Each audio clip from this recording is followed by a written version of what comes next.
Introduction. About a year ago, in a moment of procrastination masquerading as an act of reflection, I decided to examine how I spend my time. I opened my laptop, clicked on the carefully synced, color-coded calendar, and attempted to reconstruct what I'd actually done over the previous 2 weeks. I cataloged the meetings attended, trips made, meals eaten, and conference calls endured. I tried to list everything I'd read and watched, as well as all the face-to-face conversations I'd had with family, friends, and colleagues. Then I inspected 2 weeks of digital entrails, 7 72-cent emails, 4 blog posts, 86 tweets, about a dozen text messages. When I stepped back to assess this welter of information, a pointillist portrait of what I do and therefore, in some sense, who I am, the picture that stared back was a surprise. I am a salesman. I don't sell minivans in a car dealership or bound from office to office pressing cholesterol drugs on physicians, but leave aside sleep, exercise, and hygiene. And it turns out that I spend a significant portion of my days trying to coax others to part with resources. Sure, sometimes I'm trying to tempt people to purchase books I've written, but most of what I do doesn't directly make a cash register ring.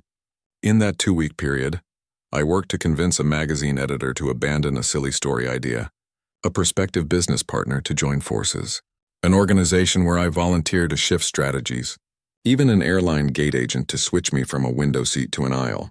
Indeed, the vast majority of time I'm seeking resources other than money. Can I get strangers to read an article, an old friend to help me solve a problem, or my 9-year-old son to take a shower after baseball practice? You're probably not much different. Dig beneath the sprouts of your own calendar entries and examine their roots, and I suspect you'll discover something similar. Some of you, no doubt, are selling in the literal sense, convincing existing customers and fresh prospects to buy casualty insurance or consulting services or homemade pies at a farmer's market. But all of you are likely spending more time than you realize selling in a broader sense, pitching colleagues, persuading funders, cajoling kids. Like it or not, we're all in sales now. And most people, upon hearing this, don't like it much at all. Sales? Blech. To the smart set, sales is an endeavor that requires little intellectual throw weight. A task for slick glad-handers who skate through life on a shoe shine and a smile. To others, it's the province of dodgy characters doing slippery things. A realm where trickery and deceit get the speaking parts while honesty and fairness watch mutely from the rafters. Still others view it as the white-collar equivalent of cleaning toilets. Necessary, perhaps, but unpleasant and even a bit unclean. I'm convinced we've gotten it wrong. This is a book about sales. But it is unlike any book about sales you have read or ignored before. That's because selling in all its dimensions, whether pushing Buicks on a car lot or pitching ideas in a meeting, has changed more in the last 10 years than it did over the previous 100. Most of what we think we understand about selling is constructed atop a foundation of assumptions that has crumbled. In part 1 of this book, I lay out the arguments for a broad rethinking of sales as we know it. In Chapter 1, I show that the obituaries declaring the death of the salesman in today's digital world are woefully mistaken. In the United States alone, some 1 in 9 workers still earns a living trying to get others to make a purchase. They may have traded sample cases for smartphones and are offering experiences instead of encyclopedias, but they still work in traditional sales. More startling, though, is what's happened to the other 8 and 9. They're in sales too. They're not stalking customers in a furniture showroom, but they make that we are engaged in what I call non-sales selling. We're persuading, convincing, and influencing others to give up something they've got in exchange for what we've got. As you'll see in the findings of a first-of-its-kind analysis of people's activities at work, we're devoting upward of 40% of our time on the job to moving others. And we consider it critical to our professional success. Chapter 2 explores how so many of us ended up in the moving business. The keys to understanding this workplace transformation: entrepreneurship, elasticity, and EdMed. First, entrepreneurship. The very technologies that were supposed to obliterate salespeople have lowered the barriers to entry for small entrepreneurs and turned more of us into sellers. Second, elasticity. Whether we work for ourselves or for a large organization, instead of doing only one thing, most of us are finding that our skills on the job must now stretch across boundaries. And as they stretch, they almost always encompass some traditional sales and a lot of non-sales selling. Finally, EdMed. The fastest growing industries around the world are educational services and healthcare, a sector I call EdMed. Jobs in these areas are all about moving people, If you buy these arguments, or if you're willing just to rent them for a few more pages, the conclusion might not sit well. Selling doesn't exactly have a stellar reputation. Think of all the movies, plays, and television programs that depict salespeople as one part greedy conniver, another part lunk-headed loser. In Chapter 3, I take on these beliefs, in particular, the notion that sales is largely about deception and hoodwinkery. I'll show how the balance of power has shifted, and how we've moved from a world of caveat emptor, buyer beware, to one of caveat venditor, seller beware, where honesty, fairness, and transparency are often the only viable path. That leads to Part 2, where I cull research from the frontiers of social science to reveal the 3 qualities that are now most valuable in moving others. One adage of the sales trade has long been ABC, always be closing. The 3 chapters of Part 2 introduce the new ABCs: attunement, buoyancy, and clarity. Chapter 4 is about attunement, bringing oneself into harmony with individuals, groups, and contexts. I draw on a rich reservoir of research to show you the 3 rules of attunement and why extroverts rarely make the best salespeople. Chapter 5 covers buoyancy, a quality that combines grittiness of spirit and sunniness of outlook. In any effort to move others, we confront what one veteran salesman calls an ocean of rejection. You'll learn from a band of life insurance salespeople and some of the world's premier social scientists what to do before, during, and after your sales encounters to remain afloat. And you'll see why actually believing in what you're selling has become essential on sales' new terrain.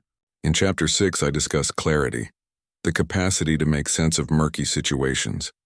It's long been held that top salespeople, whether in traditional sales or non-sales selling, are deft at problem solving. Here I will show that what matters more today is problem finding. One of the most effective ways of moving others is to uncover challenges they may not know they have. Here you'll also learn about the craft of curation, along with some shrewd ways to frame your curatorial choices. Once the ABCs of attunement, buoyancy, and clarity have taught you how to be, we move to Part 3, which describes what to do, the abilities that matter most. We begin in Chapter 7 with pitch. For as long as buildings have had elevators, enterprising individuals have crafted elevator pitches. But today, when attention spans have dwindled, and all the people in the elevator are looking at their phones, that technique has become outdated. In this chapter, you'll discover the 6 successors of the elevator pitch and how and when to deploy them. Chapter 8. Improvise covers what to do when your perfectly attuned, appropriately buoyant, ultra-clear pitches inevitably go awry. You'll meet a veteran improv artist and see why understanding the rules of improvisational theater can deepen your persuasive powers. Finally comes Chapter 9, Serve. Here you'll learn the 2 principles that are essential if sales or non-sales selling are to have any meaning. Make it personal and make it purposeful. To help you put these ideas into action, at the end of each chapter in Parts 2 and 3, you'll find dozens of smart techniques assembled from fresh research and best practices around the world. I call these collections of tools and tips, assessments and exercises, checklists and reading recommendations, sample cases, in homage to the traveling salesman who once toted bags bulging with their wares from town to town. By the end of this book, I hope, you will become more effective at moving others, but equally important, I hope you'll see the very act of selling in a new light.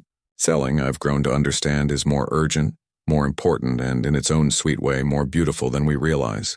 The ability to move others to exchange what they have for what we have is crucial to our survival and our happiness. It has helped our species evolve, lifted our living standards, and enhanced our daily lives.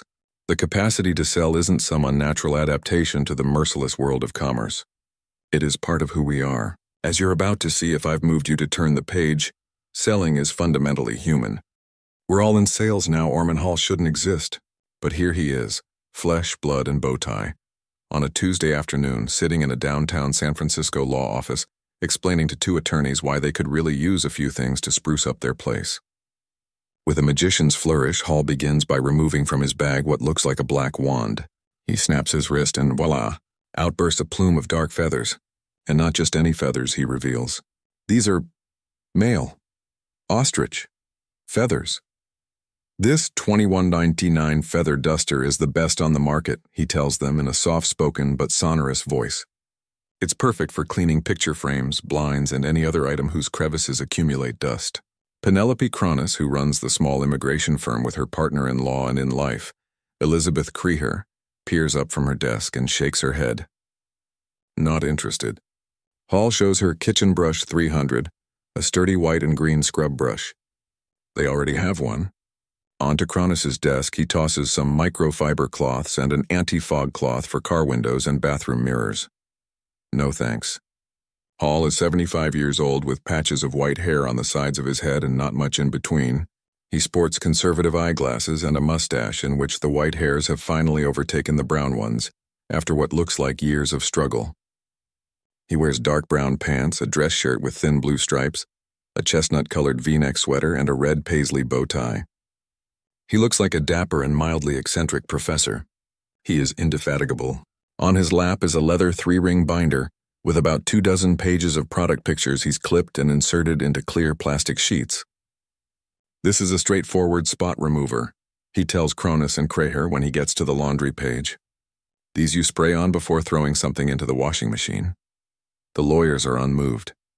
So Hall goes big, moth deodorant blocks.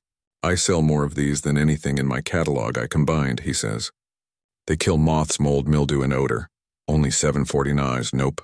Then, turning the page to a collection of toilet brushes and bowl cleaners, he smiles, pauses for a perfect beat, and says, "And these are my romantic items." Still nothing. But when he gets to the stainless steel sponges, he elicits a crackle of interest that soon becomes a ripple of desire. These are wonderful, very unusual. They're scrubber pads, but with a great difference, he says. Each offers 8,000 inches of continuous stainless steel coiled 40,000 times. You can stick them in the dishwasher. A box of 3 is just $15 sold. Soon he reaches one of his pricier products, an electrostatic carpet sweeper. It has 4 terminal brushes made out of natural bristle and nylon. As it goes along the floor, it develops a static current so it can pick up sugar and salt from a bare wood floor. He explains, "It's my favorite wedding gift."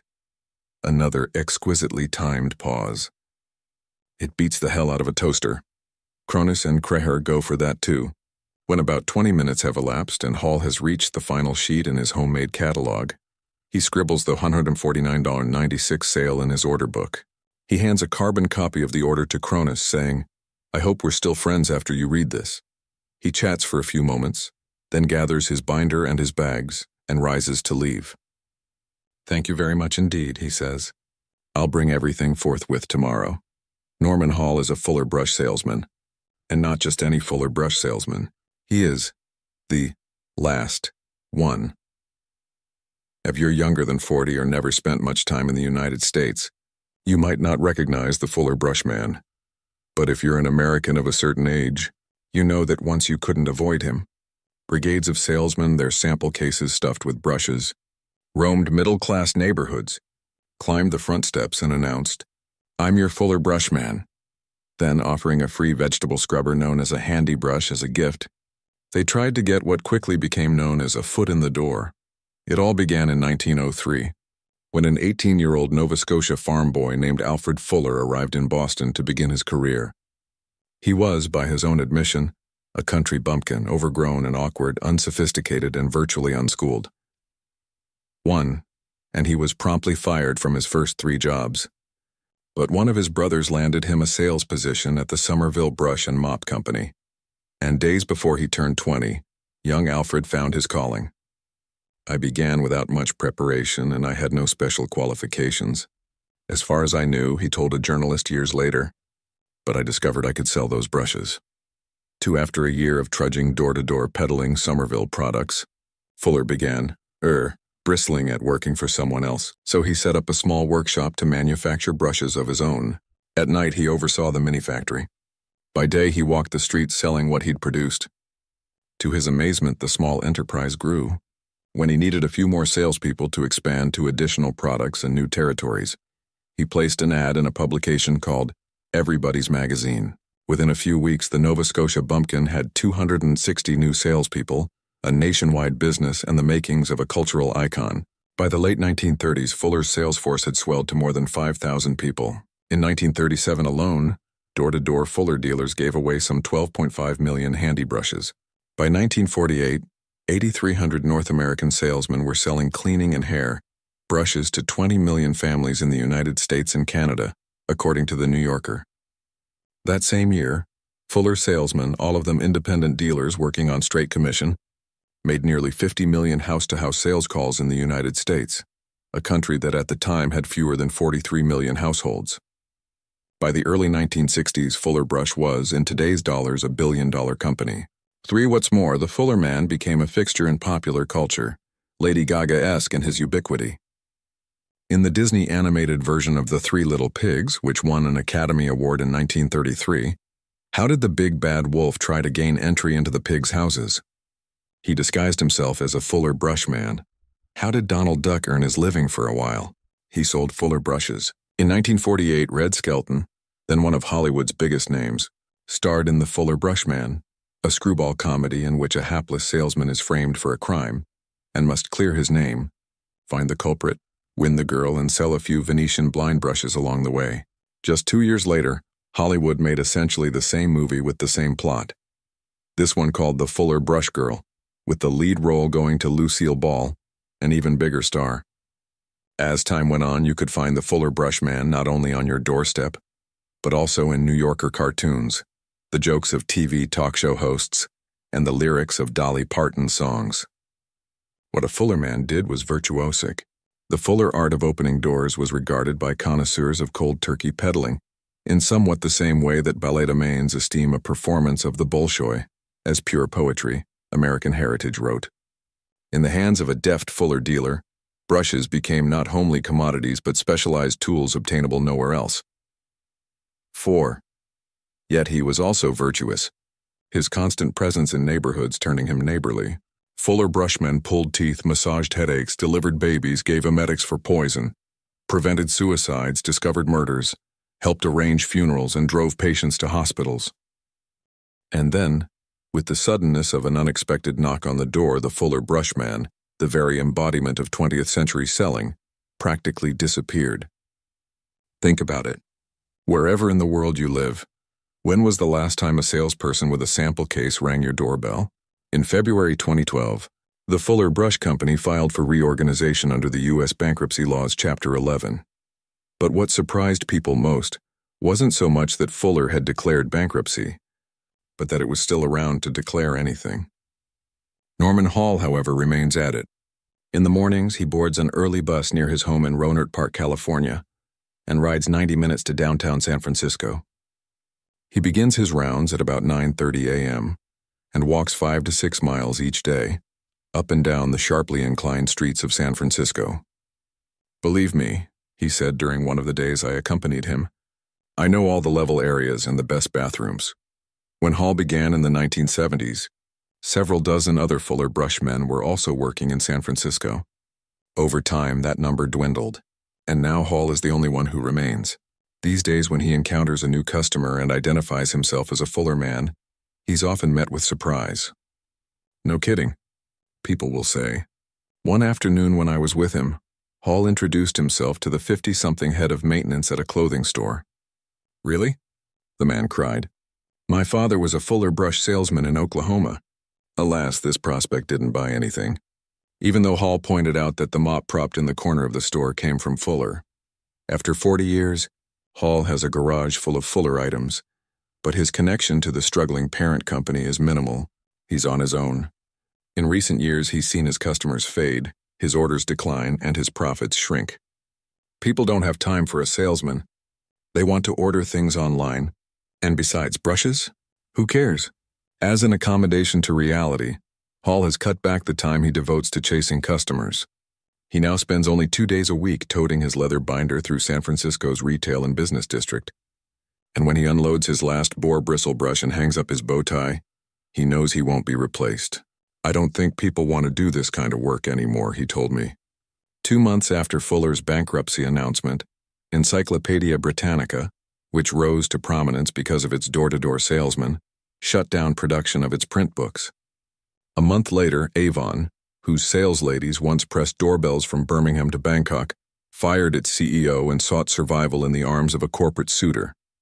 These collapses seemed less startling than inevitable, the final movement in the chorus of doom that, for many years, has been forecasting selling's demise. The song, almost always invoking Arthur Miller's 1949 play Death of a Salesman, goes something like this.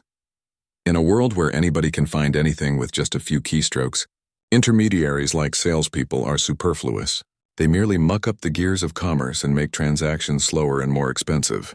Individual consumers can do their own research and get buying advice from their social networks.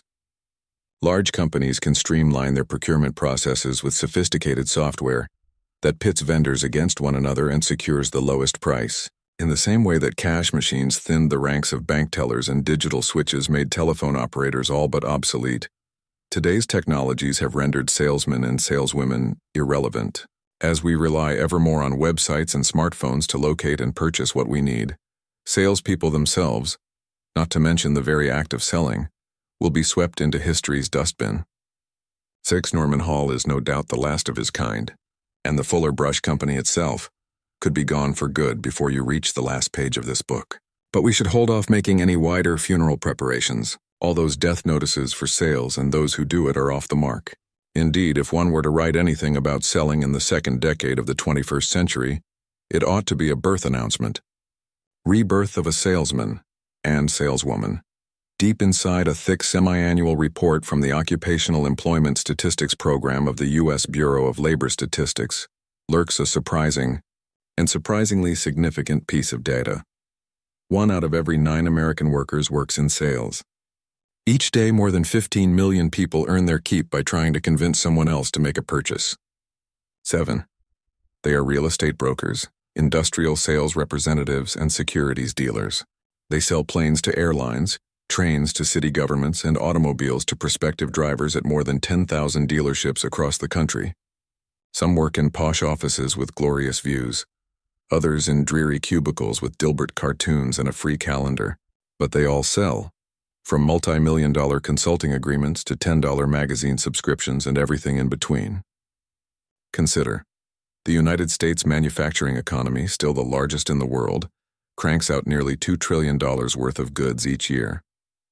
But the United States has far more salespeople than factory workers. Americans love complaining about bloated governments, but America's sales force outnumbers the entire federal workforce by more than 5 to 1. The U.S. private sector employs 3 times as many salespeople as all 50 state governments combined employ people. If the nation's salespeople lived in a single state, that state would be the 5th largest in the United States. The presence of so many salespeople in the planet's largest economy seems peculiar given the 2 seismic economic events of the last decade, the implosion of the global financial system and the explosion of widespread internet connectivity. To be sure, sales, like almost every other type of work, was caught in the downdraft of the Great Recession. Between 2006 and 2010, some 1.1 million U.S. sales jobs disappeared. Yet even after the worst downturn in a half-century, sales remains the second largest occupational category, behind office and administration workers, in the American workforce, just as it has been for decades. What's more, the Bureau of Labor Statistics projects that the United States will add nearly 2 million new sales jobs by 2020. Likewise, the Internet has not had nearly the effect on sales that many predicted. Between 2000 and today, the very period that broadband, smartphones, and e-commerce ascended to disintermediate salespeople and obviate the need for selling, the total number of sales jobs increased, and the portion of the U.S. workforce in sales has remained exactly the same, 1 in 9. 9. What holds for the United States holds equally for the rest of the world. For example, in Canada, sales and service occupations, a broader category than the United States uses, constitute slightly more than 25% of the Canadian workforce. Australian Bureau of Statistics census data show that about 10% of Australia's labour force falls under the heading sales workers.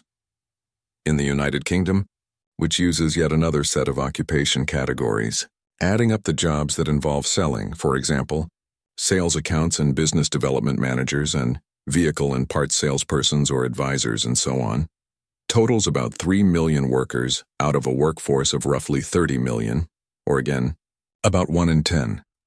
In the entire European Union, the figure is slightly higher, 10. According to the most recent available data, along with calculations by officials at Eurostat, the EU's statistical agency, about 13% of the region's more than 200 million person labor force works in sales. Meanwhile, Japan employed nearly 8.6 million sales workers in 2010, the last year for which data are available. With almost 63 million people in the total workforce, that means more than 1 out of 8 workers in the world's third largest economy is in sales. 12. For India and China, larger countries but less developed markets, data are harder to come by. Their portion of salespeople is likely smaller relative to North America, Europe, and Japan, in part because a large proportion of people in these countries still work in agriculture. 13. But as India and China grow wealthier, and hundreds of millions more of their citizens join the middle class, the need for salespeople will inevitably expand. To cite just one example, McKinsey & Company projects that India's growing pharmaceutical industry will triple its cadre of drug representatives to 300,000 employees by 2020. 14. Taken together, the data show that rather than decline in relevance and size, sales has remained a stalwart part of labor markets around the world. Even as advanced economies have transformed, from hard goods and heavy lifting to skilled services and conceptual thinking, the need for salespeople has not abated. But that's merely the beginning of the story. The rise of non-sales selling. The men and women who operate the world's statistical agencies are among the unsung heroes of the modern economy. Each day they gather bushels of data, which they scrutinize, analyze, and transform into reports that help the rest of us understand what's going on in our industries, our job markets, and our lives. Yet these dedicated public servants are also limited by budgets, by politics, and most of all by the very questions they ask. So while the idea that 1 in 9 American workers sells for a living might surprise you, I wondered whether it masked a still more intriguing truth. For instance, I'm not a sales worker in the categorical sense. Yet as I wrote in the introduction, when I sat down to deconstruct my own workdays, I discovered that I spend a sizable portion of them selling in a broader sense, persuading, influencing, and convincing others. And I'm not special. Physicians sell patients on a remedy. Lawyers sell juries on a verdict. Teachers sell students on the value of paying attention in class.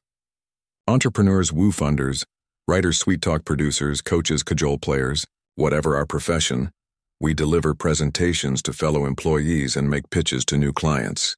We try to convince the boss to loosen up a few dollars from the budget or the human resources department to add more vacation days. Yet none of this activity ever shows up in the data tables.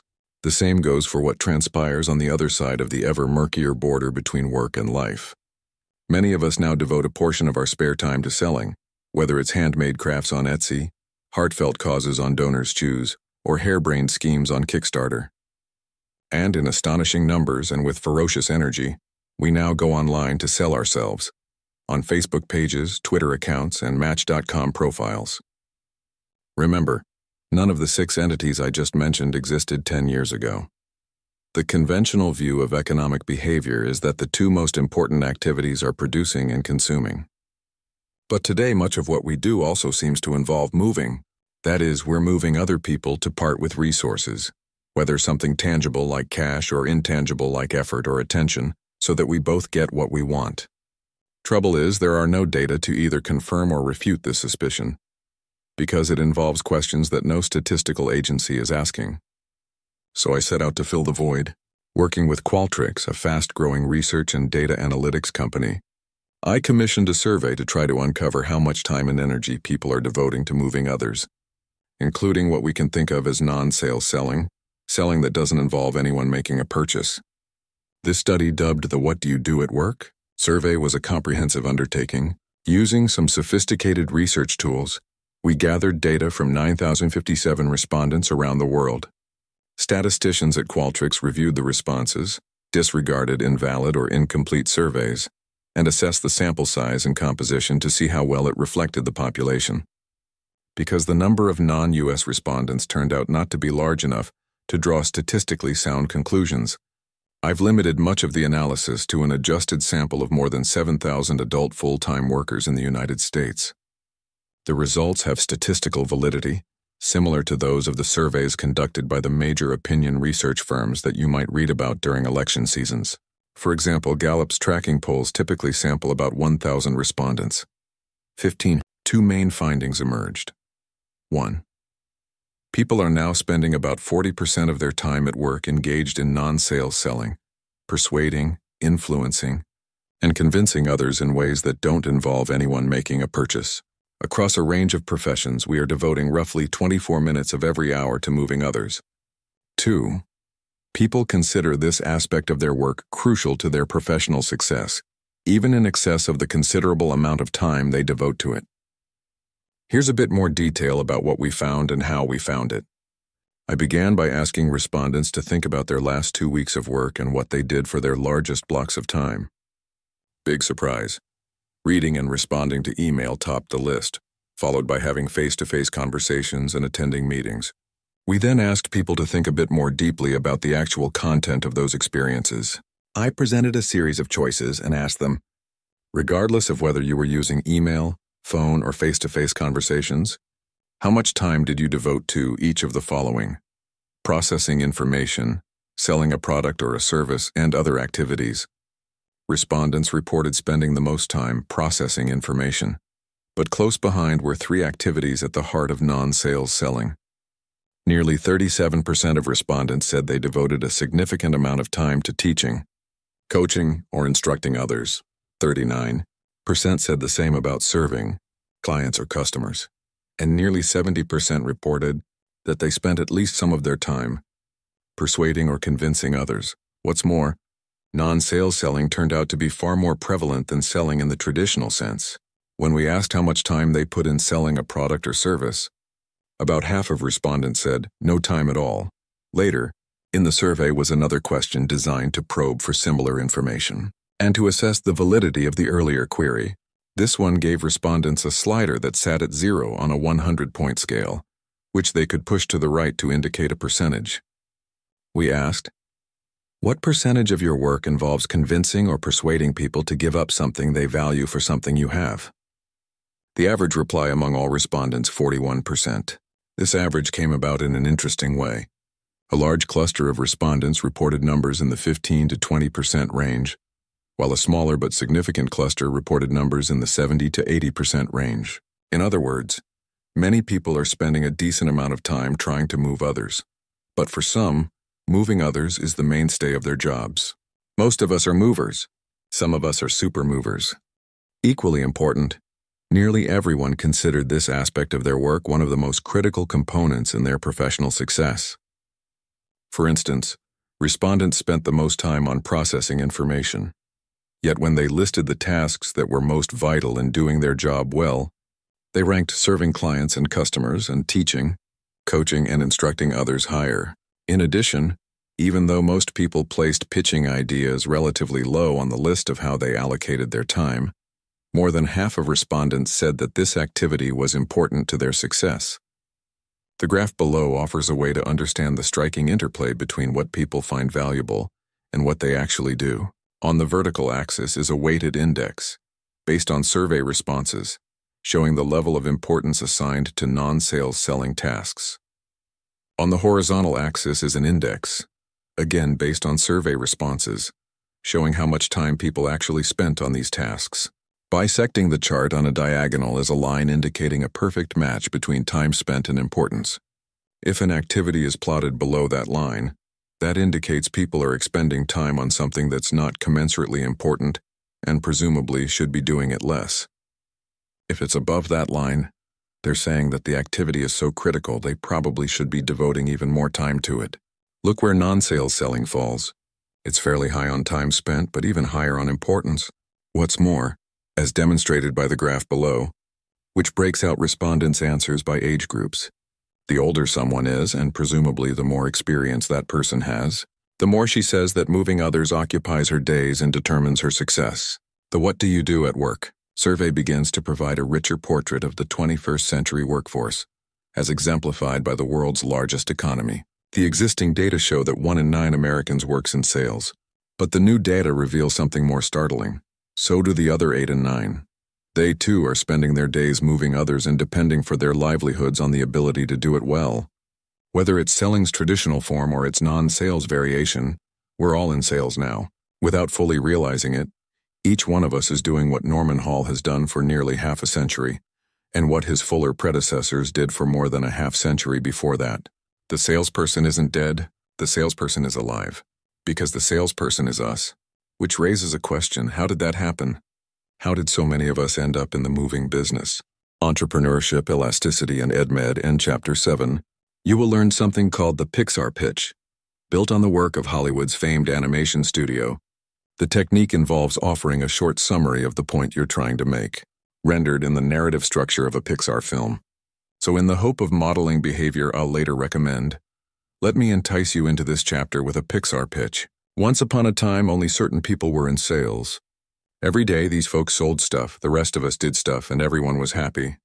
One day, the world began to change.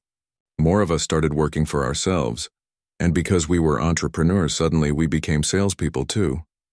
At the same time, large operations discovered that segmenting job functions didn't work very well during volatile business conditions, and because of that, they began demanding elastic skills that stretched across boundaries and included a sales component. Meanwhile, the economy itself transformed so that in the blink of a decade, millions of additional people began working in education and healthcare, two sectors whose central purpose is moving others. Until finally, in ways we've scarcely realized, most of us ended up in sales. That's the basic story. To understand it more deeply, let's talk about pickles. Entrepreneurship. It's easy to poke fun at a place like Brooklyn Brine. The company sells artisanal pickled vegetables. No, really. It's located in Brooklyn, and the people who work there freely use terms like lavender asparagus, garlicscape, and vegan blogger. But ventures like this, one owner, 10 employees, 14 varieties of pickle, are becoming an integral part of the current economy. In the process, they're placing new importance on selling in all its dimensions. Brooklyn Brine embodies the first of 3 reasons why more of us find ourselves in sales: the rise of small entrepreneurs. When we think of the differences between very large enterprises and very small ones, we often focus on differences in degree. The former, by definition, have more revenue, more customers, and more employees. But equally important are differences in kind. What people actually do inside tiny operations is often fundamentally different from what they do within massive ones. In particular, large organizations tend to rely on specialization. A 2-person company doesn't need a human resources department. A 2,000-person company can't survive without one. In bigger companies, selling is often a specialized function, a department, a division, a task that some people do, so that others can specialize in something else. But proprietors of small operations don't have that luxury. They must wear several hats, often at the same time, and one of these hats is the selling cap.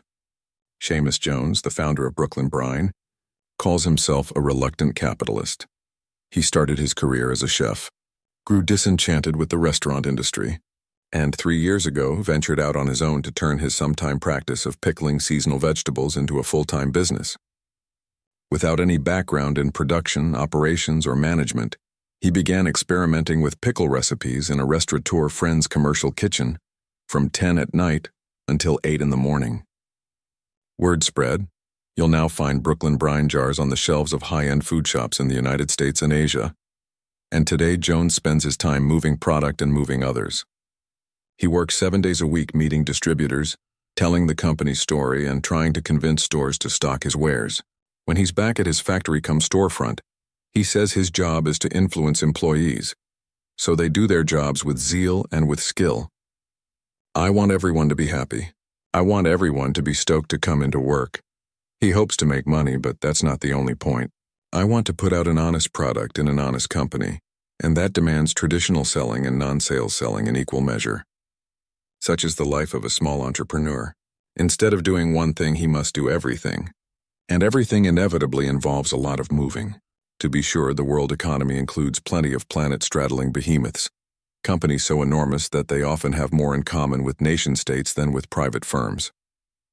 But the last decade has also witnessed a substantial increase in very small enterprises, not only those like Brooklyn Brine that offer products, but 1 or 2-person outfits that sell services, creativity, and expertise.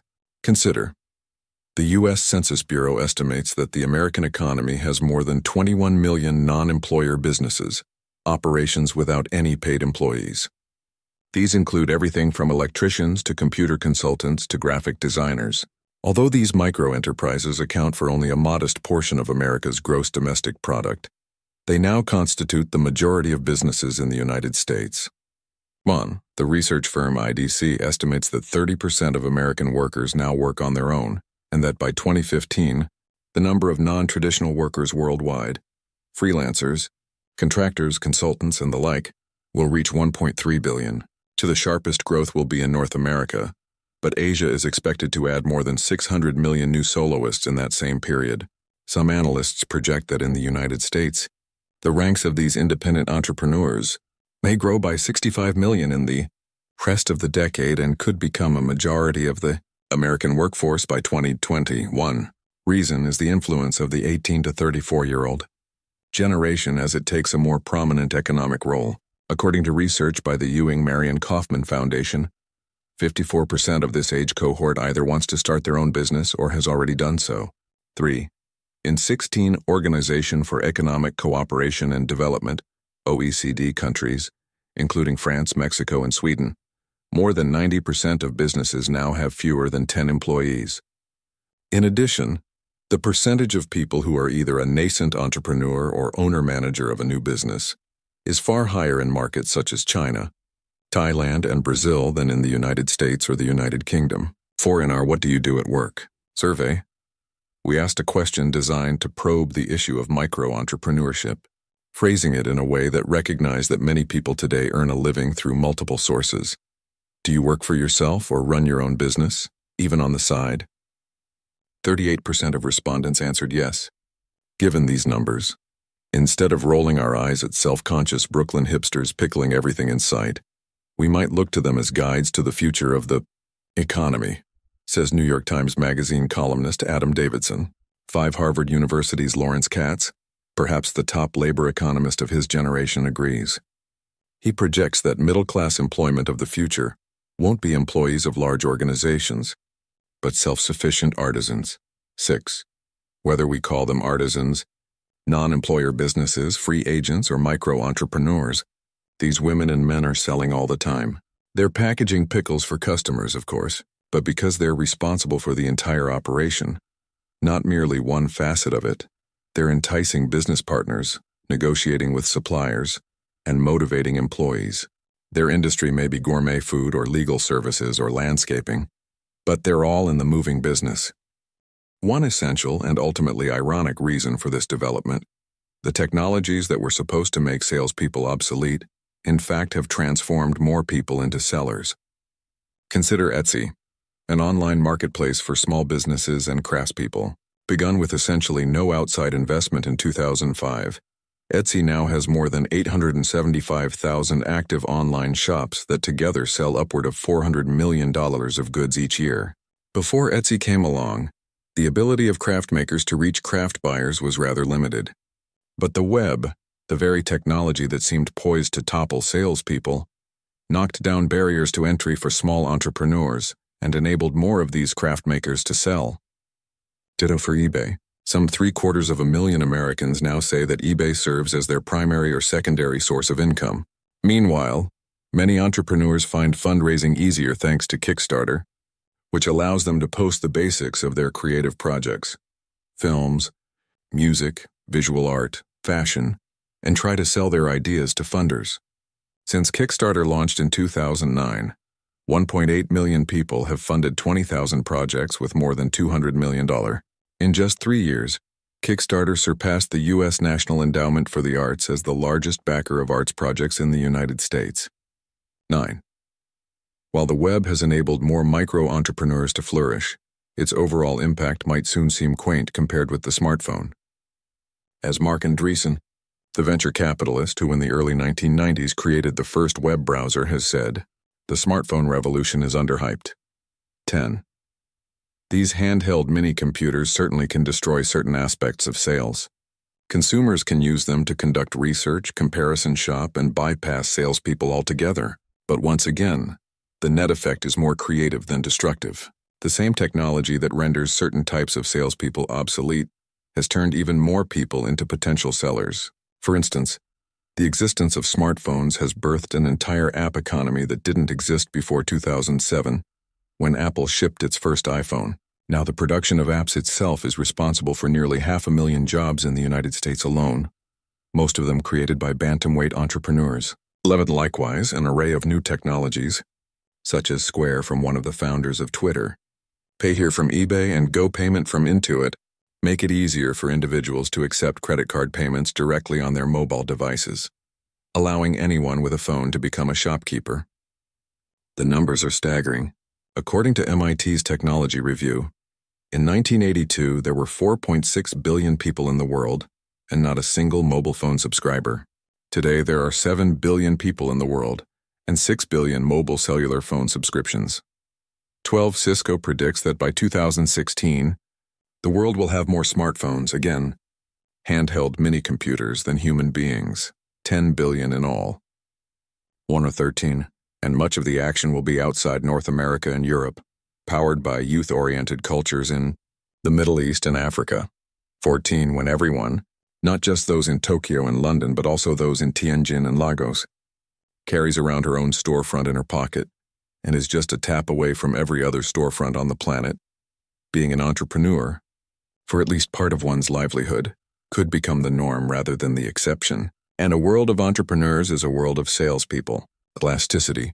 Now meet another guy who runs a company, Mike Cannon-Brookes.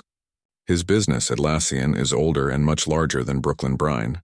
But what's happening inside is both consistent with and connected to its tinier counterpart. Atlassian builds what's called enterprise software, large, complex packages that businesses and governments use to manage projects, track progress, and foster collaboration among employees. Launched a decade ago by Cannon-Brookes and Scott Farquhar, upon their graduation from Australia's University of New South Wales, Atlassian now has some 1,200 customers in 53 countries, among them Microsoft, Air New Zealand, Samsung, and the United Nations. Its revenue last year was $100 million, but unlike most of its competitors, Atlassian collected that entire amount, $100,000 in sales, without a single salesperson. Selling without a sales force sounds like confirmation of the death of a salesman meme. But Cannon-Brookes, the company's CEO, sees it differently. We have no salespeople, he told me, because in a weird way, everyone is a salesperson. Enter the second reason we're all in sales now. Elasticity, the new breadth of skills demanded by established companies. Cannon-Brookes draws a distinction between products people buy and products people are sold, and he prefers the former.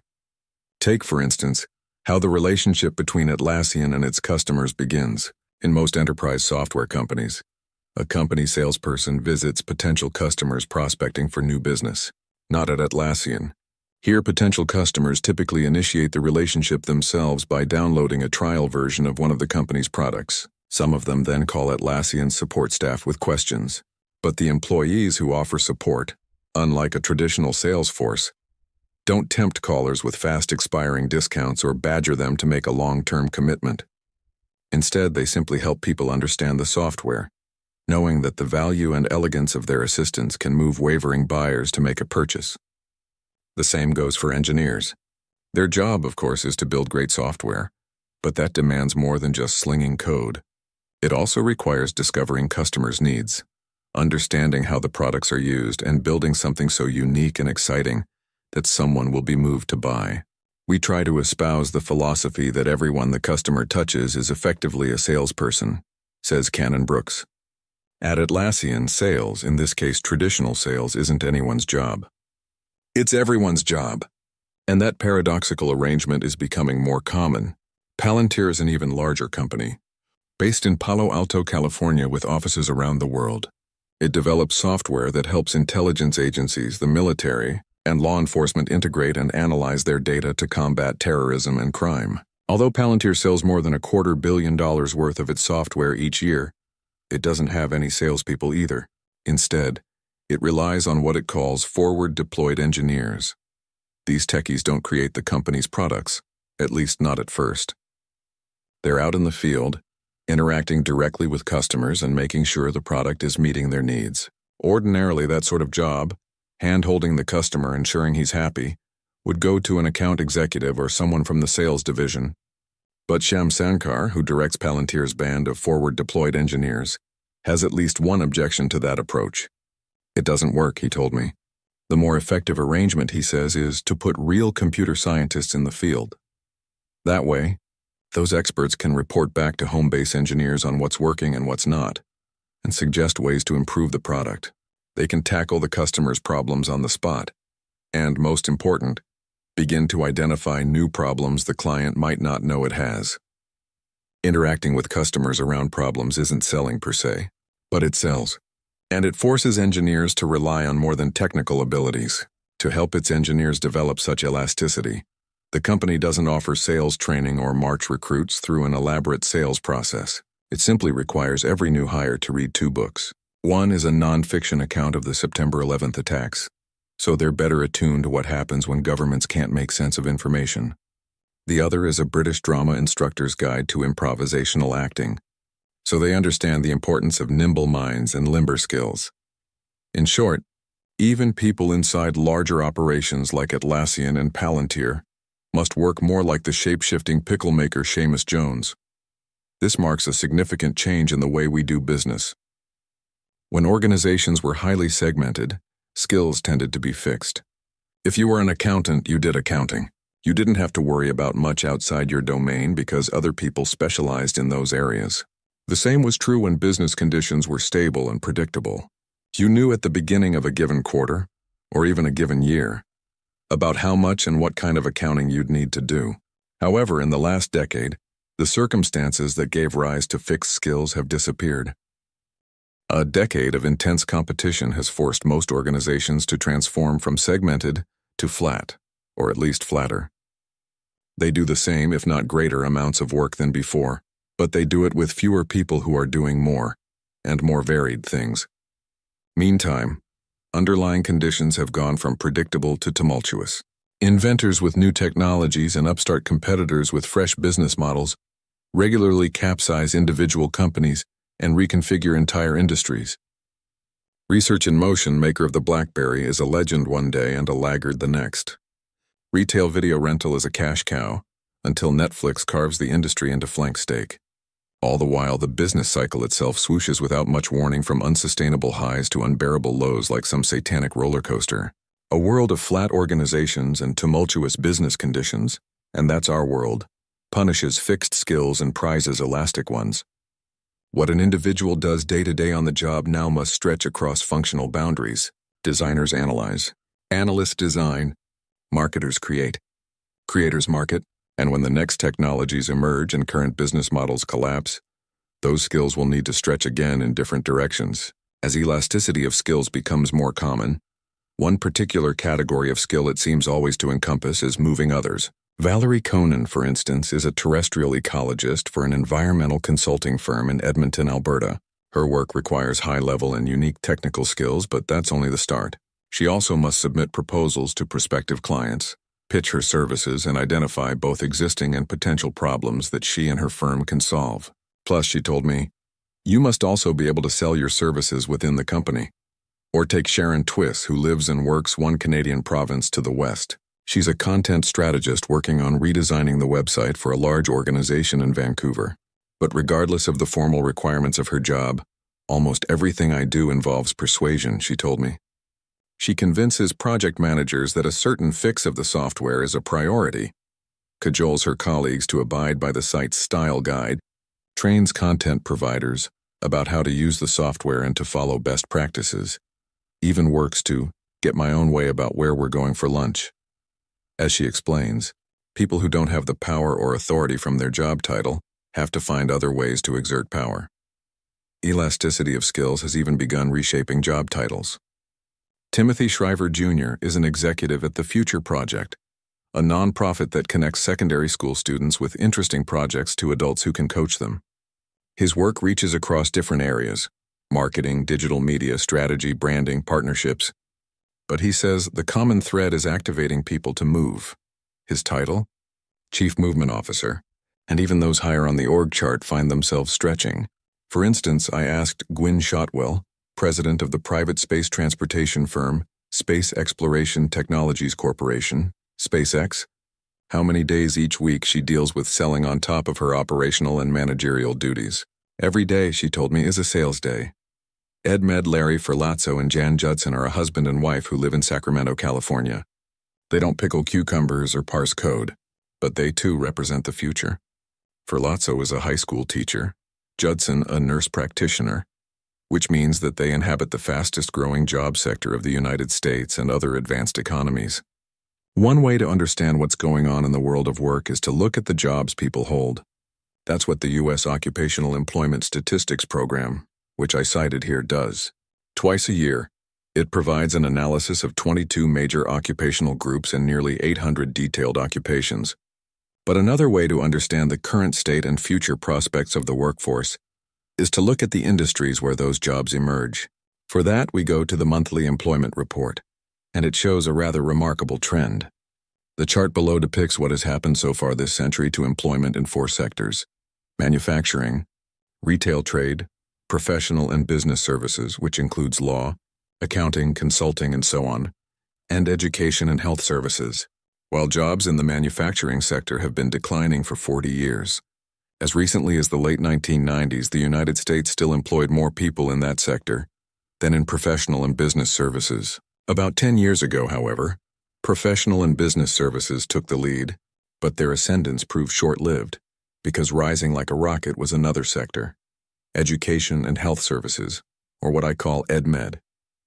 EdMed, which includes everyone from community college instructors to proprietors of test prep companies and from genetic counselors to registered nurses, is now by far the largest job sector in the U.S. economy, as well as a fast-growing sector in the rest of the world.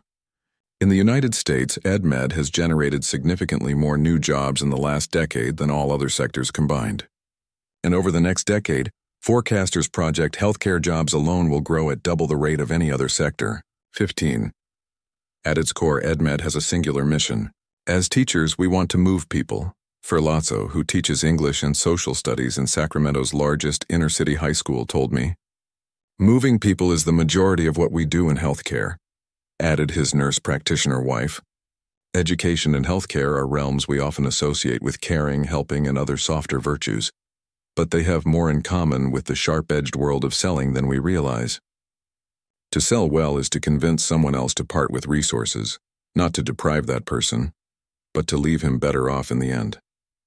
That is also what, say, a good algebra teacher does. At the beginning of a term, students don't know much about the subject, but the teacher works to convince his class to part with resources, time, attention, effort. And if they do, they will be better off when the term ends than they were when it began. I never thought of myself as a salesman, but I have come to the realization that we all are, says Holly Whit Payton, a 6th-grade science teacher in Louisiana. I'm selling my students that the science lesson I'm teaching them is the most interesting thing ever, which is something Payton firmly believes. The same is true in healthcare. For instance, a physical therapist helping someone recover from injury needs that person to hand over resources, again, time, attention, and effort, because doing so, painful though it can be, will leave the patient healthier than if he'd kept the resources to himself. Medicine involves a lot of salesmanship, says one internist who prefers not to be named. I have to talk people into doing some fairly unpleasant things. Of course, teaching and healing aren't the same as selling electrostatic carpet sweepers. The outcomes are different. A healthy and educated population is a public good, something that is valuable in its own right and from which we all benefit. A new carpet sweeper or gleaming Winnebago, not so much. The process can be different too. The challenge, says Ferlazzo, is that to move people a large distance and for the long term, we have to create the conditions where they can move themselves. Ferlazzo makes a distinction between irritation and agitation. Irritation, he says, is challenging people to do something that we want them to do. By contrast, agitation is challenging them to do something that they want to do. What he has discovered throughout his career is that irritation doesn't work. It might be effective in the short term, but to move people fully and deeply requires something more, not looking at the student or the patient as a pawn on a chessboard, but as a full participant in the game. This principle of moving others relies on a different set of capabilities, in particular the qualities of attunement, which I'll explore in Chapter 4, and clarity, which I'll cover in Chapter 6. It's about leading with my ears instead of my mouth, Ferlazzo says. It means trying to elicit from people what their goals are for themselves, and having the flexibility to frame what we do in that context. For example, In his ninth grade class last year, after finishing a unit on natural disasters, Ferlazzo asked his students to write an essay about the natural disaster they considered the very worst. One of his students, Ferlazzo calls him John, refused. This wasn't the first time he had done so either. John had struggled throughout school and had written very little, but he still hoped eventually to graduate. Ferlazzo told John that he wanted him to graduate too, but that graduation was unlikely if he couldn't write an essay. I then told him that I knew from previous conversations that he was on the football team and liked football, Ferlazzo said. I asked him what his favorite football team was. He looked a little taken aback since it seemed off topic. It looked like he had been expecting a lecture. The Raiders, he replied. Okay then, what was his least favorite team? The Giants. So Ferlazzo asked him to write an essay showing why the Raiders were superior to the Giants. John stayed on task, said Ferlazzo, asked thoughtful and practical questions, and turned in a decent essay. Then John asked to write another essay, this one about basketball, to make up for previous essays he hadn't bothered to do. Ferlazzo said yes. John delivered another pretty good piece of written work. Later that week, in a parent-teacher conference with all of his teachers, John's mother cried when I showed her the two essays. She said he'd never written one before during his previous 9 years of schooling. Ferlazzo says he used agitation to challenge him on the idea of graduating from high school, and I used my ears knowing that he was interested in football. Ferlazzo's aim wasn't to force John to write about natural disasters, but to help him develop writing skills. He convinced John to give up resources, ego and effort, and that helped John move himself. Ferlazzo's wife, the med to his ed, sees something similar with her patients. The model of healthcare is we're the experts. We go in and tell you what to do. But she has found, and both experience and evidence confirm, that this approach has its limits. We need to take a step back and bring patients on board, she told me. People usually know themselves way better than I do. So now, in order to move people to move themselves, she tells them, I need your expertise. Patients heal faster and better when they're part of the moving process.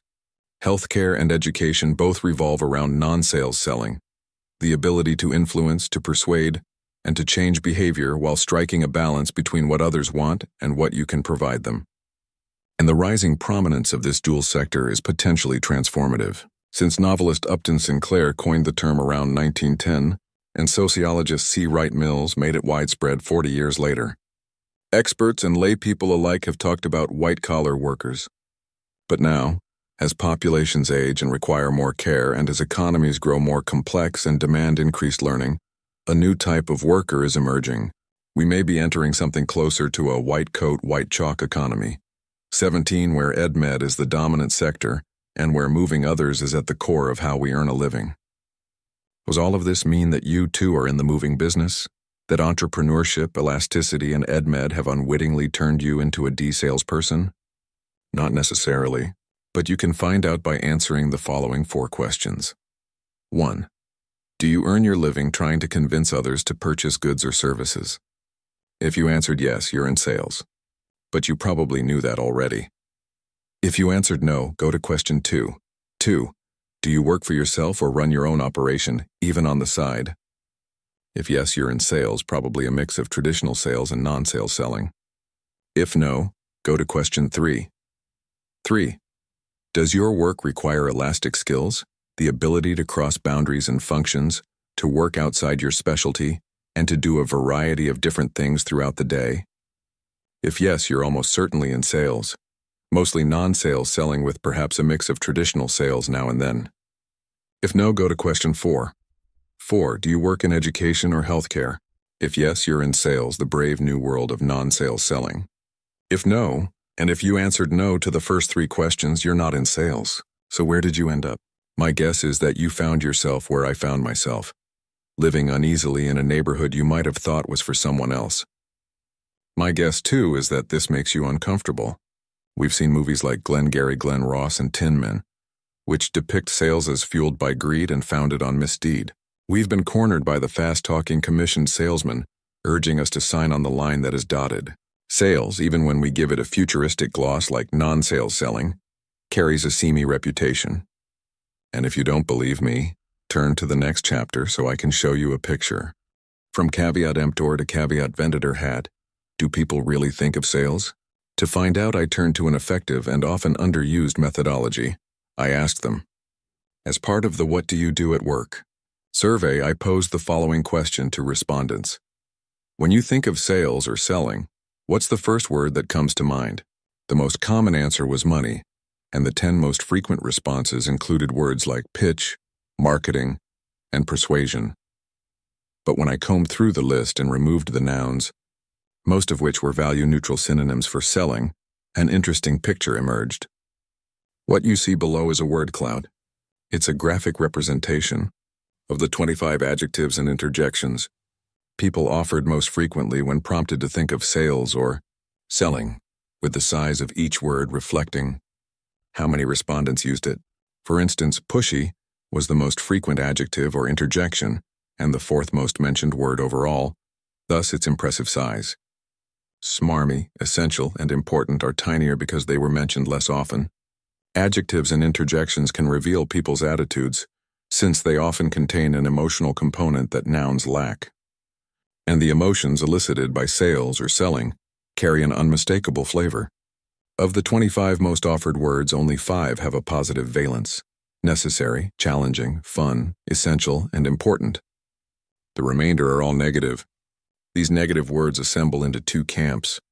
A few reflect people's discomfort with selling: tough, difficult, hard, painful, but most reflect their distaste.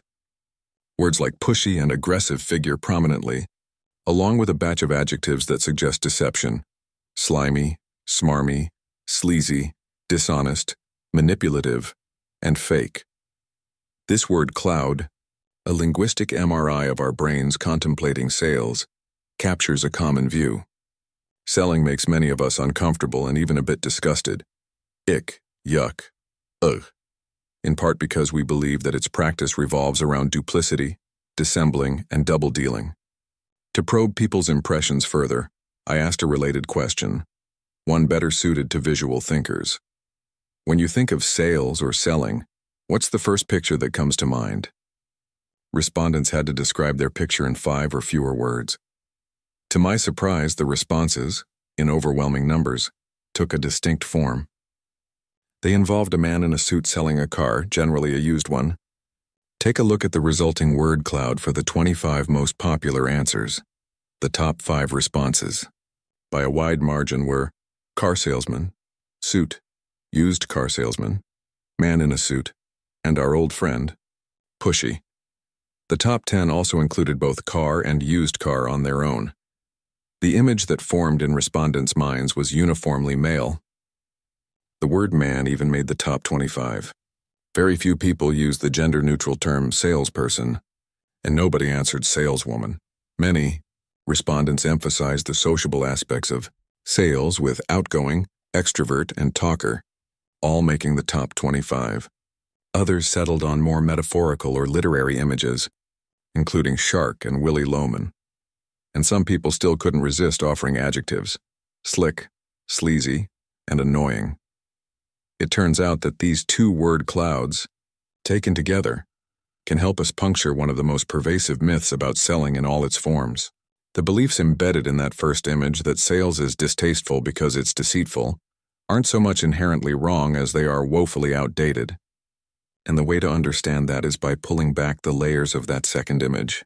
Lemons and Other Sour Subjects in 1967, George Akerlof, a first-year economics professor at the University of California, Berkeley, wrote a 13-page paper that used economic theory and a handful of equations to examine a corner of the commercial world where few economists had dared to tread: the used car market. The first 2 academic journals where young Akerlof submitted his paper rejected it because they did not publish papers on topics of such triviality. 1. The third journal also turned down Akerlof's study, but on different grounds. Its reviewers didn't say his analysis was trivial. They said it was mistaken. Finally, 2 years after he'd completed the paper, the Quarterly Journal of Economics accepted it and in 1970 published The Market for Lemons: Quality, Uncertainty in the Market. Mechanism. Akerlof's article went on to become one of the most cited economics papers of the last 50 years. In 2001, it earned him a Nobel Prize.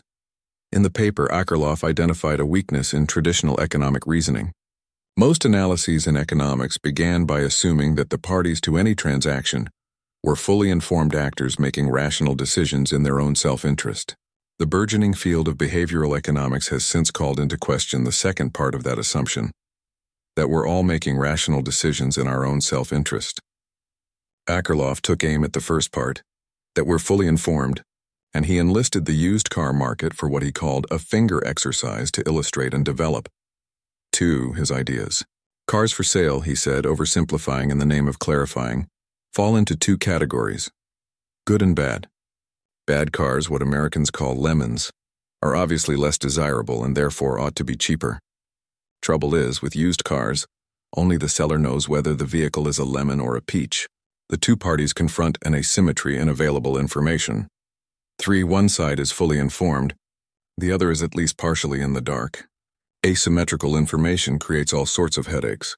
If the seller knows much more about the product than the buyer understandably gets suspicious. What's the seller concealing? Am I being hoodwinked? If the car is so great, why is he getting rid of it? As a result, the buyer might be willing to pay only very little, or perhaps forgo purchasing the car altogether. But Akerlof theorized that the problems could ripple further. Suppose I've got a used car that I know is a peach and I decide to sell it. Buyers still treat me the same way they treat any seller, as a presumptive lemon peddler. What's this guy Pink keeping secret? Is he bamboozling us? If the car is so peachy, why is he unloading it? One consequence is that as the seller, I settle for a price lower than the auto is worth. The other is that I give up and don't even bother trying to sell my car. Dishonest dealings tend to drive honest dealings out of the market, Akerlof wrote. The presence of people who wish to pawn bad wares as good wares tends to drive out the legitimate business. And it's not just autos, he said. The same reasoning applies to insurance, credit, or one's own labor. When honest sellers opt out, the only ones who remain are the shysters and the charlatans, pushy guys in suits using sleazy tactics to stick you with a heap of junk. Ick. Of course, individuals and institutions have devised ways to make Akerlof's commercial landscape less forbidding. Sellers offer warranties on their goods. Brand names provide some assurance of quality. Legislatures pass lemon laws to protect consumers. But most important, prospective purchasers are on notice. When sellers know more than buyers, buyers must beware.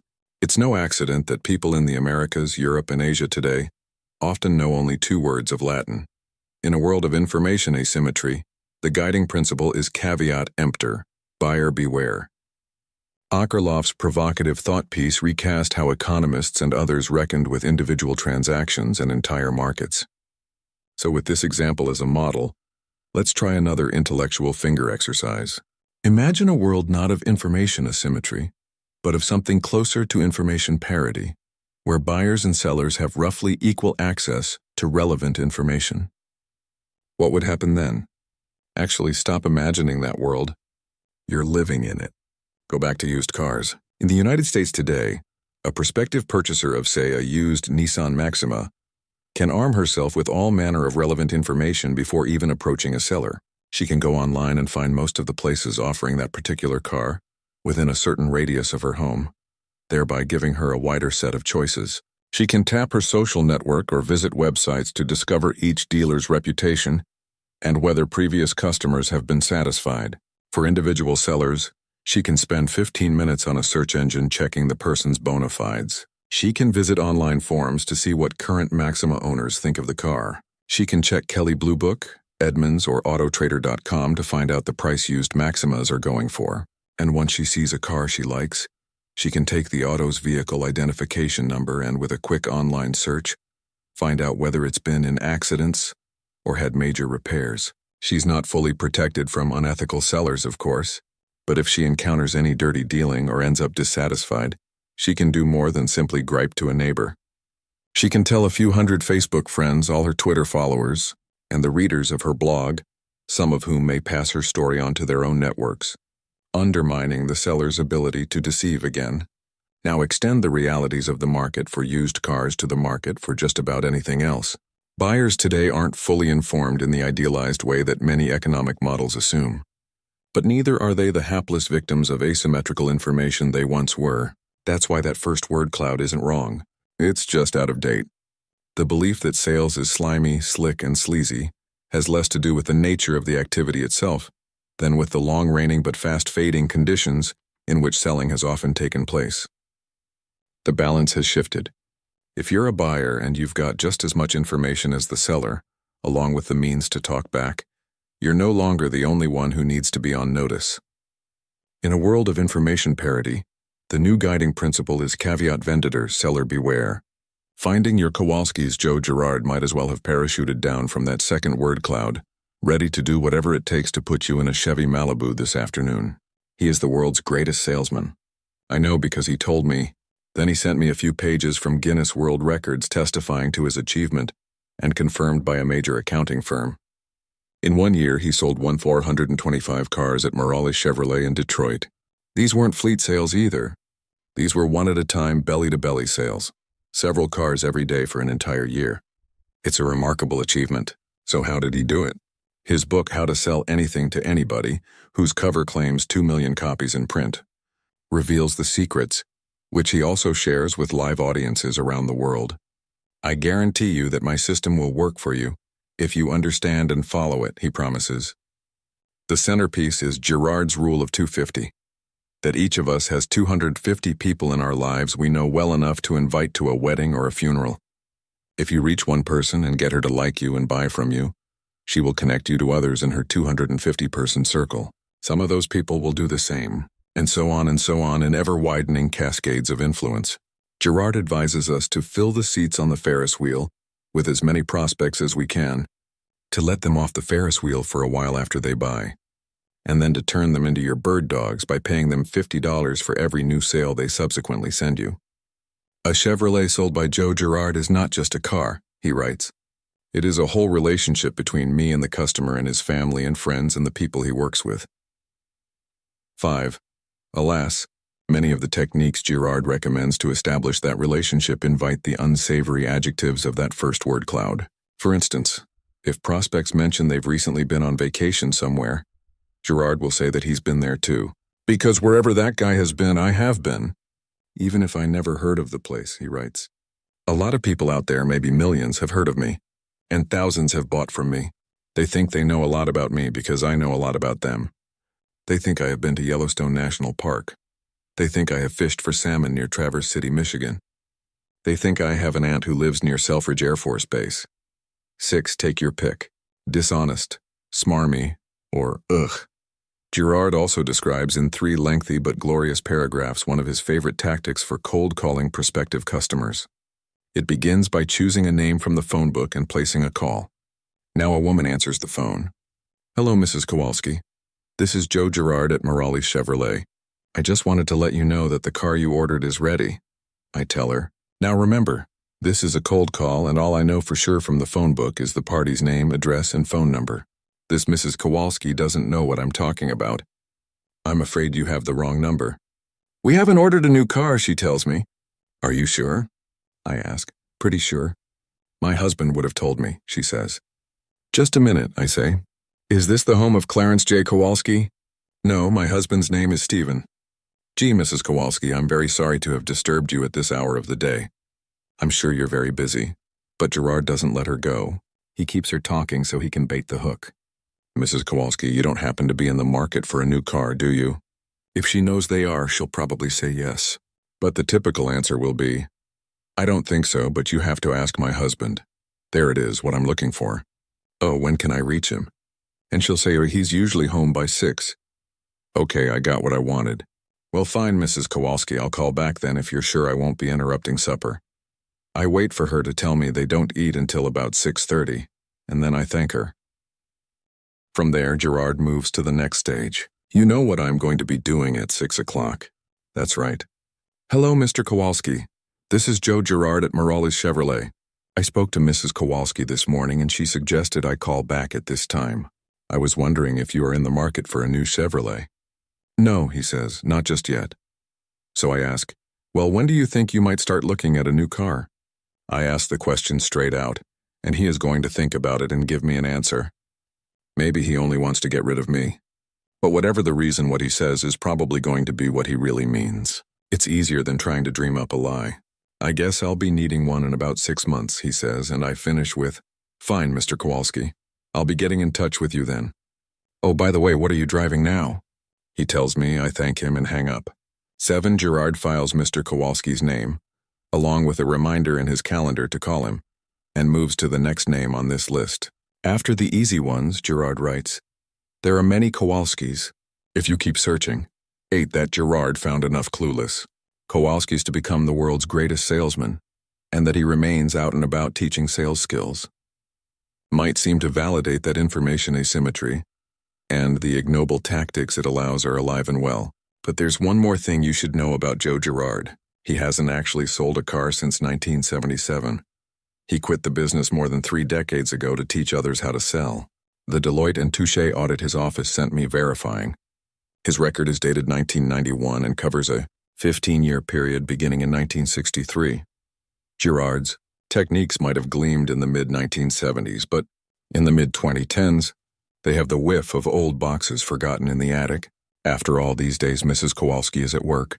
Her household has caller ID to prevent telephonic intrusions, and if a salesman did circumvent her family's defenses, she would dispatch him quickly, maybe Google his name afterward, and tell her Facebook friends about the creepy call she received that night.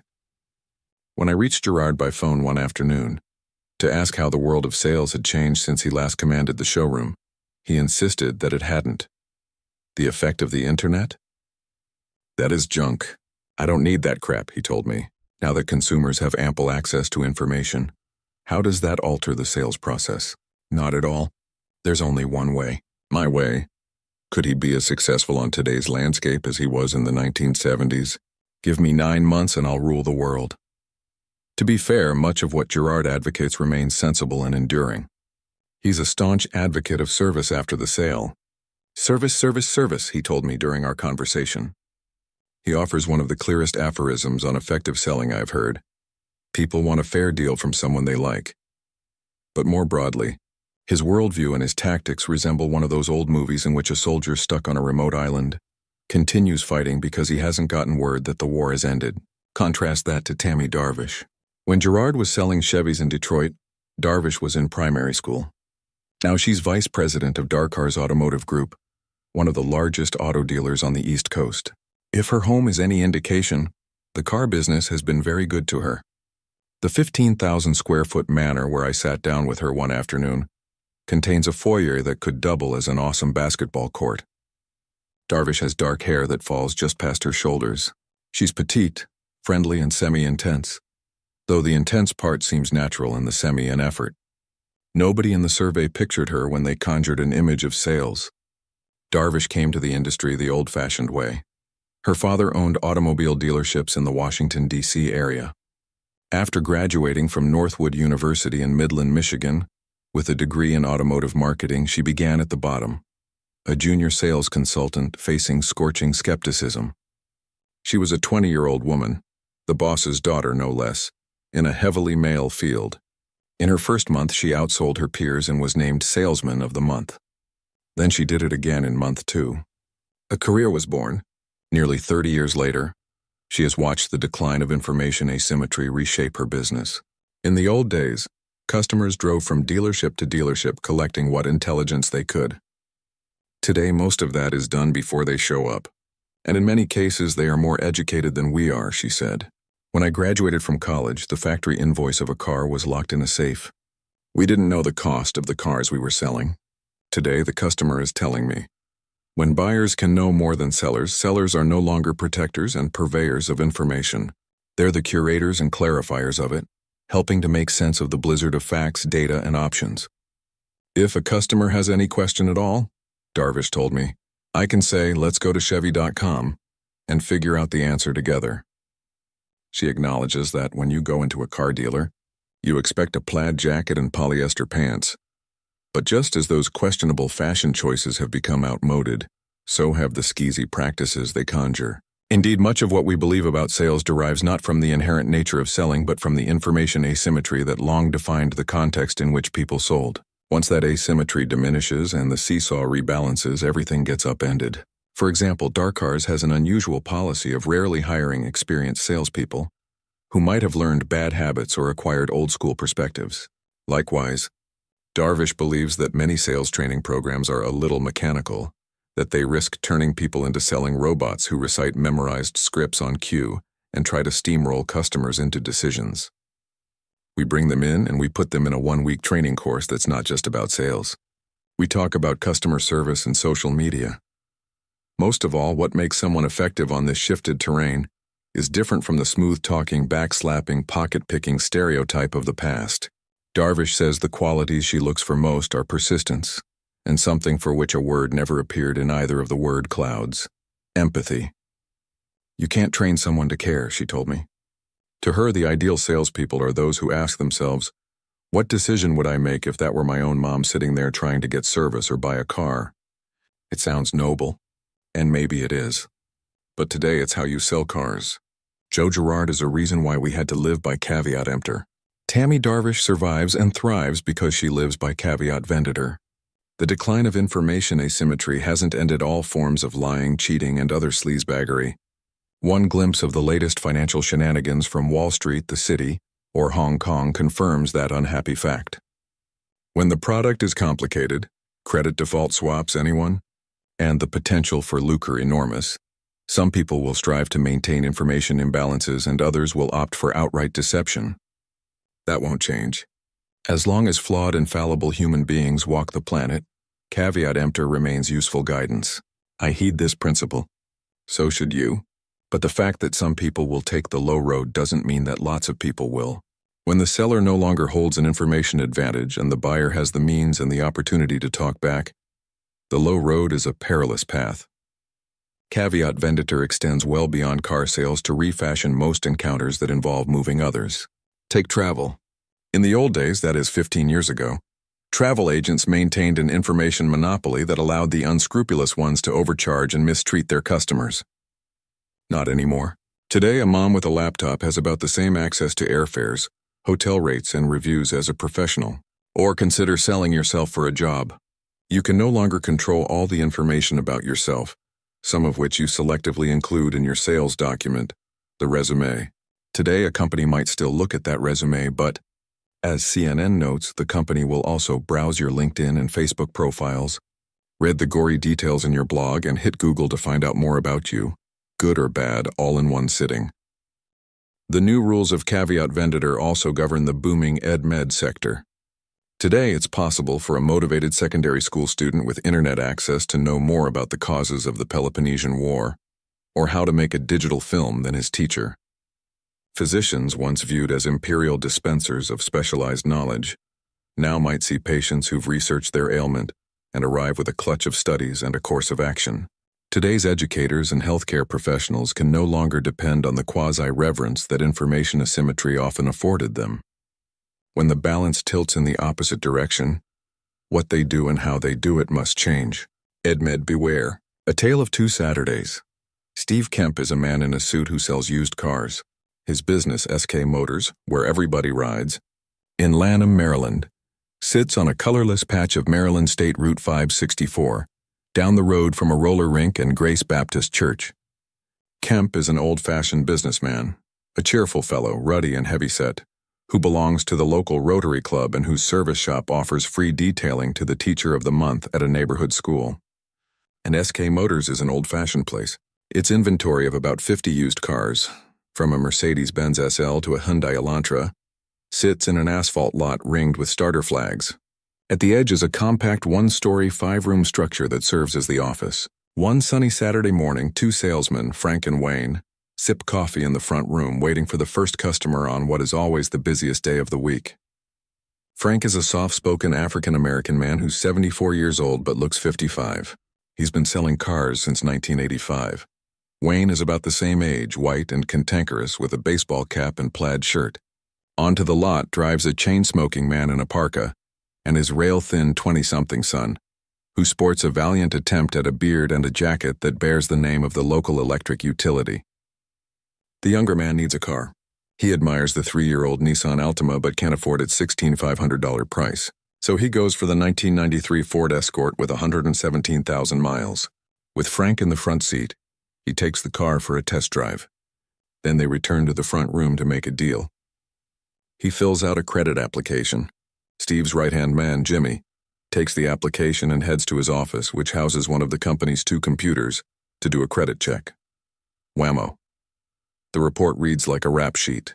The young customer has had collection actions aplenty. He's also had cars repossessed, including one he purchased from SK Motors. Frank summons Steve. They confer briefly and Steve enters the room.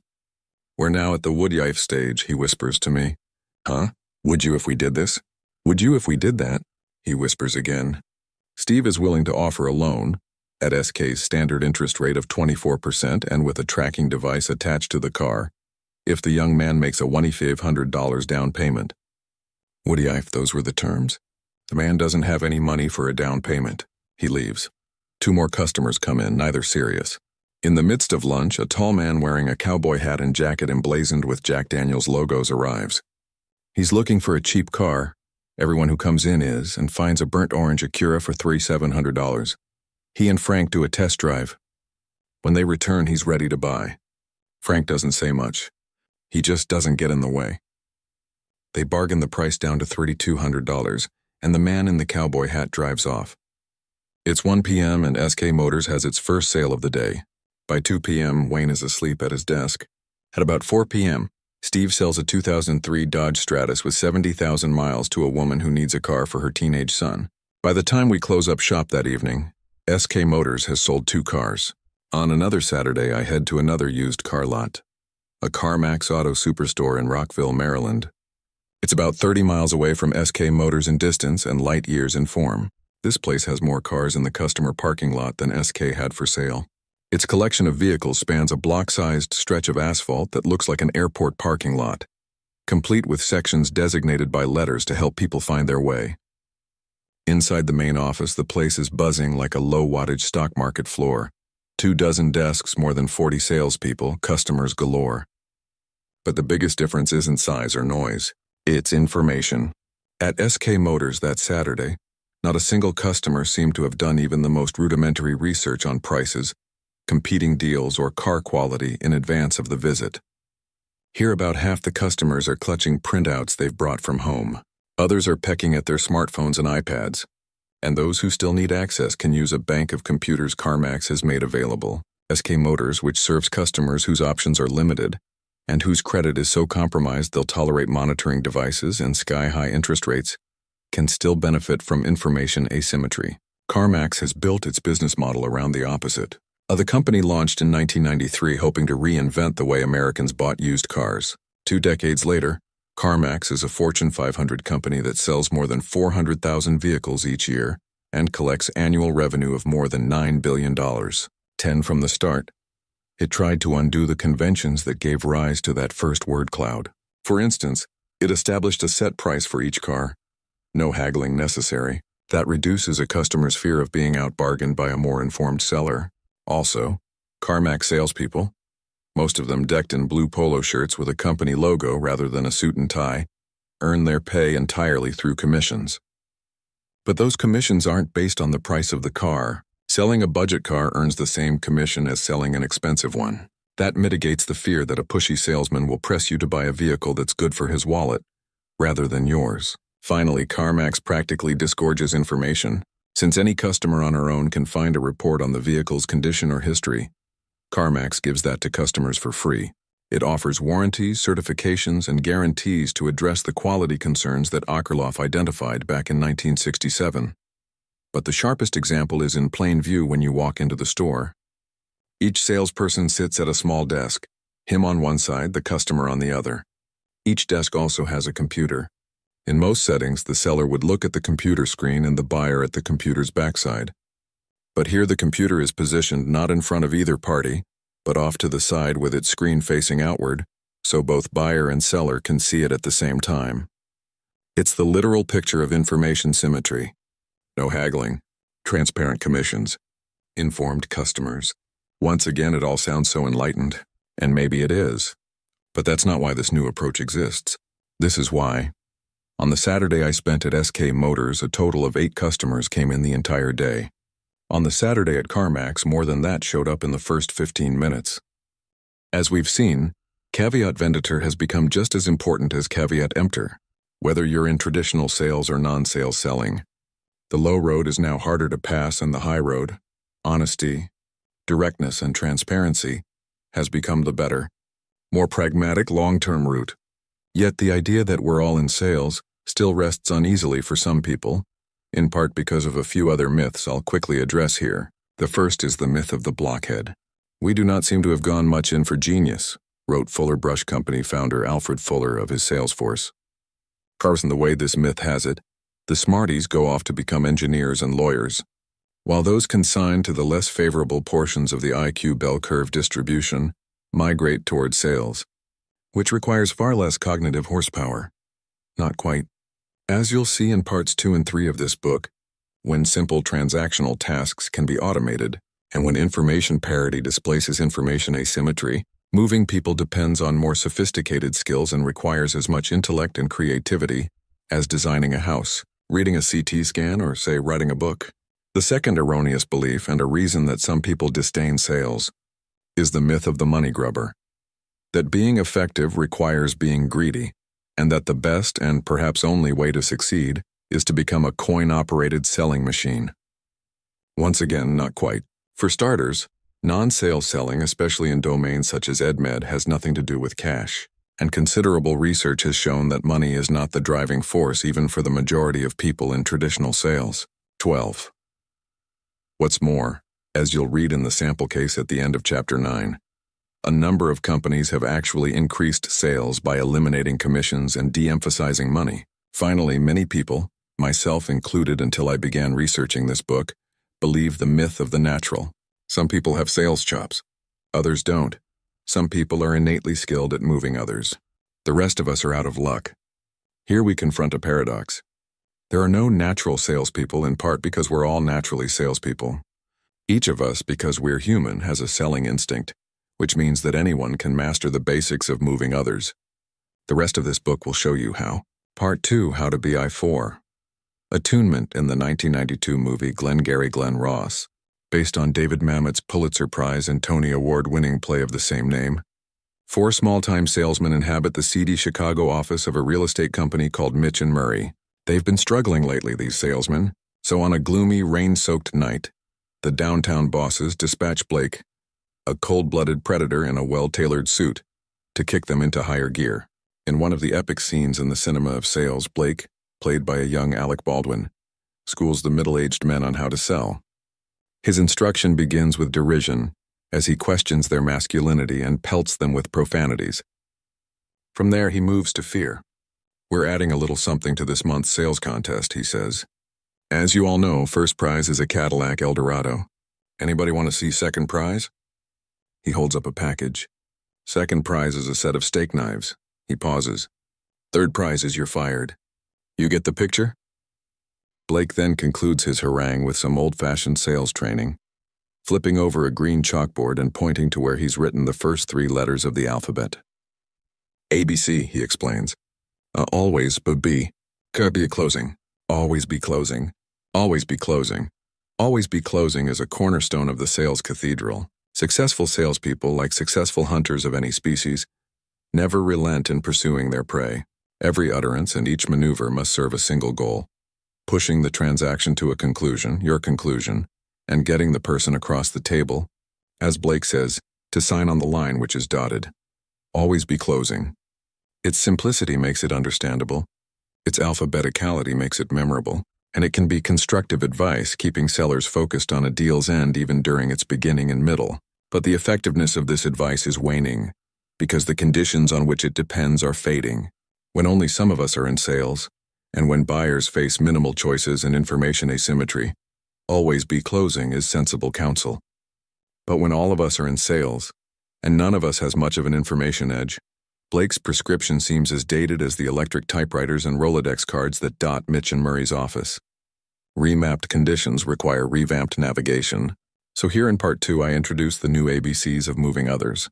A. Attunement. B. Buoyancy. C. Clarity. Attunement. Buoyancy and clarity. These 3 qualities, which emerge from a rich trove of social science research, are the new requirements for effectively moving people on the remade landscape of the 21st century. We begin in this chapter with attunement. And to help you understand this quality, let me get you thinking about another letter: power, empathy, and chameleons. Take a moment right now, and if there's someone in the room with you, politely request 30 seconds of his or her time.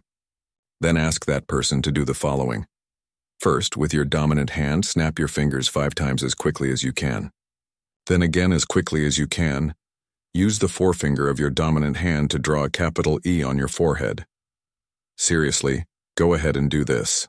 I'll wait. If you're alone, slip this exercise in your back pocket and pull it out at your next opportunity.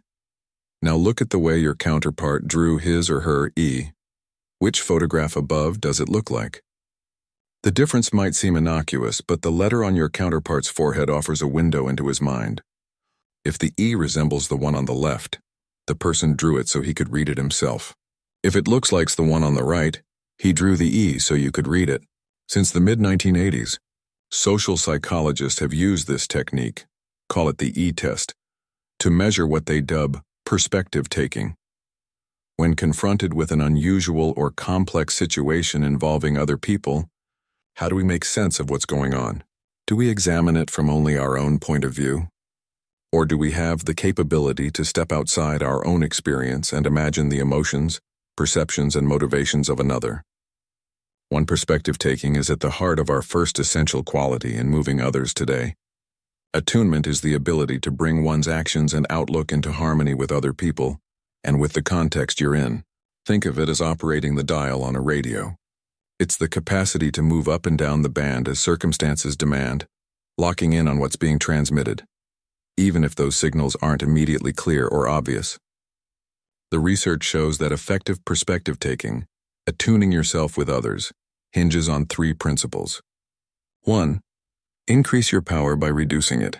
In a fascinating study a few years ago, a team of social scientists led by Adam Galinsky at Northwestern University's Kellogg School of Management probed the relationship between perspective taking and power. They divided their participants into 2 groups, the only difference being what each experienced immediately before the key experiment. One group completed a series of exercises that induced feelings of power. The other did a different set of activities designed to emphasize their lack of power. Then researchers gave the people in each group the E-test. The results were unmistakable.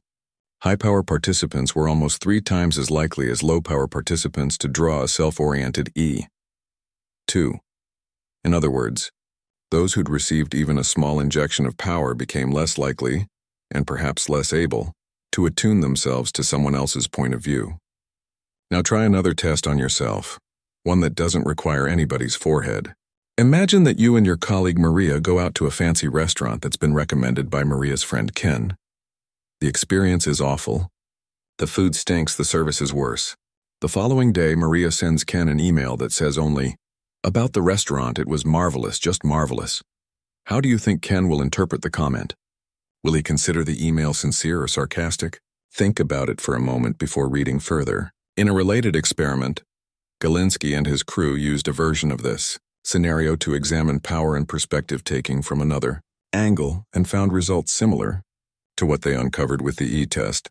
Participants with high power generally believed that Ken found the email sarcastic. Those with low power predicted he found it sincere. Who's correct? Chances are it's the low power group. Remember, Ken has no idea what happened at the dinner. Unless Maria is a chronically sarcastic person, of which there was no evidence in the experiment, Ken has no reason to suspect insincerity on the part of his friend. To conclude that he inferred sarcasm in Maria's email depends on privileged background knowledge that Ken doesn't have. As the researchers conclude, power leads individuals to anchor too heavily on their own vantage point, insufficiently adjusting to others' perspective. 3. The results of these studies, part of a larger body of research, point to a single conclusion: an inverse relationship between power and perspective taking. Power can move you off the proper position on the dial and scramble the signals you receive, distorting clear messages and obscuring more subtle ones. This is a hugely important insight for understanding how to move others. The ability to take another's perspective mattered less when sellers, whether a commissioned salesperson in an electronics store or a physician in her diploma-studded office, held all the cards. Their edge in information, Again, whether that information was the reliability of a clock radio or the experiences of patients with Lyme disease, gave them the ability to command through authority and sometimes even to coerce and manipulate. But as that information advantage has withered, so has the power it once conferred. As a result, the ability to move people now depends on power's inverse, understanding another person's perspective, getting inside his head, and seeing the world through his eyes. And doing that well requires beginning from a position that would get you expelled from the Mitch and Murray Always Be Closing School of Sales. Assume that you're not the one with power. Research by Dasher Keltner at the University of California, Berkeley, and others has shown that those with lower status are keener perspective takers.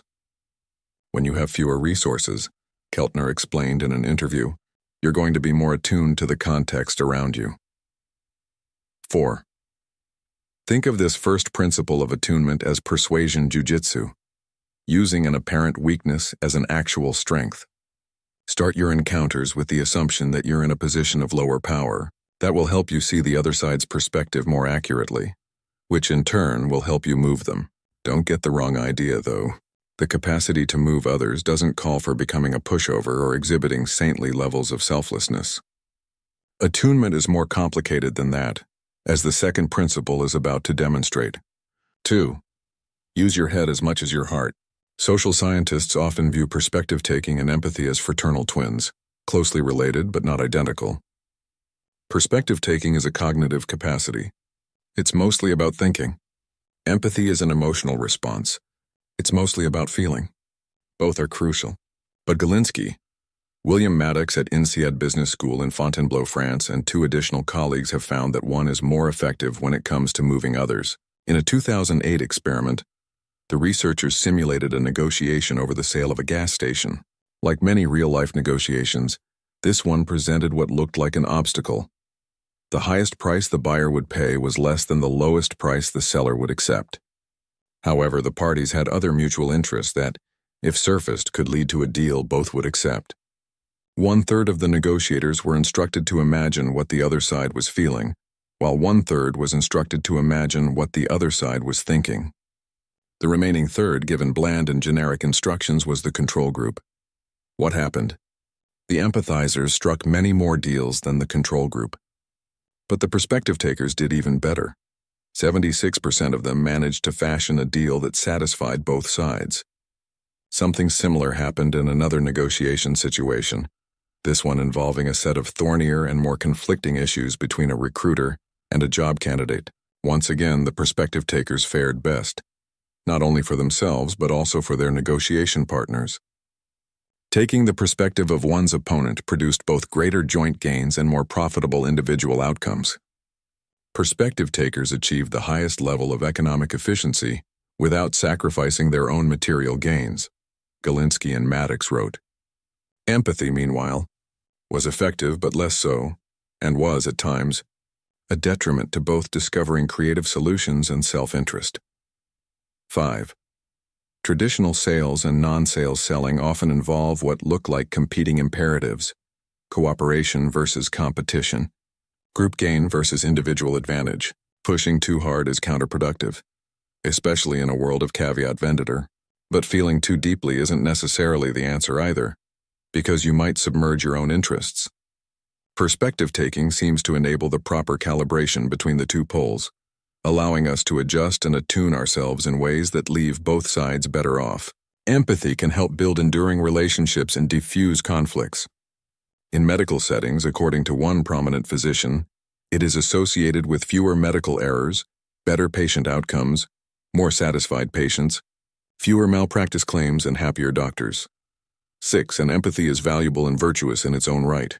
But when it comes to moving others, perspective taking is the more effective of these fraternal twins. As the researchers say, ultimately it's more beneficial to get inside their heads than to have them inside one's own heart. 7. This second principle of attunement also means recognizing that individuals don't exist as atomistic units, disconnected from groups, situations, and contexts, and that requires training one's perspective-taking powers not only on people themselves, but also on their relationships and connections to others. An entire field of study, Social network analysis has arisen in the last 15 years to reveal these connections, relationships, and information flows. 8. In most sales situations, however, we don't have the luxury of the deep research and fancy software that social network analysts use, so we must rely less on GPS-style directions and more on our intuitive sense of where we are. In the world of waiters and waitresses, this sort of attunement is called having eyes or reading a table. It allows the server to quickly interpret the group dynamics and adjust his style accordingly. In the world of moving others, I call this ability social cartography. It's the capacity to size up a situation and, in one's mind, draw a map of how people are related. I do this in every sales situation, says Dan Shimmerman, founder of Vericent Software, a blazingly successful Toronto company recently acquired by IBM. For me, it's very important to not just have a good understanding of the key players involved in making a decision, but to understand what each of their biases and preferences are. The mental map gives a complete picture and allows you to properly allocate time, energy, and effort to the right relationships. Social cartography, drawing that map in your head, ensures that you don't miss a critical player in the process, Shimmerman says. It would stink to spend a year trying to sell Mary only to learn that Dave was the decision maker. Nonetheless, attunement isn't a merely cognitive exercise. It also has a physical component, as our third principle of attunement will show. The ambivert advantage extroverts make the best salespeople. The reasons are clear from the very textbook definition of this personality type. Individuals high on extroversion are characterized as sociable, assertive, lively, and sensation-seeking. Moving others requires interacting with others in social situations, which can drain the energy of introverts, is something extroverts relish. Extroverts' comfort with other people also means they don't shrink from making requests, and such assertiveness helps, whether you're convincing a prospective client to hire your public relations firm or asking a stranger to switch seats on a train. Extroverts are friendly and gregarious, which means they're more likely to strike up the lively conversations that lead to relationships and ultimately perhaps to sales. Finally, extroverts by their very nature seek stimulation, and the energy and enthusiasm that bubble up can be infectious, not to mention conducive to many forms of influence and persuasion. Sociable, assertive, lively, and sensation-seeking. It's the ideal profile for moving others. Salespeople represent the prototypical extroverts in our culture, many analysts say. The very embodiment of the extrovert ideal that shapes Western society. 24. Little wonder then that extroverts often pursue careers in sales, that most sales guides extol outgoingness and sociability, or that research confirms that managers select for this trait when hiring a sales force. 25. The notion that extroverts are the finest salespeople is so obvious that we've overlooked one teensy flaw. There's almost no evidence that it's actually true. When social scientists have investigated the relationship between extroversion and sales success, they've found the link, at best, flimsy. For instance, while supervisors often give extroverts high ratings, several researchers have found that extroversion has no statistically significant relationship with sales performance and that extroversion is not related to sales volume. One of the most comprehensive investigations, AI, set of 3 meta-analyses of 35 separate studies involving 3,806 salespeople, found that the correlation between extroversion and sales was essentially non-existent. Positive correlations are measured on a scale that goes from 0 to 1, with higher numbers, say 0.62, indicating close correlations, and 0 no correlation at all. Across the 35 studies, the correlation between extroversion and sales performance was a minuscule 0.07. 27. Does this mean that introverts, those soft-spoken souls more at home in a study carrel than at a cocktail party, are better at moving others? Not at all. In fact, the evidence, which is emerging in new research, reveals something far more intriguing. Adam Grant is a management professor at the University of Pennsylvania's Wharton School and one of America's top young social psychologists. Some of his previous research had examined extroversion 28, and he'd become curious that a trait so widely associated with sales didn't have much connection to success in that realm. So he decided to find out why. Grant collected data from a software company that operates call centers to sell its products. He began by asking more than 300 sales representatives to complete several personality assessments. including one that social scientists use to measure where people fall on the introversion-extroversion spectrum. This particular assessment lists statements such as "I am the life of the party" and "I am quiet around strangers," and asks participants to rate themselves on a 1 to 7 scale, with their answers resulting in a numerical measure of extroversion. Then Grant tracked the sales representative's revenues over the next 3 months. 29. Perhaps not surprisingly, introverted sales reps didn't perform as well as extroverted ones, earning an average of $120 per hour in revenue compared with $125 per hour for their more outgoing colleagues. But neither did nearly as well as a third group, the ambiverts. Ambiverts. These are people who are neither overly extroverted nor wildly introverted. 30. Go back to that 1 to 7 introversion-extroversion scale. Ambiverts sit roughly in the center. They're not 1s or 2s, but they're not 6s or 7s. In Grant's study, these Goldilocks personalities, not too hot, not too cold, earned an average of nearly $150 per hour, easily besting their counterparts. In fact, the salespeople who had the highest average revenue, $208 per hour, had extroversion scores of 4.0, smack at the midpoint. What's more, when Grant plotted total revenue over the 3 months against employees' scores on the 1 to 7 scale, he found a distinct and revealing pattern. Indeed, revenue peaked between 4 and 4.5, and fell off as the personality moved toward either the introvert or extrovert pole. Those highest in extroversion fared scarcely better than those highest in introversion, but both lagged behind their co-workers in the modulated middle. 31. These findings call into question the long-standing belief that the most productive salespeople are extroverted, Grant writes. 32. Instead, being too extroverted can actually impair performance, as other research has begun to confirm. For example, 2 recent Harvard Business Review studies of sales professionals found that top performers are less gregarious than below-average ones, and that the most sociable salespeople are often the poorest performers of all. 33. According to a large study of European and American customers, the most destructive behavior of salespeople wasn't being ill-informed. It was an excess of assertiveness and zeal that led to contacting customers too frequently. 34. Extroverts, in other words, often stumble over themselves. They can talk too much and listen too little, which dulls their understanding of others' perspectives. They can fail to strike the proper balance between asserting and holding back, which can be read as pushy and drive people away. The answer, though, isn't to lurch to the opposite side of the spectrum. Introverts have their own, often reverse challenges. They can be too shy to initiate and too timid to close. The best approach is for the people on the ends to emulate those in the center. As some have noted, introverts are geared to inspect, while extroverts are geared to respond. 35. Selling of any sort. Whether traditional sales or non-sales selling, requires a delicate balance of inspecting and responding. Ambiverts can find that balance. They know when to speak up and when to shut up. Their wider repertoires allow them to achieve harmony with a broader range of people and a more varied set of circumstances. Ambiverts are the best movers because they're the most skilled attuners. For most of you, this should be welcome news. Look again at the shape of the curve in that second chart. That's pretty much what the distribution of introverts and extroverts looks like in the wider population. 36. A few of us are extroverts. A few of us are introverts, but most of us are ambiverts, sitting near the middle, not the edges, happily attuned to those around us. In some sense, we are born to sell. Sample case attunement. Discover the best way to start a conversation.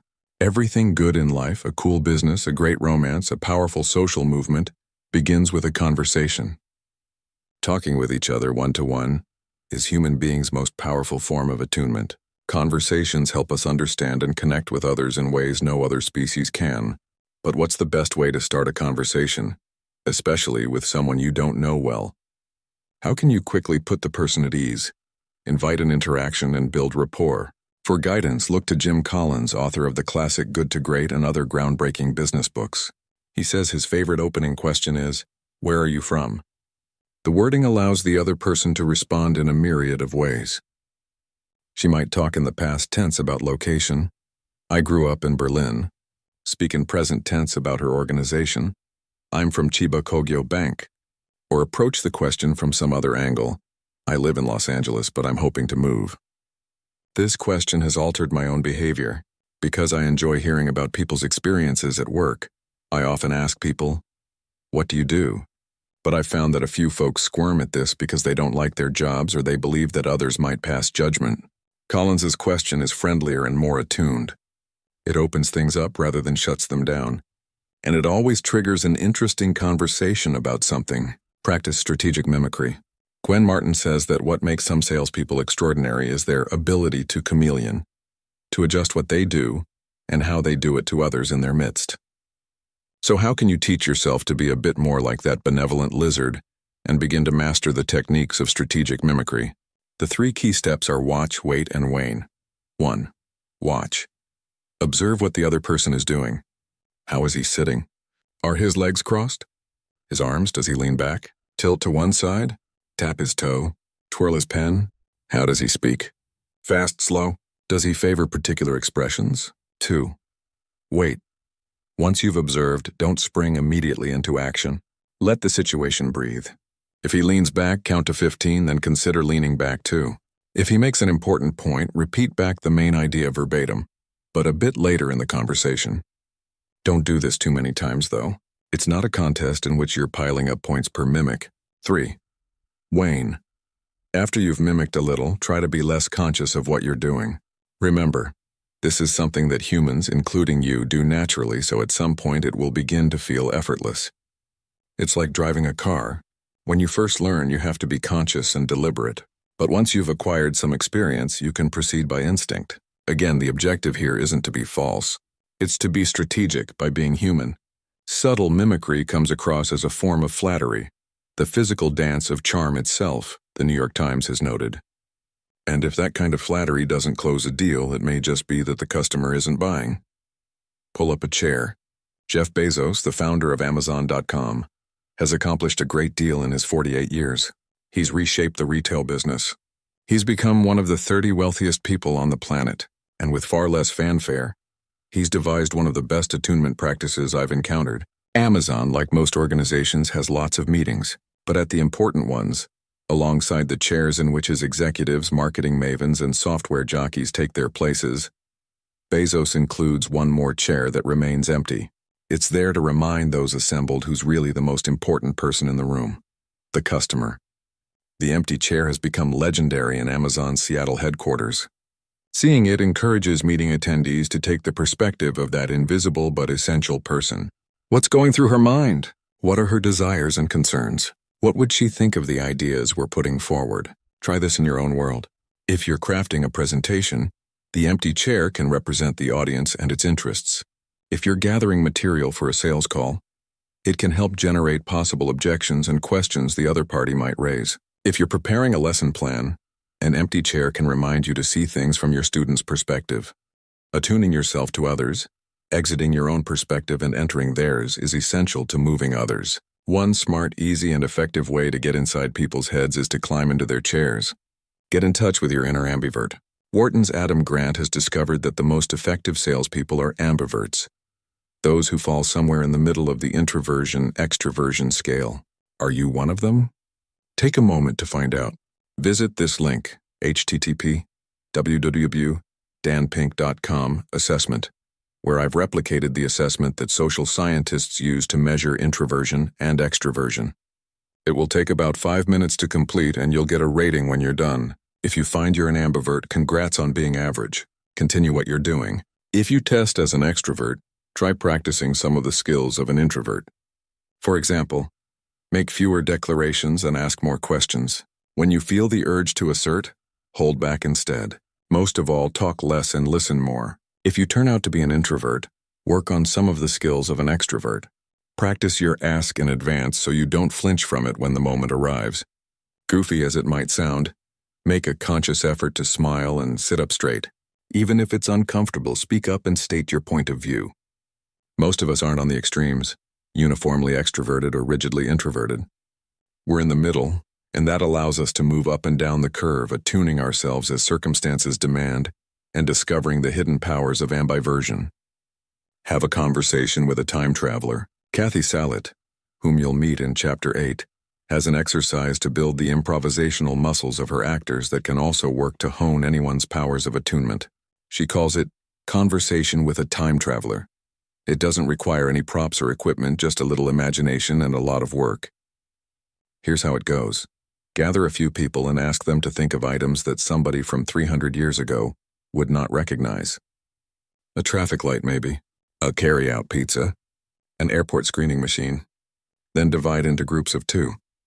Each pair selects an item. One person plays the role of someone from the early 1700s.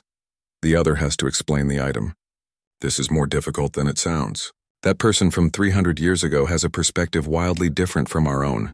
For instance, to explain, say, a Big Mac bought from a drive-through window requires understanding a variety of underlying concepts. Owning an automobile. Consuming what 300 years ago was a preposterous amount of meat. Trusting someone you've likely never met and will never see again, and so on. This exercise immediately challenges your assumptions about the understandability of your message, Solid says. You are forced to care about the worldview of the other person. That's something we all should be doing a lot more of in the present. Map it. Walking a mile in another's shoes sometimes requires a map. Here are 2 new varieties that can provide a picture of where people are coming from and where they might be going. 1. Discussion map. In your next meeting, cut through the clutter of comments with a map that can help reveal the group's social cartography. Draw a diagram of where each person in the meeting is sitting. When the session begins, note who speaks first by marking an X next to that person's name. Then each time someone speaks, add an X next to that name. If someone directs her comments to a particular person, rather than to the whole group, draw a line from the speaker to the recipient. When the meeting is done, you'll get a visual representation of who's talking the most, who's sitting out, and who's the target of people's criticisms or blandishments. You can even do this for those increasingly ubiquitous conference calls. In fact, it's easier because nobody can see you. Below is an example, which shows that the person with the initials JW talked the most, that many of the comments were directed at AB, and that SL and KC barely participated. 2. Mood map. To gain a clear sense of a particular context, try mapping how it changes over time. For instance, in a meeting that involves moving others, note the mood at the beginning of the session. On a scale of 1, negative and resistant, to 10, positive and open, what's the temperature? Then at what you think is the midpoint of the meeting, check the mood again. Has it improved? Deteriorated? Remained the same? Write down that number too. Then do the same at the very end. Think of this as an emotional weather map to help you figure out whether conditions are brightening or growing stormier. With attunement, you don't have to be a weatherman to know which way the wind blows. Play mirror, mirror. How attuned are you to slight alterations in appearances or situations? This team exercise, a favorite of change management consultants, can help you answer those questions and begin to improve. Gather your group and tell them to do the following. 1. Find a partner and stand face-to-face with that person for 30 seconds. 2. Then turn around so that you're both back-to-back with your partner. 3. Once turned around, each person changes one aspect of his or her appearance. For example, remove earrings, add eyeglasses, untuck your shirt. Important, don't tell people what you're going to ask them to do until they're back-to-back. Wait 60 seconds. 4. Turn back around and see if you or your partner can tell what has changed. 5. Repeat this twice more with the same person, each time altering something new about your appearance. When you're done, debrief with a short discussion. Which changes did people notice? Which eluded detection? How much of doing this well depended on being observant and attuned from the outset? How might this experience change your next encounter with a colleague, client, or student? Find uncommon commonalities. The research of Arizona State University social psychologist Robert Cialdini, some of which I'll discuss in Chapter 6, shows that we're more likely to be persuaded by those whom we like. And one reason we like people is that they remind us of us. Finding similarities can help you attune yourself to others and help them attune themselves to you. Here's an exercise that works well in teams and yields some insights individuals can later deploy on their own. Assemble a group of 3 or 4 people and pose this question. What do we have in common, either with another person or with everyone? Go beyond the surface. For example, does everybody have a younger brother? Have most people visited a Disney property in the last year? Are some people soccer fanatics or opera buffs or amateur cheesemakers? Set a timer for 5 minutes and see how many commonalities you can come up with. You might be surprised. Searching for similarities, hey, I've got a dachshund too, may seem trivial. We dismiss such things as small talk, but that's a mistake. Similarity, The genuine, not the manufactured, variety is a key form of human connection. People are more likely to move together when they share common ground.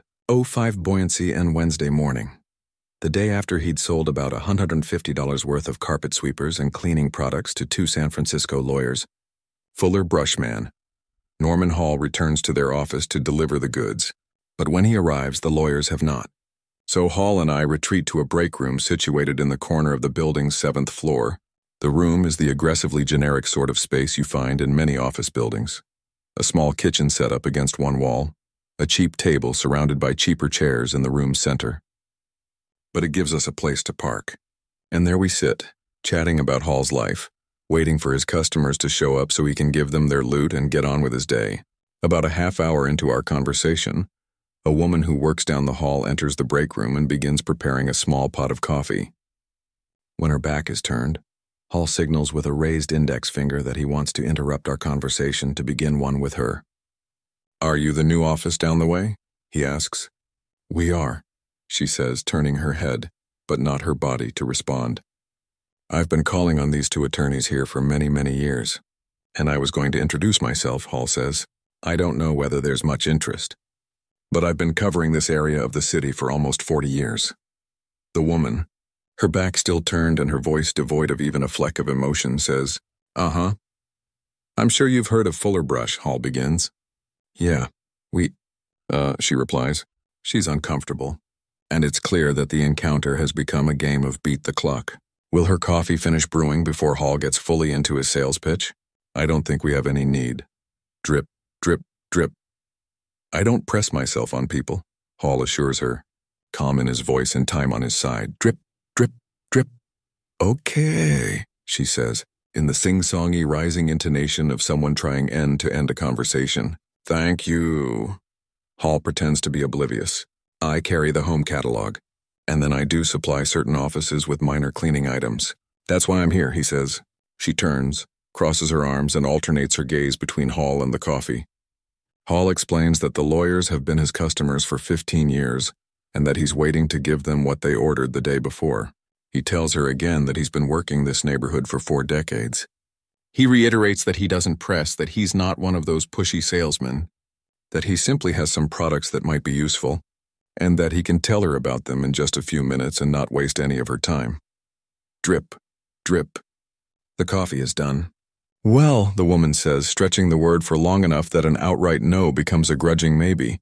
"Stop by on your way out." Hall asks her name. "It's Beth." She exits with her fresh cup of coffee. Silence fills the room. Hall waits until Beth is out of earshot. Then he leans in toward me across the break room table. That, he says, is how it starts. Norman Hall began selling Fuller brushes because he was broke. Born in New York City, the son of a Russian mother who took care of the household and a Scottish father who was a sales representative for a publishing company, Hall worked some as a child actor. But upon graduating from high school, he enrolled at Cornell University intent on becoming a doctor. It quickly became apparent that medicine wasn't my best vocation, he told me. I spent more time performing than studying. After a stint in the U.S. Navy, he returned to New York City to give professional acting a serious try. It was difficult. In need of steady income, he followed his father's path and became a salesman for a publishing company. Before long, he found himself in San Francisco, opening the West Coast office of Grove Press, the imprint that published Jack Kerouac, William Burroughs, and Allen Ginsberg. In a few years, that office cratered. So did Hall's marriage. He started a restaurant which flopped and burned through his savings. It was the early 1970s, and I was down to my last buck, Hall said. I answered an ad for Fuller brushes because it offered very fast turnover and quick cash flow. He quit 4 times the first week, although he'd been a salesperson before, and therefore had met with his full share of rejection. He found door-to-door selling especially brutal. These rejections came fast and ferociously, often in the form of a rude comment and a slammed door. But every time he wanted to quit, one of the San Francisco office's veteran salesmen pulled him aside. This fellow, Charlie was his name, was the quintessential Fuller brushman, Hall said. He encouraged Hall, telling him that the no's he was piling up were just part of the process and that he should keep going, keep going. By God, At the end of the week, I had a nice wage for myself, Hall said. Hall did keep going, still trying his hand at acting and looking for other ways to support himself. It was a day-to-day thing, he said. But after about 5 years, I finally reconciled to the fact that this is my career, and I just do a damn good job of it. Not that it's ever easy. But what wears him down isn't lugging boxes of hairbrushes and bottles of stain remover, up and down roller coastery hills, or trekking 5 miles a day on 75-year-old legs. It's something deeper. Each day, when he makes his rounds, Hall confronts what he calls an ocean of rejection. Draw a map of the world of selling, and the most prominent topographical feature is that deep and menacing ocean.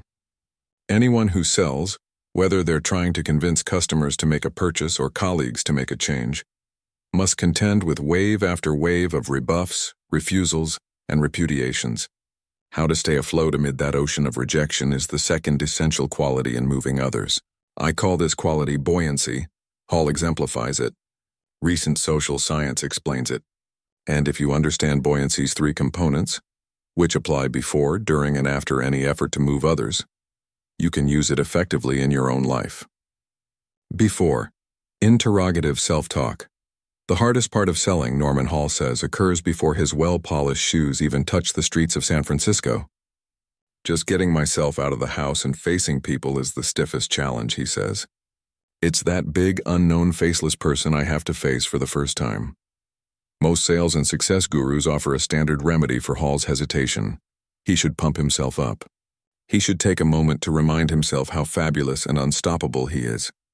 For example, Og Mandino, whose inspirational books helped set the tone for sales advice in the 20th century, recommended that we each should tell ourselves, "I am nature's greatest miracle, and that I will be the greatest salesman the world has ever known." More, Napoleon Hill, author of Think and Grow Rich, one of the best-selling American books of the last century, wrote that the first step in salesmanship was autosuggestion, the principle through which the salesman saturates his own mind with belief in the commodity or service offered for sale, as well as in his own ability to sell. 2. From Anthony Robbins in the United States to Paul McKenna in the United Kingdom to any sales training course anywhere in the world, the advice arrives with remarkable sameness. Tell yourself you can do it. Declaring an unshakable belief in your inherent awesomeness inflates a sturdy raft that can keep you bobbing in an ocean of rejection. Alas, the social science shows something different and more nuanced. We human beings talk to ourselves all the time, so much in fact that it's possible to categorize our self-talk. Some of it is positive, as in, "I'm strong, I've got this," or "I will be the world's greatest salesman." Some of it, for a few of us, much of it, is negative.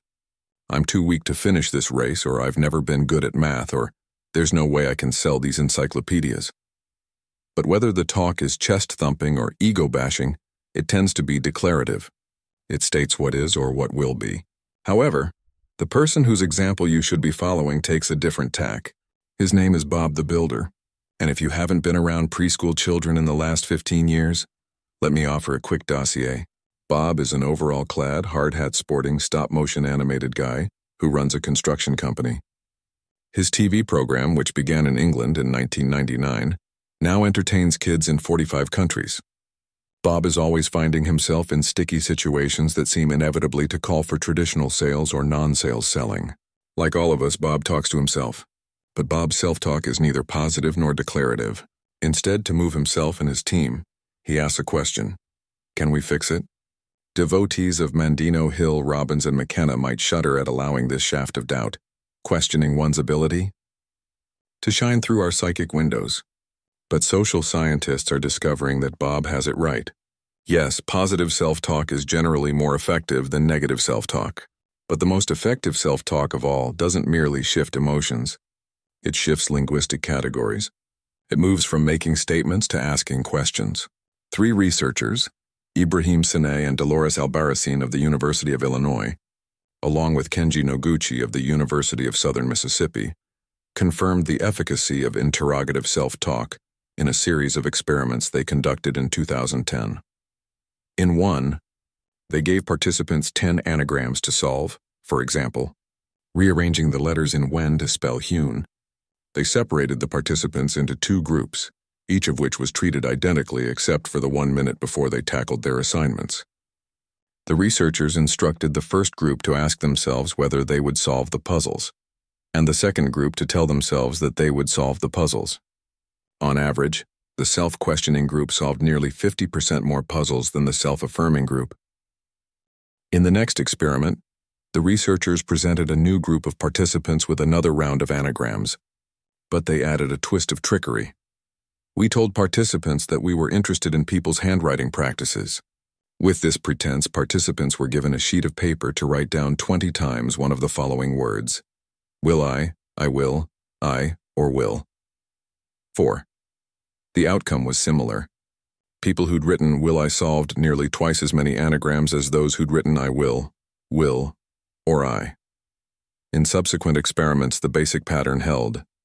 Those who approached a task with Bob the Builder-style questioning self-talk outperformed those who employed the more conventional juice myself up, declarative self-talk. The reasons are twofold.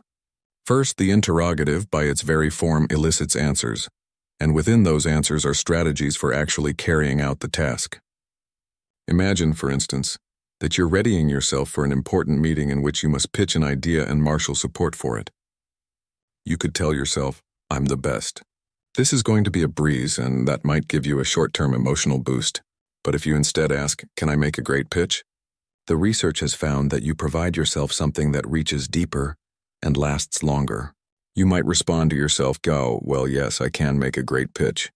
In fact, I've probably pitched ideas at meetings 24 times in my life. You might remind yourself of your preparation. Sure, I can do this. I know this material inside out, and I've got some great examples to persuade the people who might be skeptical.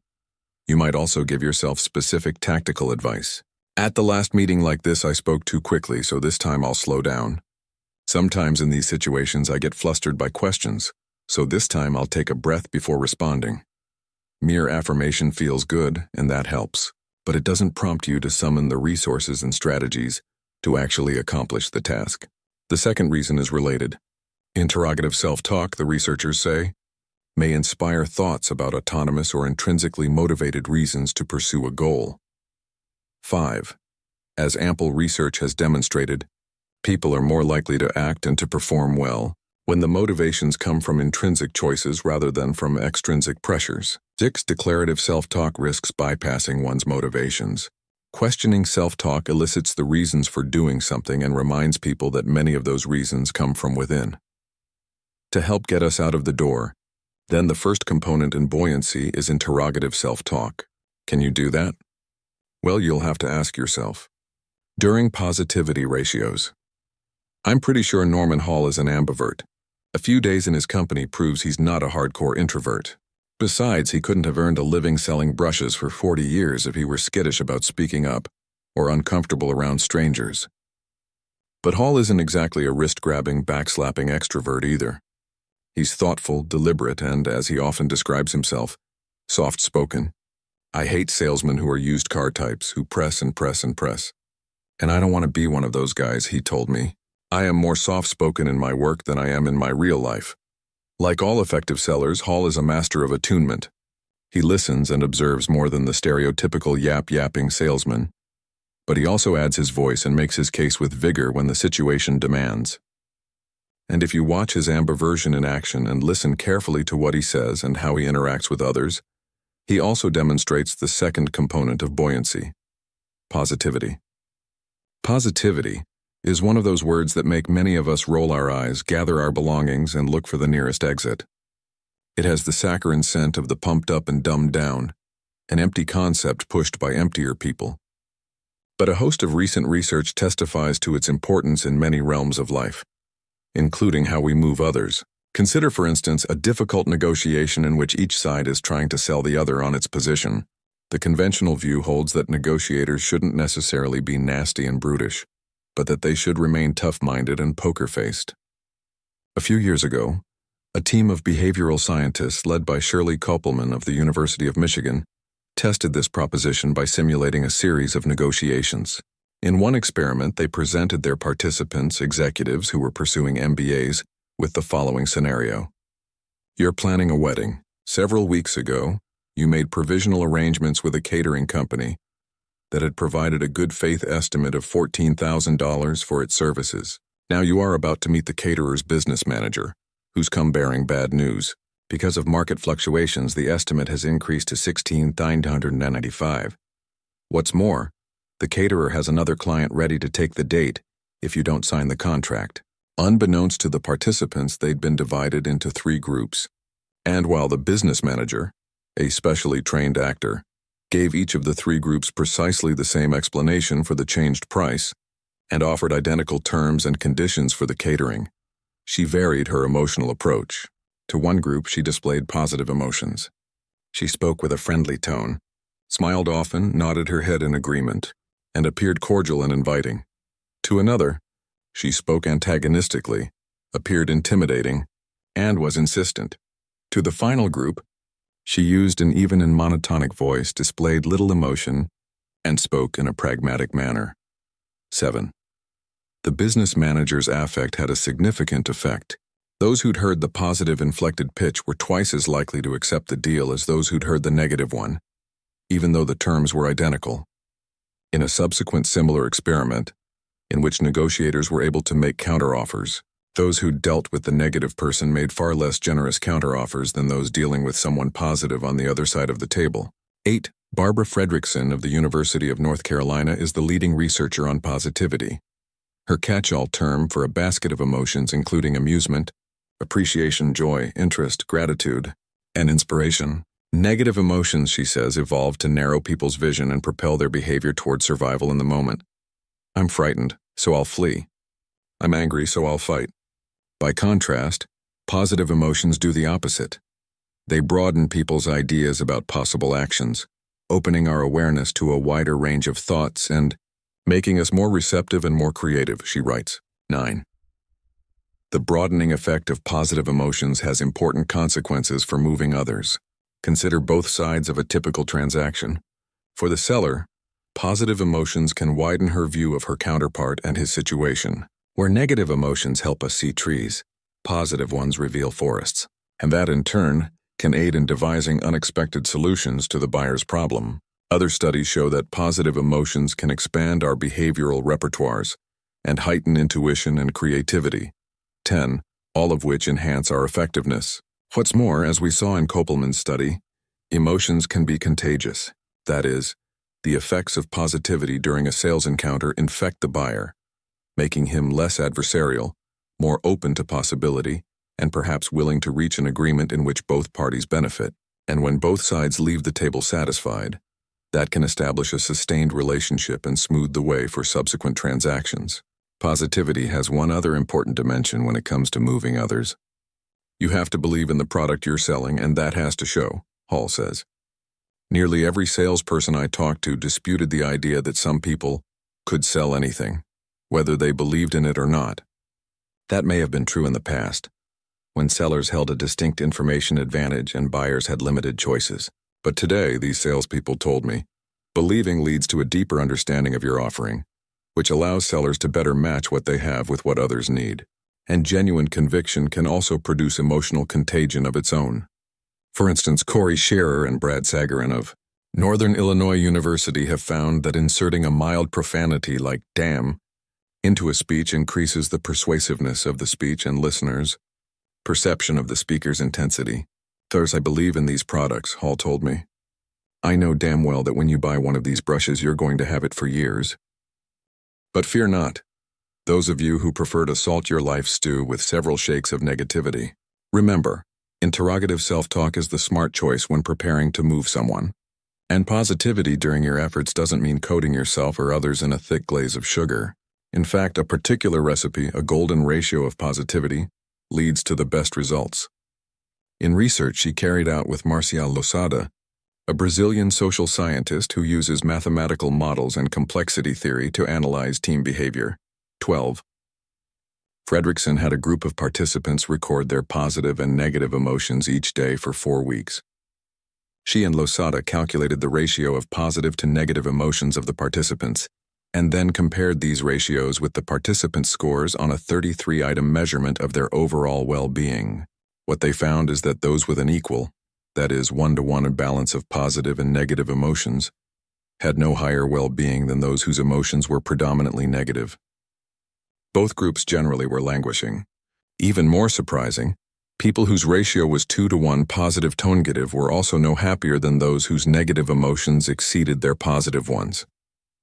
But once the balance between emotions hit a certain number, everything tipped.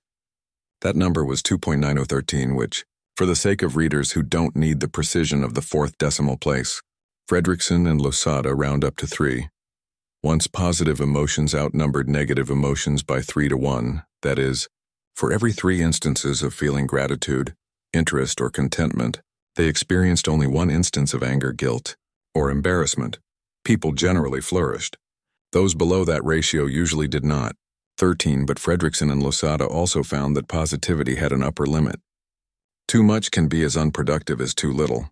Once the ratio hit about 11-to-1, positive emotions began doing more harm than good. Beyond that balance of positive to negative, life becomes a festival of Panglossian cluelessness, where self-delusion suffocates self-improvement. Some negativity, what Fredrickson and Losada call appropriate negativity, is essential. Without it, behavior patterns calcify. 14. Negative emotions offer us feedback on our performance, information on what's working and what's not, and hints about how to do better. Hall seems to have found the proper mix. He says that he tries to begin his day with 1 or 2 sales calls that he knows will be friendly. He also seeks positive interactions throughout his day. For instance, in one 3-hour stretch I was with him, he visited a restaurant to ask after a friend who worked there who'd been ill. He stopped a longtime customer on the street to catch up on what was going on in his life. He entered a clothing store, was greeted by its proprietor with a hearty "Mr. Fuller," and the two embraced, albeit in an awkward bro hug. These experiences help him keep going after other visits, where he leaves muttering under his breath at people's rudeness. Fredrickson sees the healthy positivity ratios of Hall and others as a calibration between 2 competing poles, levity and gravity. Levity is that unseen force that lifts you skyward, whereas gravity is the opposing force that pulls you earthward. Unchecked levity leaves you flighty, ungrounded, and unreal. Unchecked gravity leaves you collapsed in a heap of misery, she writes. Yet when properly combined, these 2 opposing forces leave you buoyant. 15 after. Explanatory style. At the end of each day, Norman Hall boards a Golden Gate Transit bus and rides back home to his wife in Rohnert Park, about 90 minutes away. Some days he reads. Other times he sleeps. Many afternoons he just thinks. But how he thinks about his day, in particular how he explains its worst aspects, can go a long way in determining whether he succeeds. This is the third component in buoyancy. One of the towering figures in contemporary psychological science is Martin Seligman, the University of Pennsylvania scholar who helped originate positive psychology, which treats happiness, well-being, and satisfaction with the same intensity and analytic rigor with which the field has long treated dysfunction, debility, and despair. One of Seligman's signal contributions has been to deepen our understanding of optimism. Seligman arrived at the topic from the other end of the emotional tunnel. As a young scientist in the 1970s, he'd pioneered the concept of learned helplessness. First with studies on dogs, and later with research on humans, Seligman pushed back against the prevailing behavioralist view, which held that all creatures, whether they walked on 2 legs or 4, responded systematically and predictably to external rewards and punishments. Seligman's work demonstrated that after extended experiences in which they were stripped of any control over their environment, some individuals just gave up. Even when conditions returned to normal, and they once again possessed the ability to seek gain or avoid pain, they didn't act. They had learned to be helpless. In human beings, Seligman observed, learned helplessness was usually a function of people's explanatory style, their habit of explaining negative events to themselves. Think of explanatory style as a form of self-talk that occurs after, rather than before, an experience. People who give up easily, who become helpless even in situations where they actually can do something, explain bad events as permanent, pervasive, and personal. They believe that negative conditions will endure a long time, that the causes are universal rather than specific to the circumstances, and that they're the ones to blame. So if their boss yells at them, they interpret it as, "My boss is always mean or all bosses are jerks or I'm incompetent at my job rather than my boss is having an awful day and I just happened to be in the line of fire when he lost it. A pessimistic explanatory style, the habit of believing that it's my fault, it's going to last forever, and it's going to undermine everything I do. 16 is debilitating, Seligman found. It can diminish performance, trigger depression, and turn setbacks into disasters. 17 by the mid-1980s, after learned helplessness had become a staple of introductory psychology courses, Seligman and some colleagues began wondering whether the theory had a sunnier flip side. If people with a downbeat explanatory style suffered, do people with an upbeat style thrive? To find out, Seligman and his University of Pennsylvania colleague Peter Schulman sought a territory awash in disappointment, one whose inhabitants every day faced wave after wave of negative reactions. Sales. The two researchers assembled nearly 100 sales agents from the Pennsylvania region of the Metropolitan Life Insurance Company. These men and a few women held classic sales jobs. They made cold calls to set up appointments, met with prospects to pitch policies, and earned their living from commissions on the sales they closed. Seligman and Schulman gave all the agents the Attributional Style Questionnaire, ASQ, a psychological assessment that offers a series of vignettes, the responses to which locate the person's explanatory style on a pessimism-optimism spectrum. Then they tracked the agent's performance over the next 2 years, measuring how much insurance they sold and the total commissions they earned. The results were unequivocal. Agents who scored in the optimistic half of explanatory style sold 37% more insurance than agents scoring in the pessimistic half. Agents in the top decile sold 88% more insurance than those in the bottom decile, they discovered. 18. Next, in response to Metropolitan Life's concern that about half of its sales agents quit their jobs in the first year, Seligman and Schulman studied a different group, more than 100 newly hired salespeople. Before these agents started their jobs, the researchers gave them the ASQ. Then they charted their progress. Agents who scored in the pessimistic half of the ASQ ended up quitting at twice the rate of those in the optimistic half. Agents in the most pessimistic quarter were 3 times as likely to quit as those in the most optimistic 25%. 19. In other words, the salespeople with an optimistic explanatory style, who saw rejections as temporary rather than permanent, specific rather than T-universal, and external rather than personal, sold more insurance and survived in their jobs much longer. What's more, explanatory style predicted performance with about the same accuracy as the most widely used insurance industry assessment for hiring agents. Optimism, it turns out, isn't a hollow sentiment. It's a catalyst that can stir persistence, steady us during challenges, and stoke the confidence that we can influence our surroundings. Norman Hall has the optimistic explanatory style down. When he was rejected, as he was several times during the sales calls on which I joined him, he explained the rejections as temporary, specific, or external. The jewelry store owner was busy with a customer and couldn't focus on brushes. The maintenance guy hadn't carefully assessed his supplies yet. The clothing store manager was probably having cash flow problems in a tight economy. When I asked him about these rebuffs, Hall was unperturbed. "I'm a damn good salesman," he told me. "You have to keep going." That's it.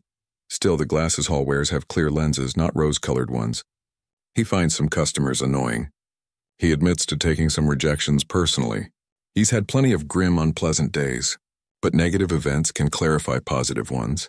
They equip Hall not with weak-kneed dreaminess but with tough-minded buoyancy, the proper balance between downward and upward forces. His is not blind optimism but what Seligman calls flexible optimism, optimism with its eyes open. 20. The first thing we hear is panting. That's followed by the clumpety clump of 4 feet on the hallway carpet. Penelope Cronus and Liz Creher, their dog in tow, are arriving to open their office and begin their day. They are surprised to see Norman Hall. They'd placed their order less than 24 hours ago, but are delighted to get their electrostatic carpet sweeper and stainless steel scrubbers. It also turns out that they know Beth, the woman from the break room, and encourage Hall to use their names as a way for him to gain credibility. His delivery made, Hall and I walk down the corridor toward Beth's office. At this point, I feel like my presence is cramping Hall's style. He doesn't need a wingman on this sales call, so when he enters her lobby, I head for the elevators. It's about 11 a.m. when we split paths, and I wait for Hall on the sidewalk in front of 530 Bush Street. Beth had shown barely a crease of interest in brushes or much else back in the break room, so I expect Hall to be down by 11:05. He's not. Nor is he down at 11:10, or 11:15, or 11:20. It's not until nearly 11:25 that Hall pushes through the glass doors on the ground level of the office building and walks toward the sidewalk. I look at him but don't say a word. I just open my palms upward and raise my eyebrows to ask, "Well?" He shakes his head and, with the forefinger of his right hand extended parallel to the ground, he makes a slashing motion across this throat. No sale. We walk in silence for maybe 8 steps. Then the last Fuller brushman in San Francisco turns to me and says, "But I think there's going to be a chance to get her next time. Sample case buoyancy. Be like Bob. Practice interrogative self-talk. Next time you're getting ready to persuade others, reconsider how you prepare. Instead of pumping yourself up with declarations and affirmations, take a page from Bob the Builder and pose a question instead. Ask yourself, can I move these people?" As social scientists have discovered, interrogative self-talk is often more valuable than the declarative kind. But don't simply leave the question hanging in the air like a lost balloon. Answer it directly and in writing. List 5 specific reasons why the answer to your question is yes. These reasons will remind you of the strategies that you'll need to be effective on the task, providing a sturdier and more substantive grounding than mere affirmation. In other words, ask and you shall receive. Monitor your positivity ratio. It's the golden mean of well-being, the magic formula for flourishing, the secret numerical code of the satisfied, 3-to-1. What can you do to ensure your balance between positive and negative emotions reaches that elusive ratio? One way to begin is to visit Barbara Fredrickson's website, http://positivityratio.com. Take her positivity self-test, a 20-question assessment you can complete in 2 or 3 minutes that will yield your current positivity ratio. Then establish a free account and track your ratio over time. You can find background on the test in Fredrickson's book, Positivity. Top-notch research reveals the 3-to-1 ratio that will change your life. An excellent popular introduction to her academic work. In addition, be more conscious of your emotions in the moment. In fact, try listing Fredrickson's 10 positive emotions: joy, gratitude, serenity, interest, hope, pride, amusement, inspiration, awe, and love on your phone, computer, or office wall. Select 1 or 2. Then in the course of the day, look for ways to display those emotions. This will give you a psychic boost, lift up the people around you, and increase your chances of moving others. Am I sure? I'm positive. Clarity or give the intrusion into your personal affairs, but let me ask, are you saving enough for retirement? If you're like many people, your answer is a quiet and sheepish, probably not.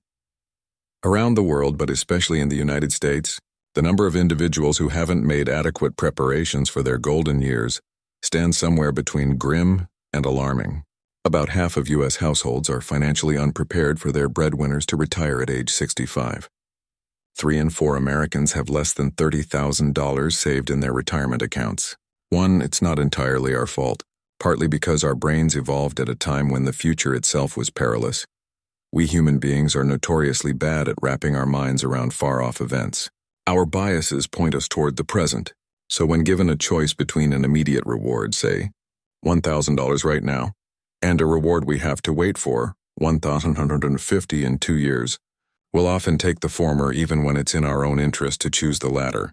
Policymakers and social scientists have devised a few methods to help us overcome our weakness. One technique, akin to Odysseus' strapping himself to the mast to sail past the sirens, restricts our ability to choose. We ask our employer to automatically deduct a set amount from every paycheck and funnel it into our retirement account, which allows us to do the right thing by default rather than by taking affirmative steps. Another is to make our choices and consequences more concrete. For example, by reminding ourselves that the $1,150 we'll get in 2 years could be a down payment on a new car to replace our current auto, which probably won't last much beyond 24 months. But Hal Hershfield, a social psychologist at New York University, thought the barrier to moving people to save for retirement might be something else altogether. Working with 6 far-flung colleagues, he conducted a series of studies to test a different hypothesis. In one experiment, Hirschfield and team had each of their participants strap on a virtual reality headset. Half the participants saw a digital representation of themselves, an avatar, for about a minute, and then had a brief conversation with a digital representation of a researcher. The other half also saw an avatar of themselves through the headset. But for this group, researchers used a computer software package that ages faces to create an avatar that showed what the participant would look like at age 70.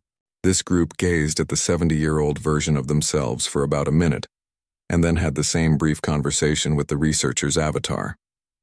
Afterward, the experimenters gave both groups a money allocation task. Imagine, they told the participants, that you've just received an unexpected $1,000. How would you allocate the money among the following 4 options? Use it to buy something nice for someone special. Invest it in a retirement fund. Plan a fun and extravagant occasion. Put it in a checking account. Those who saw images of their current selves, call them the Me Now group, directed an average of $80 into the retirement account. Those who saw images of their future selves, the Me Later group, allocated more than twice that amount, $172.03, to determine more precisely what was driving the discrepancy in response, whether it was the sight of their own aging face or the reminder of aging in general. The researchers tried a similar experiment with a different set of participants. This time, half the participants saw an age-morphed image of themselves, Me Later, and half saw an age-morphed image of someone else, You Later. The results weren't even close. Those who saw the image of themselves at age 70 saved more than those who'd simply seen a picture of a 70-year-old. When researchers conducted similar experiments using equipment less complicated than an immersive virtual reality environment, the pattern held. The Me Later group always saved more. 4. The problem we have saving for retirement, these studies showed, isn't only our meager ability to weigh present rewards against future ones. It is also the connection, or rather the disconnection, between our present and future selves. Other research has shown that thinking about the future self elicits neural activation, patterns that are similar to neural activation patterns elicited by thinking about a stranger. 5. Envisioning ourselves far into the future is extremely difficult. So difficult, in fact, that we often think of that future self as an entirely different person.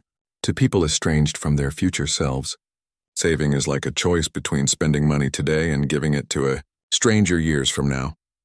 6. Hirschfield and his colleagues discovered that trying to solve an existing problem, getting people to better balance short-term and long-term rewards when was insufficient because it wasn't the problem that most needed solving. The researchers' breakthrough was to identify a new and previously unknown problem, that we think of ourselves today and ourselves in the future as different people. Once they identified that alternative problem, they were able to fashion a solution, show people an image of themselves getting old. And that in turn addressed the broader concern, namely encouraging people to save more money for retirement. This conceptual shift demonstrates the third quality necessary in moving others today: clarity, the capacity to help others see their situations in fresh and more revealing ways, and to identify problems they didn't realize they had. Good salespeople, we've long been told, are skilled problem solvers. They can assess prospects' needs, analyze their predicaments, and deliver the optimal solutions. This ability to solve problems still matters. But today, when information is abundant and democratic rather than limited and privileged, it matters relatively less. After all, if I know precisely what my problem is, whether I'm hoping to buy a particular camera or I want to take a 3-day beach vacation, I can often find the information I need to make my decision without any assistance. The services of others are far more valuable when I'm mistaken, confused, or completely clueless about my true problem. In those situations, the ability to move others hinges less on problem solving than on problem finding the right problems to solve. In the mid-1960s, 2 soon-to-be legendary University of Chicago social scientists, Jacob Getzels and Mihaly Csikszentmihalyi, began studying the elusive subject of creativity. For one of his first investigations in 1964, Csikszentmihalyi went to the nearby School of the Art Institute of Chicago and recruited about 36 fourth-year art students for an experiment. He brought them into a studio that had 2 large tables. On one table were 27 objects, exotic and mundane, that the school often used in its drawing classes. Csikszentmihalyi asked the students to select one or more objects from the first table, arrange a still life on the second table, and produce a drawing of the result. The young artists approached their task in two distinct ways. Some examined relatively few objects, outlined their idea swiftly, and moved quickly to draw their still life. Others took their time. They handled more objects, turned them this way and that, rearranged them several times, and needed much longer to complete the drawing. As Csikszentmihalyi saw it, the first group was trying to solve a problem. How can I produce a good drawing? The second was trying to find a problem. What good drawing can I produce? Then Csikszentmihalyi conducted a mini art show of the student creations and asked a panel of art experts to evaluate the works. These experts didn't know what Csikszentmihalyi was studying, nor did they know the source of the art. When he tabulated the ratings, Csikszentmihalyi discovered that the experts deemed the problem finders' works far more creative than the problem solvers. In 1970, Csikszentmihalyi and Getzels tracked down these same artists, now out of school and working for a living, to see how they were faring. About half the students had left the art world altogether. The other half was working and often succeeding as professional artists. The composition of that second group? Nearly all were problem finders back in their school days. When Csikszentmihalyi and Getzels followed up again in the early 1980s, they discovered that the problem finders were 18 years later significantly more successful, by the standards of the artistic community, than their peers, who had approached their still-life drawings as more craftsman-like problem solvers. The quality of the problem that is found is a forerunner of the quality of the solution that is attained. Getzels concluded, "It is, in fact, the discovery and creation of problems rather than any superior knowledge, technical skill, or craftsmanship that often sets the creative person apart from others in his field." 8. Although a few academics took issue with the Csikszentmihalyi-Getzels distinction between solving and finding, 9. The duo's research influenced both the modern understanding and the academic study of creativity. In subsequent research, they and other scholars found that people most disposed to creative breakthroughs in art, science, or any endeavor tend to be problem finders. These people sort through vast amounts of information and inputs, often from multiple disciplines, experiment with a variety of different approaches, are willing to switch directions in the course of a project, and often take longer than their counterparts to complete their work. This more compelling view of the nature of problems has enormous implications for the new world of selling. Today, both sales and non-sales selling depend more on the creative, heuristic problem-finding skills of artists than on the reductive, algorithmic problem-solving skills of technicians. The reasons go back to the sea change described in Chapter 3. Only a short time ago, buyers faced several obstacles to solving problems on their own, so they relied on sellers because sellers had access to information that the buyers did not. But today, the same move from information, asymmetry to something approaching information, equality that gave rise to the principle of caveat venditor, is also reshaping what buyers can do for themselves and, therefore, what sellers must do to avoid irrelevance. For instance, suppose I'm in the market for a new vacuum cleaner. 10 or 15 years ago, I'd have had to go into a store, talk to a salesman who was much better informed than I ever could be, and then rely on him to provide the product I needed at a price that was fair. Today, I can solve the vacuum cleaner problem myself. I can go online and check out specs and ratings of various models. I can post a question on my Facebook page and seek recommendations from my friends and my friends. Once I've settled on a few possibilities, I can compare prices with a few keystrokes. And I can order my choice from the vendor offering the best deal. I don't need a salesman at all, unless I've gotten my problem wrong. After all, my ultimate aim isn't to acquire a vacuum cleaner. It's to have clean floors. Maybe my real problem is that the screens on my windows aren't sufficient to keep out dust, and replacing them with better screens will keep my entire house cleaner when the windows are open. Maybe my problem is that my carpet collects dirt too easily, and a new carpet will obviate the need for me to always be vacuuming. Maybe I shouldn't buy a vacuum cleaner, but instead join a neighborhood cooperative that shares home appliances. Maybe there's an inexpensive cleaning service with its own equipment that serves my area. Someone who can help me achieve my main goal, clean floors, in a smarter, cheaper way, is someone I'll listen to and perhaps even buy from. If I know my problem, I can likely solve it. If I don't know my problem, I might need some help finding it. This theme eventually arises in almost any conversation about traditional sales. Take, for example, Ralph Chauvin, Vice President of Sales at Perfetti Van Mel, the Italian company that makes Mentos mints, Airhead fruit chews, and other delicacies. His sales force sells products to retailers who then stock their shelves and hope customers will buy. In the past few years, he says he's seen a shift. Retailers are less interested in figuring out how many rolls of Mentos to order than in learning how to improve all facets of their operation. They're looking for unbiased business partners, Chauvin told me. And that changes which salespeople are most highly prized. It isn't necessarily the closers, those who can offer an immediate solution and secure the signature on the contract, he says.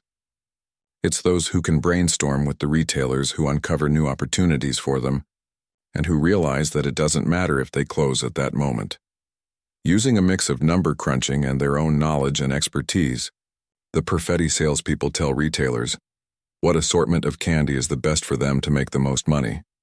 That could mean offering 5 flavors of Mentos rather than 7. And it almost always means including products from competitors. In a sense, Chauvin says, his best salespeople think of their jobs not so much as selling candy, but as selling insights about the confectionery business. It's similar in other places and industries. In Tokyo, I sat down with Koji Takagi in a plush conference room across the street from the city's central Tokyo station. Takagi is one of Japan's top sales gurus, president of the sales consultancy Celebrane and the author of several books. He told me that when he first started, having access to information and being able to wield it was what often determined sales success. Today, when information is ubiquitous, he said the premium is now on the ability to hypothesize, to clarify what's going to happen next. Or take Shyam Sankar, the fellow from Chapter 2 who oversees Palantir Technologies' forward-deployed engineers, who sell, but who aren't salespeople. The most important thing they do, he told me, is find the right problems to solve. This transformation from problem-solving to problem-finding as a central attribute in moving others reaches wide. For instance, the Haas School of Business at the University of California, Berkeley now offers a course called Problem Finding. Problem solving because, as its instructor says, part of being an innovative leader is being able to frame a problem in interesting ways and to see what the problem really is before you jump in to solve it. And a few years ago, the Conference Board, the well-regarded U.S. business group, gave 155 public school superintendents and 89 private employers a list of cognitive capacities and asked their respondents to rate these capacities according to which are most important in today's workforce. The superintendents ranked problem-solving number 1, but the employers ranked it number 8. Their top-ranked ability, problem identification. 10. Identifying problems as a way to move others takes 2 long-standing skills and turns them upside down. First, in the past, the best salespeople were adept at accessing information. Today, they must be skilled at curating it, sorting through the massive troves of data and presenting to others the most relevant and clarifying pieces. Second, in the past, the best salespeople were skilled at answering questions, in part because they had information their prospects lacked. Today, they must be good at asking questions, uncovering possibilities, surfacing latent issues, and finding unexpected problems. And one question in particular sits at the top of the list. Finding your frames, Rosser Reeves, an American advertising executive from the middle of the 20th century, has 3 claims to fame. First, he coined the term unique selling proposition, the idea that any product or service in the marketplace has to specify what differentiates it from its competitors. Second, he was among the first ad men to produce television spots for American presidential campaigns, including a 1952 ad for Dwight D. Eisenhower that included the singing refrain, "I like Ike," a forerunner of the rhyming pitch we'll discuss in Chapter 7. Third, Reeves is the protagonist in one of the most famous stories in advertising, one that exemplifies the enduring power of clarity. The precise details of the story are somewhat in doubt. As it's been retold over the past 50 years, the particulars often change. But the broad contours of the tale go something like this. One afternoon, Reeves and a colleague were having lunch in Central Park. On the way back to their Madison Avenue office, they encountered a man sitting in the park begging for money. He had a cup for donations, and beside it was a sign, handwritten on cardboard, that read, "I am blind." Unfortunately for the man, the cup contained only a few coins. His attempts to move others to donate money were coming up short. Reeves thought he knew why. He told his colleague something to the effect of, "I bet I can dramatically increase the amount of money that guy is raising simply by adding 4 words to his sign." Reeves's skeptical friend took him up on the wager. Reeves then introduced himself to the beleaguered man, explained that he knew something about advertising, and offered to change the sign ever so slightly to increase donations. The man agreed. Reeves took a marker and added his 4 words, and he and his friend stepped back to watch. Almost immediately, a few people dropped coins into the man's cup. Other people soon stopped, talked to the man, and plucked dollar bills from their wallets. Before long, the cup was running over with cash, and the once sad-looking blind man, feeling his bounty, beamed. What 4 words did Reeves add? "It is springtime," and the sign now read, "It is springtime and I am blind." Reeves won his bet, and we learned a lesson. Clarity depends on contrast. In this case, the begging man's sign moved people in the park to empathize with him by starkly comparing their reality with his. Robert Cialdini, the Arizona State University scholar and one of the most important social scientists of the last generation, calls this the contrast principle. 11. We often understand something better when we see it in comparison with something else than when we see it in isolation. In his work over the past 3 decades, Cialdini has recast how both academics and practitioners understand the dynamics of influencing others. And one of his core insights is that contrast operates within and often amplifies every aspect of persuasion. That's why the most essential question you can ask is this: compared to what? You can raise that question by framing your offering in ways that contrast with its alternatives, and therefore clarify its virtues. The academic literature on framing is vast and sometimes conflicting. 12. But the following 5 frames can be useful in providing clarity to those you hope to move. The less frame everybody loves choices. Yet ample research has shown that too much of a good thing can mutate into a bad thing. In one well-known study, Sheena Iyengar of Columbia University and Mark Lepper of Stanford set up booths at an upscale grocery store in Menlo Park, California, and offered shoppers the chance to taste and subsequently purchase different flavors of jam. The first booth offered 24 varieties. A week later, Iyengar and Lepper set up another booth with only 6 varieties. Not surprisingly, more customers stopped at the booth with the vast selection than at the one with fewer choices. But when researchers examined what customers actually purchased, the results were so striking that they appeared to challenge a fundamental assumption underlying classic psychological theories of human motivation and economic theories of rational choice. Of the consumers who visited the booth with 24 varieties, only 3% bought jam. At the booth with a more limited selection, 30% made a purchase. 13. In other words, reducing consumers' options from 24 choices to 6 resulted in a 10-fold increase in sales. Or take a more recent study. This one asked participants to imagine they wanted to learn German. Then the researchers divided people into 2 groups. One group had to choose between a $575 online German language course and a $449 German language software package. The other group had to choose between that same $575 online course and the $449 software package plus a German dictionary. 49% of people in the first group picked the software package over the online course, but only 36% of the second group made that selection, despite its being a better deal. Adding an inexpensive item to a product offering can lead to a decline in consumers' willingness to pay, the researchers concluded. 14. In many instances, addition can subtract. This is why curation is so important, especially in a world saturated with options and alternatives. Framing people's options in a way that restricts their choices can help them see those choices more clearly instead of overwhelming them. What Mies van der Rohe said of designing buildings is equally true of moving those who inhabit them. Less is more.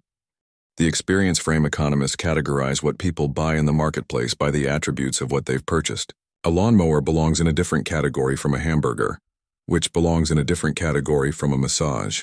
But social psychologists often categorize what we purchase by our intent. Some things are material purchases, made with the primary intention of acquiring a tangible object that is kept in one's possession. Others are experiential purchases, made with the primary intention of acquiring an event or a series of events that one lives through. 15. Several researchers have shown that people derive much greater satisfaction from purchasing experiences than they do from purchasing goods. When Leif Van Boven of the University of Colorado at Boulder and Thomas Gilovich of Cornell University surveyed Americans and Canadians and asked them to reflect on what they'd bought recently, respondents overwhelmingly reported that experiential purchases made them happier than material purchases. Even when people ponder their future purchases, they expect that experiences will leave them more satisfied than physical goods.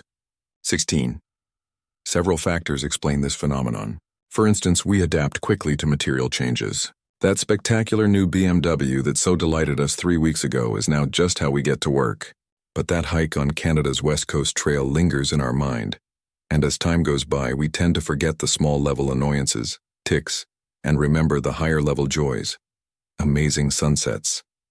Experiences also give us something to talk about and stories to tell, which can help us connect with others and deepen our own identities, both of which boost satisfaction. As a result, framing a sale in experiential terms is more likely to lead to satisfied customers and repeat business. So if you're selling a car, go easy on emphasizing the rich Corinthian leather on the seats. Instead, point out what the car will allow the buyer to do: see new places, visit old friends, and add to a book of memories. The label frame. If you've studied economics, lived through the Cold War, or played a few board games, you're probably familiar with the prisoner's dilemma. The basic scenario goes as follows. A and B have been arrested for a crime, but the police and prosecutors don't have sufficient evidence to convict them.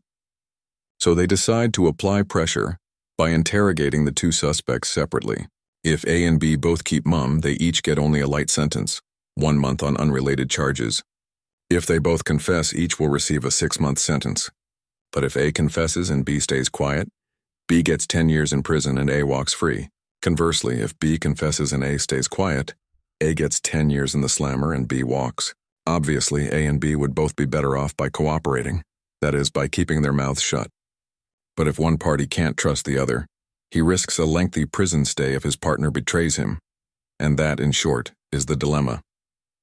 In 2004, social scientists from the Interdisciplinary Center in Israel, the U.S. Air Force Academy, and Stanford University recruited participants to play this game. But they changed the name. For one group, they called it the Wall Street Game. For the other, the Community Game. Did a maneuver as innocuous as changing the label achieve results as significant as altering behavior? Absolutely. In the Wall Street Game, 33% of participants cooperated and went free. But in the Community Game, 66% reached that mutually beneficial result. 17. The label helped people answer the "compared to what" question.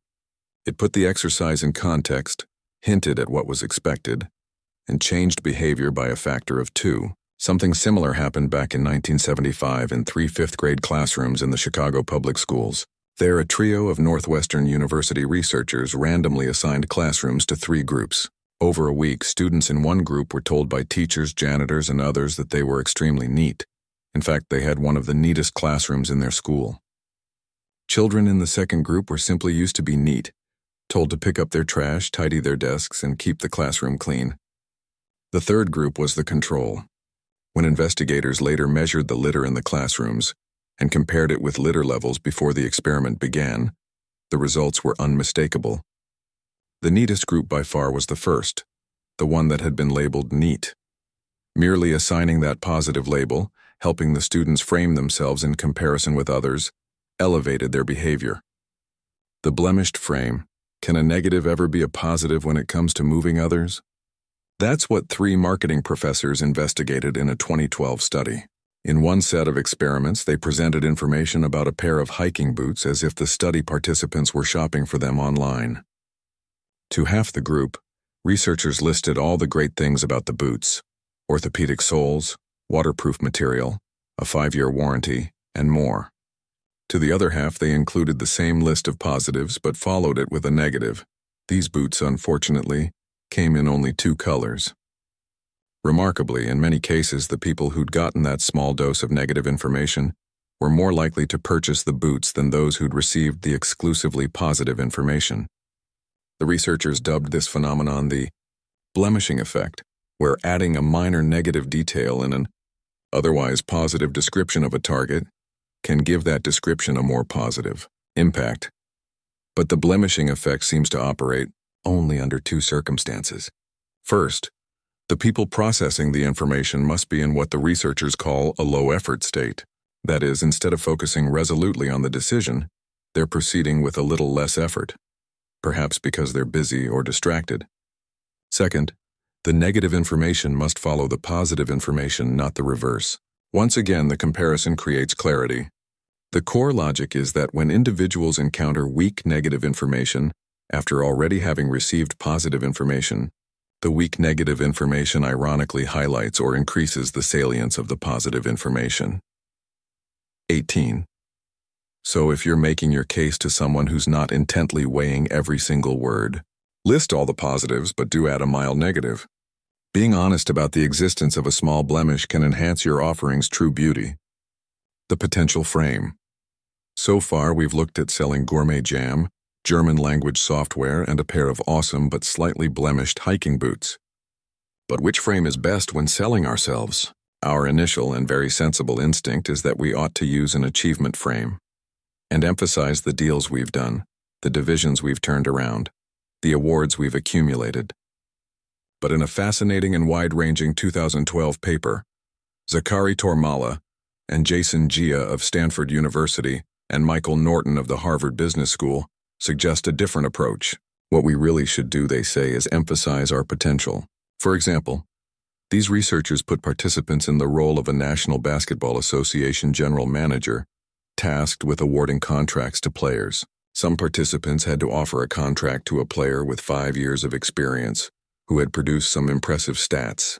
Others had to offer a contract to a rookie who was projected to produce those same statistics during his first 5 seasons of play. Participants, on average, gave the veteran player with solid numbers a salary of over $4 million for his 6th year. But they said that for the rookie's 6th season, they'd expect to pay him more than $5 million. Likewise, the researchers tested 2 different Facebook ads for the same comedian. Half the ads said the comedian, Kevin Shea, could be the next big thing. The other half said, he is the next big thing. The first ad generated far more click-throughs and likes than the second. The somewhat peculiar upshot of the research, the scholars write, is that the potential to be good at something can be preferred over actually being good at that very same thing.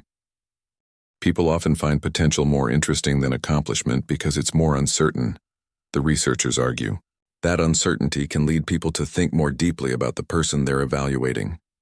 And the more intensive processing that requires can lead to generating more and better reasons why the person is a good choice. So next time you're selling yourself, don't fixate only on what you achieved yesterday. Also emphasize the promise of what you could accomplish tomorrow.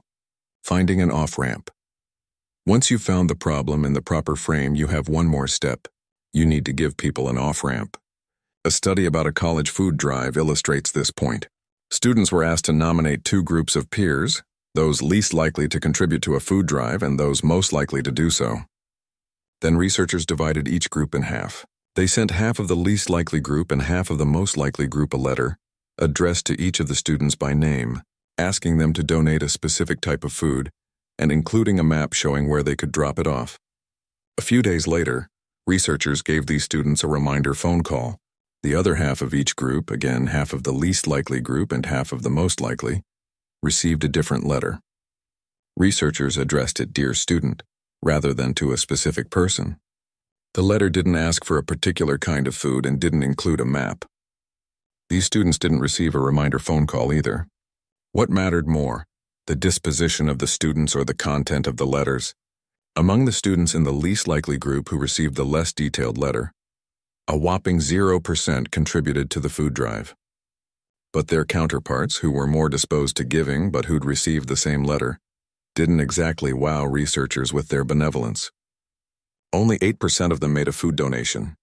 However, the letter that gave students details on how to act had a huge effect. 25% of students deemed least likely to contribute actually made a contribution when they received the letter with a concrete appeal, a map, and a location for donating. What moved them wasn't only the request itself, but that the requesters had provided them an off-ramp for getting to their destination. A specific request accompanied by a clear way to get it done ended up with the least likely group donating food at 3 times T, the rate of the most likely who hadn't been given a clear path of action. To the lesson. Clarity on how to think without clarity on how to act can leave people unmoved. His chapter is also an off-ramp of sorts. I hope you've seen in part 2 that the qualities necessary for sales and non-sales selling today, the new ABCs, include a keen mind, a deft touch, and a sense of possibility. They've shown you how to be, but you also need to know what to do. For that, once you've looked at the clarity sample case, please turn to part 3. Sample case clarity. Clarify others' motives with 2 irrational questions. Michael Pantalon is a research scientist at the Yale School of Medicine and a leading authority on motivational interviewing. This technique, which originated in therapy and counseling but has since spread to other realms, seeks to spark behavior change not by coercing people, promising them rewards or threatening them with punishments, but by tapping their inner drives. And the most effective tools for excavating people's buried drives are questions.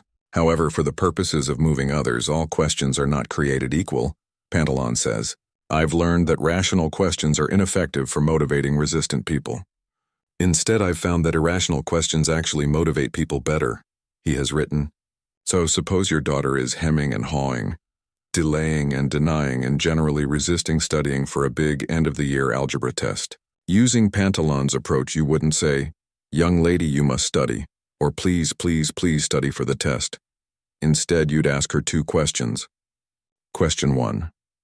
On a scale of 1 to 10, with 1 meaning not the least bit ready and 10 meaning totally ready, how ready are you to study? After she offers her answer, move to question 2. Why didn't you pick a lower number?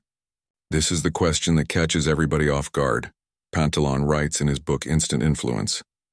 Asking why the number isn't lower is the catalyst. Most people who resist doing or believing something don't have a binary, off-on yes-no position, so don't ask a binary off-on yes-no question. If your prospect has even a faint desire to move, Pantalon says, asking her to locate herself on that 1 to 10 scale can expose an apparent no as an actual maybe. Even more important, as your daughter explains her reasons for being a 4 rather than a 3, she begins announcing her own reasons for studying. She moves from defending her current behavior to articulating why, at some level, she wants to behave differently. And that, says Pantalon, allows her to clarify her personal, positive, and intrinsic motives for studying, which increases the chances she actually will. So on a scale of 1 to 10, how ready are you to try Pantalon's 2-question technique? And why isn't your number lower? Try a jolt of the unfamiliar. Clarity, we've learned, depends on comparison. But many times we become so rutted in our own ways that we scarcely notice what we're doing or why we're doing it, which can impair our ability to bring clarity to others. Sometimes, as Tufts University psychologist Sam Summers says, it takes the jolt of the unfamiliar to remind you just how blind you are to your regular surroundings. So give yourself one of the following. Mini jolt. Sit on the opposite end of the conference table at your next meeting. Travel home from work using a different route from normal. Instead of ordering what you usually do at your favorite restaurant, choose the 11th item on the menu. Half jolt. Spend a day immersed in an environment not typically your own. If you're a school teacher, hang out at a friend's law office. If you're an accountant, take an afternoon and spend it with a lifeguard or park ranger. Full jolt. Travel to another country with a culture different from your own. You'll likely return jolted and clarified. Become a curator. In the old days, our challenge was accessing information. These days, our challenge is curating it. To make sense of the world for ourselves and those we hope to move, we must wade through a mass of material flowing at us every day, selecting what's relevant and discarding what's not. Trouble is, most of us don't have any method to attack the madness. Fortunately, Beth Cantor, an expert in nonprofits, technology, and social media, has created a 3-step process for curation newbies. 1. Seek. Once you've defined the area in which you'd like to curate, for example, middle school education reform or the latest skateboard fashion trends or the virtues and vices of mortgage-backed securities, put together a list of the best sources of information, then set aside time to scan those sources regularly. Cantor recommends at least 15 minutes, 2 times a day. As you scan, gather the most interesting items. 2. Sense. Here's where you add the real value, by creating meaning out of the material you've assembled. This can be as simple as making an annotated list of web links or even regularly maintaining your own blog. She recommends tending to this list of resources every day. 3. Once you've collected the good stuff and organized it in a meaningful way, You're ready to share it with your colleagues, your prospects, or your entire social network. You can do this through a regular email or your own newsletter, or by using Facebook, Twitter, or LinkedIn. As you share, you'll help others see their own situations in a new light and possibly reveal hidden problems that you can solve. Putting content curation into practice is part art form, part science, but mostly about daily practice, and writes Cantor. For more, see her content curation primer, http://www.bethcantor.org, content curation 1111. Learn how to ask better questions. In the new world of sales, being able to ask the right questions is more valuable than producing the right answers. Unfortunately, our schools often have the opposite emphasis. They teach us how to answer, but not how to ask. The folks at the Right Question Institute are trying to correct that imbalance. They've come up with a method that educators can use to help students learn to ask better questions, and that can assist even those of us who graduated back in the 20th century. Before your next sales call, or maybe in advance of that awkward upcoming meeting with your ex-spouse or annoying boss, give RQI's step-by-step question formulation technique a try. 1. Produce your questions. Generate a list of questions by writing down as many as you can think of, without stopping to judge, discuss, or answer any of them. Don't edit. Just write the questions that pop into your head. Change any statements to questions. To improve your questions, go through your list of questions and categorize. Each one is either closed-ended, questions that can be answered with yes or no, or just one word, or open-ended questions that require an explanation and cannot be answered with yes or no or just one word. Then, looking over the two types of questions, think about the advantages and disadvantages of each variety. Finally, for a few closed-ended questions, create an open-ended one, and for a few open-ended questions, create a closed-ended one. 3. Prioritize your questions. Choose your 3 most important questions. Think about why you chose them. Then edit them one more time so they are ultra clear. Through this process, you can identify a trio of powerful questions that you can ask the person on the other side of the table. And those questions can help both of you clarify where you are and where you should be going. Find more information on this at http://www.rightquestion.org. Read these books. Several books discuss some of the themes in this chapter, from framing arguments to finding problems to curating information. These are 5 of my favorites. Influence, Science and Practice by Robert Cialdini. Cialdini has done more to advance the scholarship of persuasion than anyone in the world. This book is his classic. You need to read it. Seriously, go get it now. His public workshops, which I've attended, are also excellent. More information at http://www.influenceatwork.com. Made to Stick. Why Some Ideas Survive and Others Die by Chip Heath and Dan Heath. The Heath brothers are worthy successors to Cialdini. Their first book, which came out in 2007, is a gem. It will teach you how to create messages that stick through the principles of simplicity, unexpectedness, concreteness, credibility, emotions, and stories. Switch by Chip Heath and Dan Heath. 3 years after Made to Stick, the Heath brothers came out with another book that's equally good. This one is about change, which they'll tell you depends on the emotional elephant and the rational writer working in concert. Trust me, it makes sense. Mindless Eating. Why We Eat More Than We Think by Brian Wansink. The opposite of clarity is murkiness, and murkiness's close cousin is mindlessness, the state of being unaware. Wansink shows how mindlessness allows us to fall prey to hidden persuaders that make us overeat without even knowing it. Nudge. Improving Decisions About Health, Wealth and Happiness by Richard H. Thaler and Cass R. Sunstein. 2. Professors harvest the field of behavioral economics to reveal how altering choice architecture can nudge people to make better decisions about their lives. Ask the 5 whys. Those of you with toddlers in the house are familiar with and perhaps annoyed by the constant why. But there's a reason the little people are constantly asking that question. They're trying to figure out how things work in the crazy world we live in. The folks at IDEO, the award-winning innovation and design firm, have taken a lesson from the Under 5 set in one of the methods they use to find design problems. They call their technique 5 whys. It works like this.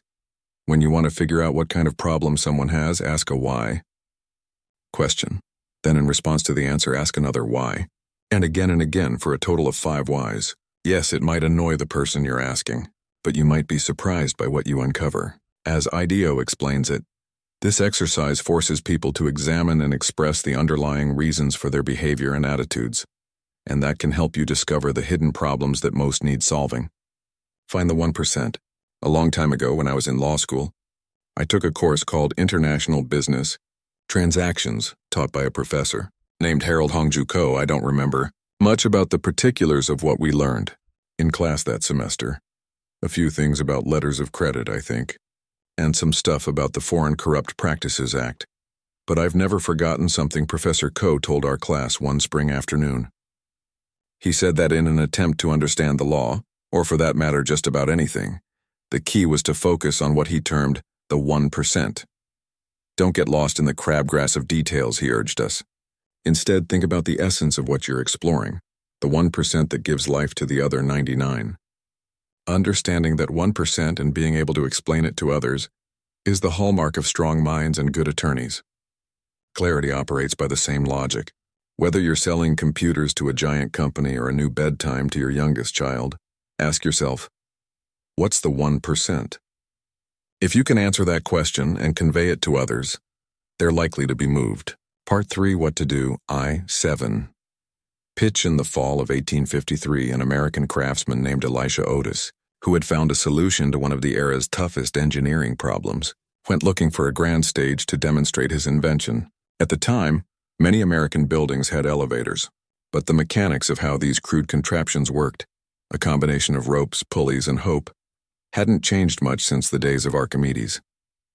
A thick cable pulled a platform up and down a shaft, which often worked well, unless the cable snapped, at which point the platform would crash to the ground and destroy the elevator's contents. Otis had figured out a way around this defect. He attached a wagon spring to the platform and installed ratchet bars inside the shaft, so that if the rope ever did snap, the wagon spring safety brake would activate automatically and prevent the elevator from plummeting.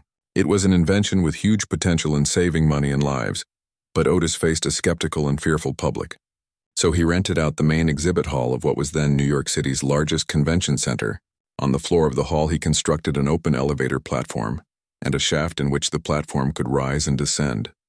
One afternoon, he gathered convention-goers for a demonstration. He climbed onto the platform and directed an assistant to hoist the elevator to its top height, about 3 stories off the ground. Then, as he stood and gazed down at the crowd, Otis took an axe and slashed the rope that was suspending the elevator in midair. The audience gasped. The platform fell, but in seconds the safety brake engaged and halted the elevator's descent. Still alive and standing, Otis looked out at the shaken crowd and said, "All safe, gentlemen. All safe." The moment marked 2 firsts. It was the first demonstration of an elevator safe enough to carry people. Otis, you might have guessed by now, went on to found the Otis Elevator Company. And more important for our purposes, it was a simple, succinct, and effective way to convey a complex message in an effort to move others. The world's first elevator pitch. In Part 2, we learned how to be, the 3 qualities necessary for sales and non-sales selling. Here in Part 3, Chapters 7, 8, and 9, I'll discuss what to do by focusing on 3 key abilities: to pitch, to improvise, and to serve. This chapter is about pitching, the ability to distill one's point to its persuasive essence, much as Otis did back in 1853. And to understand the dynamics of that process and the purpose of the pitch itself, the place to begin is Hollywood. Lessons from Tinseltown. At the epicenter of the entertainment business is the pitch. Television and movie executives take meetings with writers and other creative types, who pitch them ideas for the next blockbuster film or hit TV series. Motion pictures themselves offer a glimpse of these sessions. It's Out of Africa meets Pretty Woman, promises an eager writer in the Hollywood satire The Player. It's like the gods must be crazy except the Coke bottle is an actress. But what really goes on behind those studio walls is often a mystery, which is why 2 business school professors decided to helicopter behind the lines for a closer look. Kimberly Elsbach of the University of California, Davis and Roderick Kramer of Stanford University spent 5 years in the thick of the Hollywood pitch process. They sat in on dozens of pitch meetings, analyzed transcripts of pitching sessions, and interviewed screenwriters, agents, and producers. The award-winning Study 2 they wrote for the Academy of Management Journal offers excellent guidance even for those of us on the living room side of the streaming video. Their central finding was that the success of a pitch depends as much on the catcher as on the pitcher. In particular, Elsbach and Kramer discovered that beneath this elaborate ritual were two processes. In the first, the catcher, i.e., the executive, used a variety of physical and behavioral cues to quickly assess the pitcher's, i.e., the writer's, creativity. The catchers took passion, wit, and quirkiness as positive cues, and slickness, trying too hard, and offering lots of different ideas, as negative ones. If the catcher categorized the pitcher as uncreative in the first few minutes, the meeting was essentially over, even if it had not actually ended. But for pitchers, landing in the creative category wasn't enough because a second process was at work. In the most successful pitches, the pitcher didn't push her idea on the catcher until she extracted a yes. Instead, she invited in her counterpart as a collaborator. The more the executives, often derided by their supposedly more artistic counterparts as suits, were able to contribute, the better the idea often became, and the more likely it was to be green-lighted. The most valuable sessions were those in which the catcher becomes so fully engaged by a pitcher that the process resembles a mutual collaboration, the researchers found. Once the catcher feels like a creative collaborator, the odds of rejection diminish, Elsbach says. Some of the study's subjects had their own way of describing these dynamics. One Oscar-winning producer told the professors, "At a certain point, the writer needs to pull back as the creator of the story, and let the executive project what he needs onto your idea that makes the story whole for him. However, in an unsuccessful pitch," another producer explained, "the person just doesn't yield or doesn't listen well." 5. The lesson here is critical. The purpose of a pitch isn't necessarily to move others immediately to adopt your idea. The purpose is to offer something so compelling that it begins a conversation, brings the other person in as a participant, and eventually arrives at an outcome that appeals to both of you. In a world where buyers have ample information and an array of choices, the pitch is often the first word, but it's rarely the last. The 6 successors to the elevator pitch. Alicia Otis's breakthrough had a catalytic effect on many industries, including the business of giving advice. Almost from the moment that elevators became commonplace, gurus like Dale Carnegie advised us to be ever ready with our elevator speech. The idea was that if you found yourself stepping into an elevator and encountering the big boss, you needed to be able to explain who you were and what you did between the time the doors closed shut and dinged back open at your floor. For several decades during the 20th century, the elevator pitch was standard operating procedure. But times and technology change. In the 21st century, this well-worn practice has grown a bit threadbare for at least 2 reasons. First, organizations today are generally more democratic than they were in the stratified world of the gray flannel suit.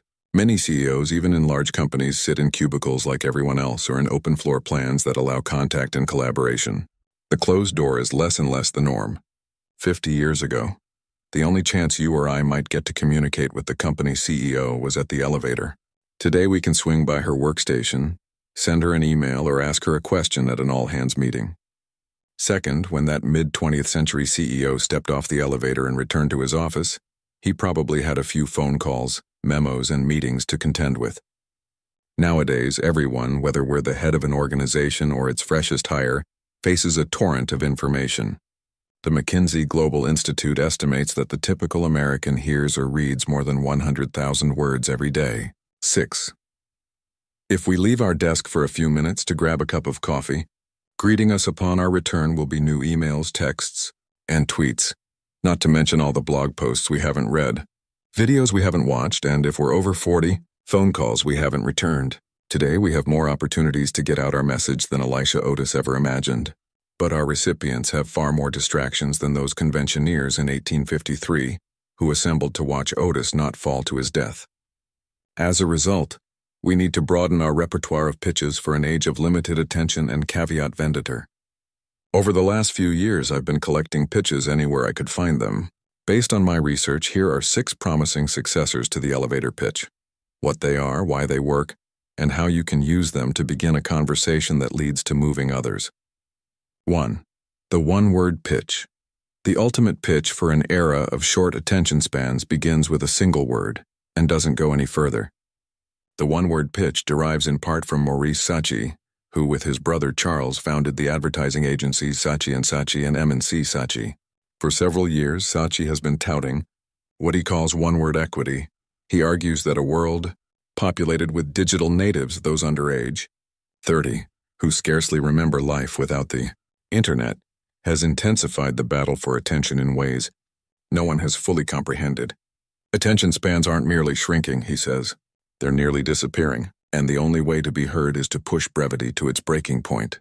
In this model, companies compete for global ownership of one word in the public mind, Saatchi writes. The company's aim, and the aim of this type of pitch, is to define the one characteristic they most want associated with their brand around the world, and then own it. That is one-word equity. 7. When anybody thinks of you, they utter that word. When anybody utters that word, they think of you. If this aspiration seems fanciful, consider how far some companies have moved in this direction. Ask yourself, what technology company do you think of when you hear the word search? What credit card company comes to mind when you hear the word priceless? If you answered Google for the former and MasterCard for the latter, you've made Saatchi's case. Nowadays, only brutally simple ideas get through, he says. They travel lighter, they travel faster. And although Saatchi labels his own concept with two words glued together by a hyphen and followed by a third, he insists that brutal simplicity requires one, and only one word. Two words is not God. It is two gods, and two gods are one too many. 8. It's easy to dismiss the one-word pitch as more simplistic than simple, the ultimate dumbing down of a message. But that misunderstands both the process of formulating a one-word pitch and the galvanizing effect of its introduction. Reducing your point to that single word demands discipline and forces clarity. Choose the proper word and the rest can fall into place. For example, in his 2012 re-election campaign, President Barack Obama built his entire strategy around one word: forward. Its use yields an important lesson for your own pitch. 1. The question pitch. In 1980, Ronald Reagan was running for President of the United States in a grim economy. Unseating an incumbent, even one as vulnerable as then-President Jimmy Carter, who'd been elected in 1976, is never easy. So Reagan had to make the case that Carter's poor stewardship of the economy required the country to change leadership. In his pitch to voters, Reagan could have delivered a declarative statement. Your economic situation has deteriorated over the last 48 months. And he could have supported the assertion with a slew of data on the nation's spiraling inflation and steep unemployment. Instead, Reagan asked a question. Are you better off now than you were 4 years ago? As we saw in Chapter 5 with interrogative self-talk, questions often pack a surprising punch. Yet they're underused when we try to move others, despite a raft of social science that suggests we should deploy them more often. Beginning with research in the 1980s, several scholars have found that questions can outperform statements in persuading others. For example, Robert Bernkrant and Daniel Howard of Ohio State University tested the potency of a series of short pitches to a group of undergraduates. At issue was whether universities should require seniors to pass a comprehensive exam as a condition of graduation. When the researchers presented strong arguments for the policy as questions, e.g., will passing a comprehensive exam be an aid to those who seek admission to graduate and professional schools? The participants were much likelier to support the policy than they were when presented with the equivalent argument as a statement. However, questions weren't always best. The researchers also found that when the underlying arguments were weak, presenting them in the interrogative form had a negative effect. 9. The reasons for the difference go to the core of how questions operate. When I make a statement, you can receive it passively. When I ask a question, you're compelled to respond, either aloud if the question is direct or silently if the question is rhetorical. That requires at least a modicum of effort on your part, or, as the researchers put it, more intensive processing of message content. 10. Deeper processing reveals the stolidity of strong arguments and the flimsiness of weak ones. In the 1980 example, then, the question that worked so well for Reagan would have been disastrous for Carter. If he were trying to argue that Americans' economic conditions had improved during his presidency, when for the vast majority of voters they had not, asking them, "Are you better off now than you were 4 years ago?" would have prompted people to think more deeply, leading most to a conclusion different from what Carter might have intended. Likewise, in 2012, when Republican presidential nominee Mitt Romney tried to use Reagan's question in his race against Obama, the tactic didn't work very well. Subsequent polling discovered that while many voters did believe they were worse off than they were 4 years prior, a greater percentage said they were better off or the same. 11. Dulling some of the sharpness of this line of attack. By making people work just a little harder, question pitches prompt people to come up with their own reasons for agreeing, or not. And when people summon their own reasons for believing something, they endorse the belief more strongly and become more likely to act on it. So given your knowledge of the underlying social psychology, the next time you've got a strong case to make to a prospective employer, new sales prospect, or undecided friend, do you think you should skip making a statement and instead ask a question? 3. The rhyming pitch. Lawyers, especially trial lawyers, are in the moving business. They sell juries on verdicts, and integral to their efforts is their closing argument, the final summary of all the evidence that's been presented over the course of the trial. It's the ultimate pitch, days and sometimes weeks of material reduced to its essentials. In 1995, an American lawyer named Johnny L. Cochran presented his closing argument in the trial of his client, the former football star O.J. Simpson, who stood accused of murdering his ex-wife and her friend. Among the evidence the jurors had to consider was a blood-stained glove found at the murder scene that prosecutors said belonged to Simpson.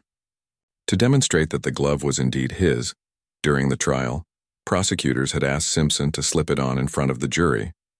Simpson tried but struggled and failed to get the glove on. In his closing statement, Cochran made the following pitch for his client's innocence. If it doesn't fit, most Americans who were alive at the time know the rest. You must acquit.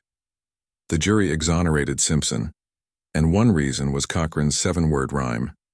If it doesn't fit, you must acquit. Cochran, who died in 2005, was probably operating on instinct and experience, but his technique has ample support in the social science literature. For instance, in a 2000 study, Matthew S. McGlone and Jessica Tofi Baksh of Lafayette College presented participants with a list of 60 aphorisms and asked them to rate whether each was an accurate description of human behavior. 12. Researchers included existing aphorisms that rhymed, along with modified versions that did not, as you can see below. Original, rhyming version modified, non-rhyming version woes unite foes, woes unite enemies. What sobriety conceals, alcohol reveals. What sobriety conceals, alcohol unmasks. Life is mostly strife. Life is mostly struggle. Caution and measure will win you treasure. Caution and measure will win you riches. Participants rated the aphorisms in the left column as far more accurate than those in the right column, even though each pair says essentially the same thing. Yet when the researchers asked people, in your opinion, do aphorisms that rhyme describe human behavior more accurately than those that do not rhyme? The overwhelming answer was no. Participants were attributing accuracy to the rhyming versions unconsciously. Only when they were explicitly instructed to disentangle the meaning from the form did they rate the statements as equally accurate. 13. What's going on? Rhymes boost what linguists and cognitive scientists call processing fluency, the ease with which our minds slice, dice, and make sense of stimuli. Rhymes taste great and go down easily, and we equate that smoothness with accuracy. In this way, rhyme can enhance reason. That's one explanation for why Haribo, the German candy company best known for its gummy bears, uses a rhyming pitch in every country where it operates and in each of those countries' languages.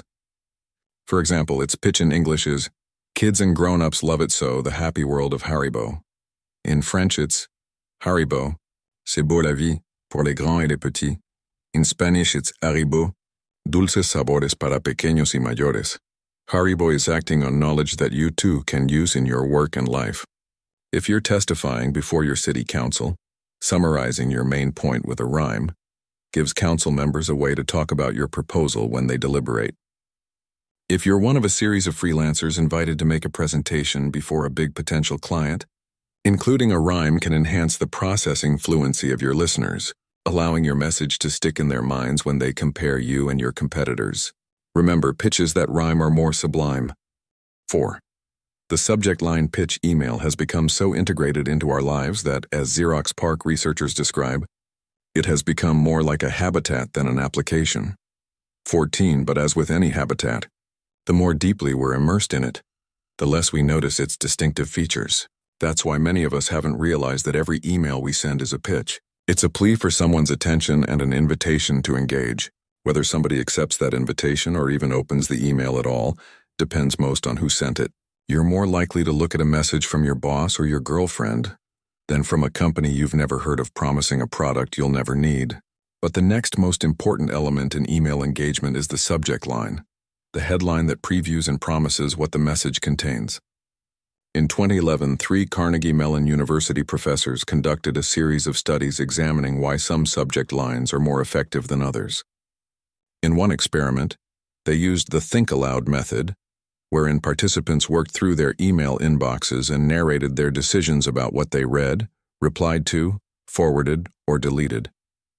The researchers discovered that participants based their decisions on 2 factors, utility and curiosity. People were quite likely to read emails that directly affected their work. No surprise there.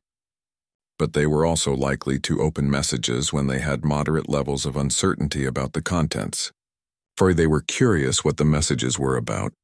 15. Utility and curiosity were about equally potent, but they seemed to operate independently of each other. Utility worked better when recipients had lots of email, but curiosity drove attention to email under conditions of low demand. One explanation for the different behaviors under different conditions was the motives behind each choice. People opened useful messages for extrinsic reasons. They had something to gain or lose. They opened the other messages for intrinsic reasons. They were just curious. Ample research has shown that trying to add intrinsic motives on top of extrinsic ones often backfires. 16. As a result, say the Carnegie Mellon researchers, your email subject line should be either obviously useful, found the best and cheapest photocopier, or mysteriously intriguing, a photocopy breakthrough.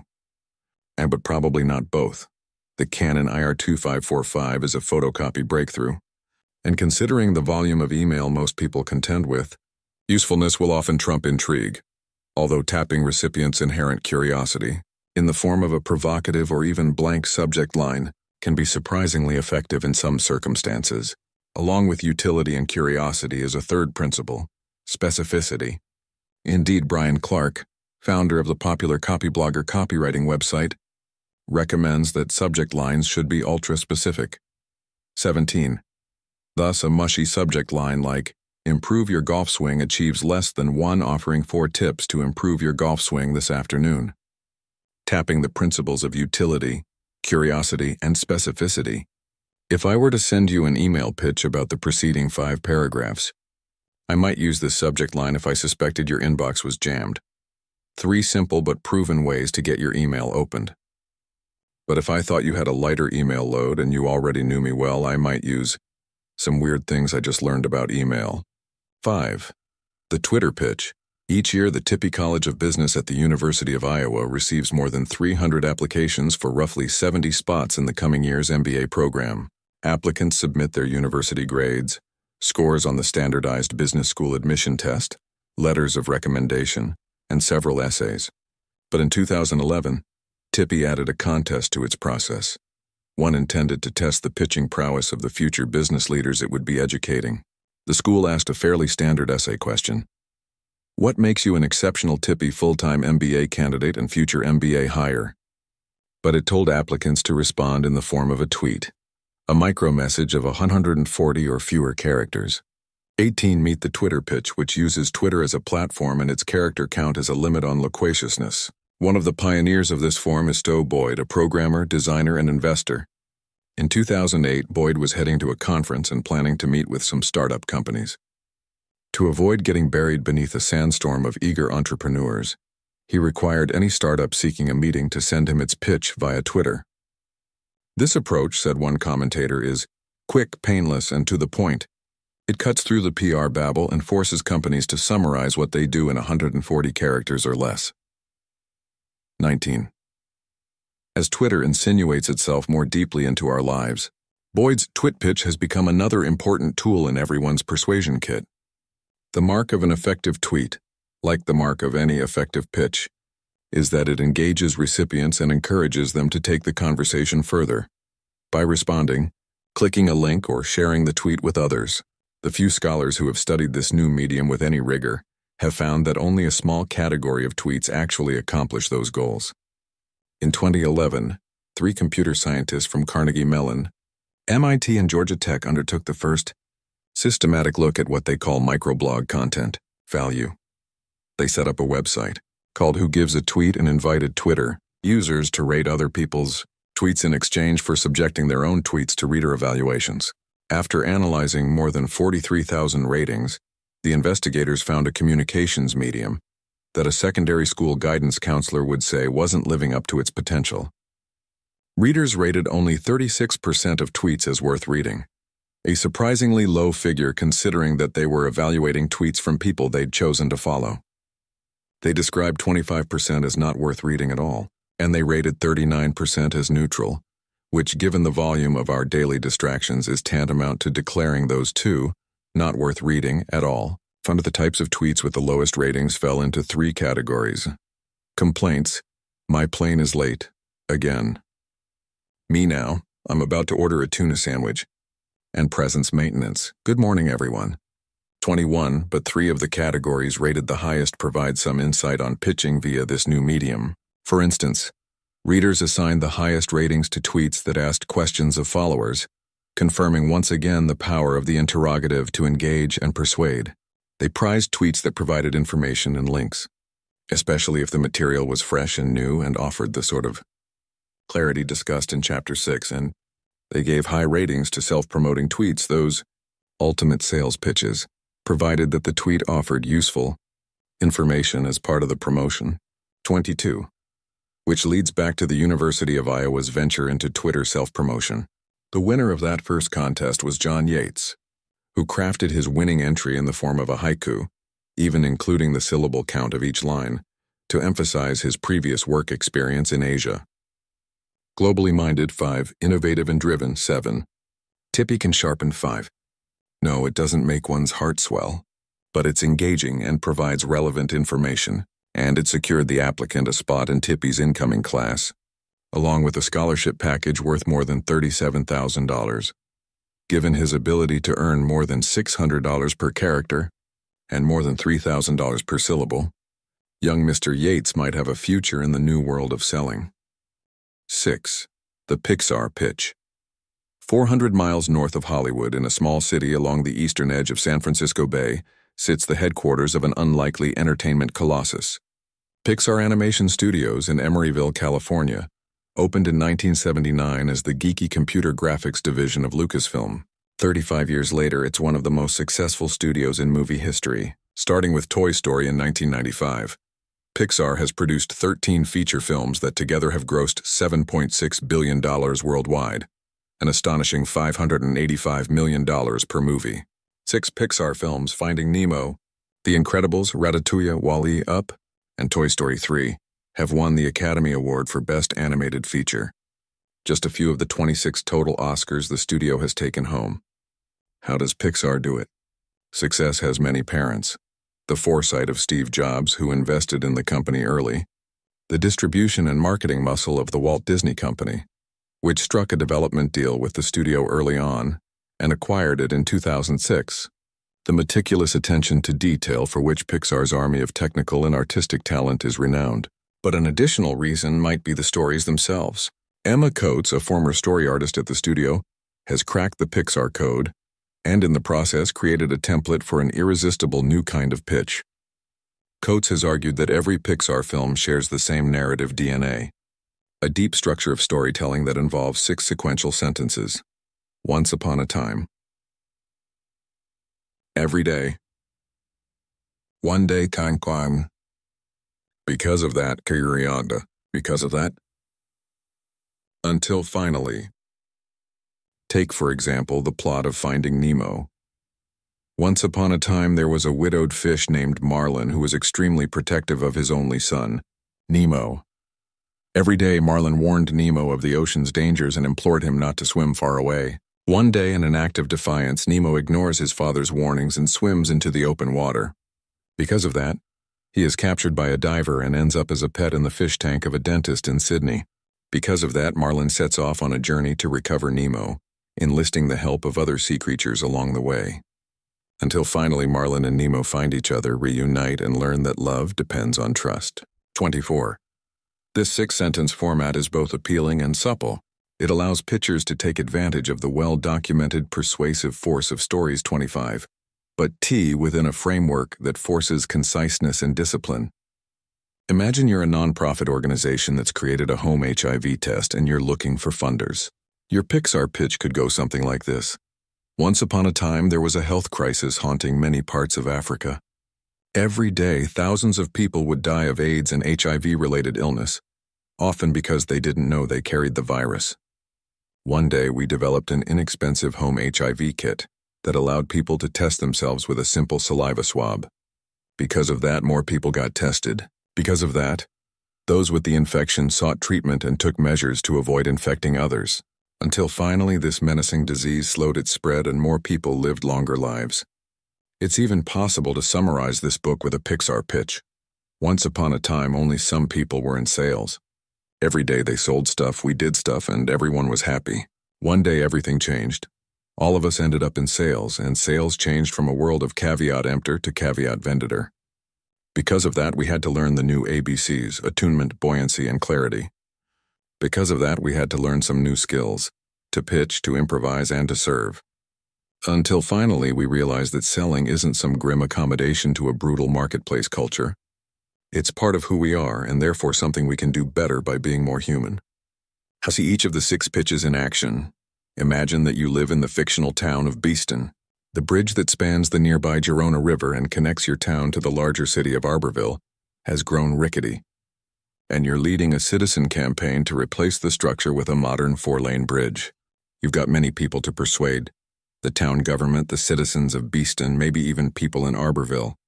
And you'll need to do considerable work, figuring out how to finance the bridge, assessing its environmental impact, deciding who will design and construct it, and so on. But each of the 6 pitches offers a way to begin the conversations that will lead to the outcome you seek. Your Pixar pitch, for instance, could be, once upon a time it was difficult and time-consuming to get from Beeston to Arborville. Every day people tried to cross the old bridge, but it took them a long time and some didn't even bother because of the delays and safety concerns. One day citizens came together to finance and build a new modern bridge. Because of that, people in Beeston wasted less time and their families felt safer. Because of that, more were able to work and shop in Arborville, which helped that economy flourish. Until finally the new bridge became such a fixture in our lives that we wondered why we had waited so long to build it. Your Twitter pitch could include an online link to an artist's rendering of the bridge along with a list of its benefits and entice people to click it with, "See what tomorrow's Beeston and Arborville can look like, and why we need to create that future." If you're sending information to your fellow Beeston citizens, your subject line pitch could be, 3 reasons why Beeston families support a new bridge. Your rhyming pitch, opportunities are wide on the other side. Your question pitch could help people think through their own experiences. Should it be such a pain to get to Arborville? And your one-word pitch could explain the reason for your efforts, not to mention an indispensable lesson of this chapter: connect. Since its introduction in 2003, Pachacucha has spread like a benevolent virus and metamorphosed into an international movement. Several organizations now use it for internal presentations. And Klein and Dytham have established a foundation that operates free Pachacucha nights in 547 cities around the world. Visit one to see how it's done, then try it yourself. For more information, go to http://www.pachacucha.org. Pay attention to sequence and numbers. The social science literature is full of interesting and sometimes contradictory findings about how sequence and numbers affect pitches. Here are 2 general rules that are backed by sound evidence. I've included a link to the research papers themselves for those who want to dig deeper. 1. Go first if you're the incumbent, last if you're the challenger. In competitive sales presentations, where a series of sellers make their pitches one after another, the market leader is most likely to get selected if it presents first, according to Virginia Tech University researchers. But for a challenger, the best spot by far is to present last, http://just.bit.ly NRPD-P6. How widely this applies to other settings isn't clear from the research, but in general, the middle is the place you're most likely to get run over. 2. Granular numbers are more credible than coarse numbers. A University of Michigan study asked participants to estimate the battery life of 2 GPS devices. One device claimed to have a battery life of up to 2 hours. The other had an identical but more finely grained claim of up to 120 minutes. Participants estimated the first battery would last 89 minutes, but the second would last longer, 106 minutes, http bit.ly, IAPCPA. Ask people to describe your invisible pitch in 3 words. We don't always realize it, but what we do and how we do it are themselves pitches. We're conveying a message about ourselves, our work, or our organization, and other people are interpreting it. Take some time to find out what they think you're saying. Recruit 10 people, a combination of co-workers and friends and family. Then ask them which 3 words come to mind in response to one of these questions. What is my company about? What is my product or service about? What am I about? Make it clear that you're not asking them for physical qualities, tall, dark, and handsome, but something deeper. Once you gather these words, look for patterns. Many people are surprised by the disconnect between what they think they're conveying and what others are actually hearing. Knowing is the prelude to improving. 08 improvise on a sleepy Tuesday morning in late spring. I find myself in a weird and compromising position. I'm on the 14th floor of a Manhattan office building, standing toe-to-toe with a woman who's not my wife and staring deeply into her eyes. Don't blame me for this transgression. Blame my ears. Like most of you, I've had a well-matched set of ears my whole life. But like many of you, I was never really taught how to use them, so I've come to this strange setting. A narrow conference room with windows covered by plain brown paper to learn how to listen. And like the 13 executives here with me, they hail from large companies like Bank of America and from digital startups with oddly spelled names. I've come to study with a master. Her name is Kathy Salit. Back in 1970, she dropped out of 8th grade and started her own school on Manhattan's Upper West Side. That led to a career as a community organizer, and then to one as an actor, and then, with a few peculiar twists, to her current position as something of a sales whisperer. She runs a company called Performance of a Lifetime, which teaches business people improvisational theater, not to secure them low-paying gigs in drafty Greenwich Village clubs, but to make them more effective in their regular jobs. And at the heart of what she teaches is listening. As I wait for Salit's session to begin, one of my fellow students, he wears glasses and his lower lip juts out in front of his upper one, asks me where I work. I'm a writer, I say, inviting the conversation with false cheer. I work for myself. He turns away and doesn't talk to me again. Seems like this guy needs help on listening, or perhaps I need to reread the chapter on pitching. So when the time comes to partner up for the first exercise, I avoid him, and instead approach a slim and stylish woman about my age. She's a top executive at a major cosmetics company, and looks the part. 4-inch heels that enclose dainty feet whose toenails are painted slate gray, tan pants and a sheer ruffled blue blouse, platinum hair pulled back into a tight ballerina's bun. We stand facing each other, my unshaven chin only inches from her tiny porcelain nose. Our first lesson, Salit says, is the mirror exercise. We look our partner in the eye and match her every movement as if we're gazing at ourselves in the mirror. My partner slowly raises her right hand, so I slowly raise my left hand. She lifts her left hand, showing me her palm. I raise my right hand to the same level and turn the palm outward. Her head turns right. Mine, on cue, goes left. Legs lift, shoulders shrug, knees bend. All together. It's awfully close and a little awkward. To be forced into such intimacy with an unattractive stranger is excruciating, or so I imagine she's thinking. Then Salit dings a bell, the kind you'd find at the front desk of the Bates Motel, and it's my turn to lead. I place my arms akimbo. Her thin arms match the pose. I widen my stance. So does she. I clasp my fingers together and raise them above my head. She does the same. I pivot my body clockwise. I can tell you're getting this now. As we learned in Chapter 4, strategic mimicry can enhance perspective taking. But the mirroring we're doing here has a different purpose. Salit is teaching us the techniques of improvisational theater, which, it turns out, are critical for anyone who wants to move others. Sales and theater have much in common. Both take guts. Salespeople pick up the phone and call strangers. Actors walk onto the stage in front of them. Both invite rejection. For salespeople, slammed doors, ignored calls, and a pile of no's. For actors, a failed audition, an unresponsive audience, a scathing review. And both have evolved along comparable trajectories. Theater, for instance, has always relied on scripts. Actors have discretion to interpret material their own way, but the play tells them what to say and, in many cases, how and where to say it. America's sales pioneers sought to replicate theater's staged approach. One of the titans, John H. Patterson, who founded the National Cash Register Company in the late 1800s, required all of NCR's salesmen to memorize scripts. Over time, as Harvard University business historian Walter Friedman has written, these scripts grew more detailed, morphing from a short primer called How I Sell National Cash Registers into a sales manual that ran nearly 200 pages. 1. The ever more detailed instructions, Friedman says, focused not only on what salesmen should say, but also on what they were to do while saying it, complete with NCR's version of stage directions.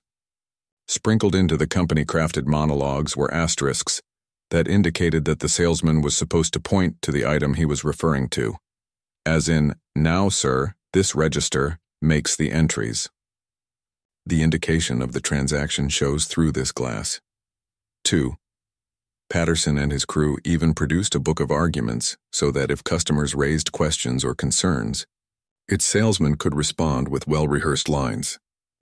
The NCR way, carefully scripted mini-dramas leading to a happy ending for the seller, dominated sales around the world for most of the 20th century. And it remains part of the modern landscape, with sales organizations devising elaborate processes and audience-tested phrases to guide their players toward the final curtain. Scripts perform nicely in stable and predictable environments, when buyers have minimal choices and sellers have maximal information. But those circumstances, as we've seen, have become rarer.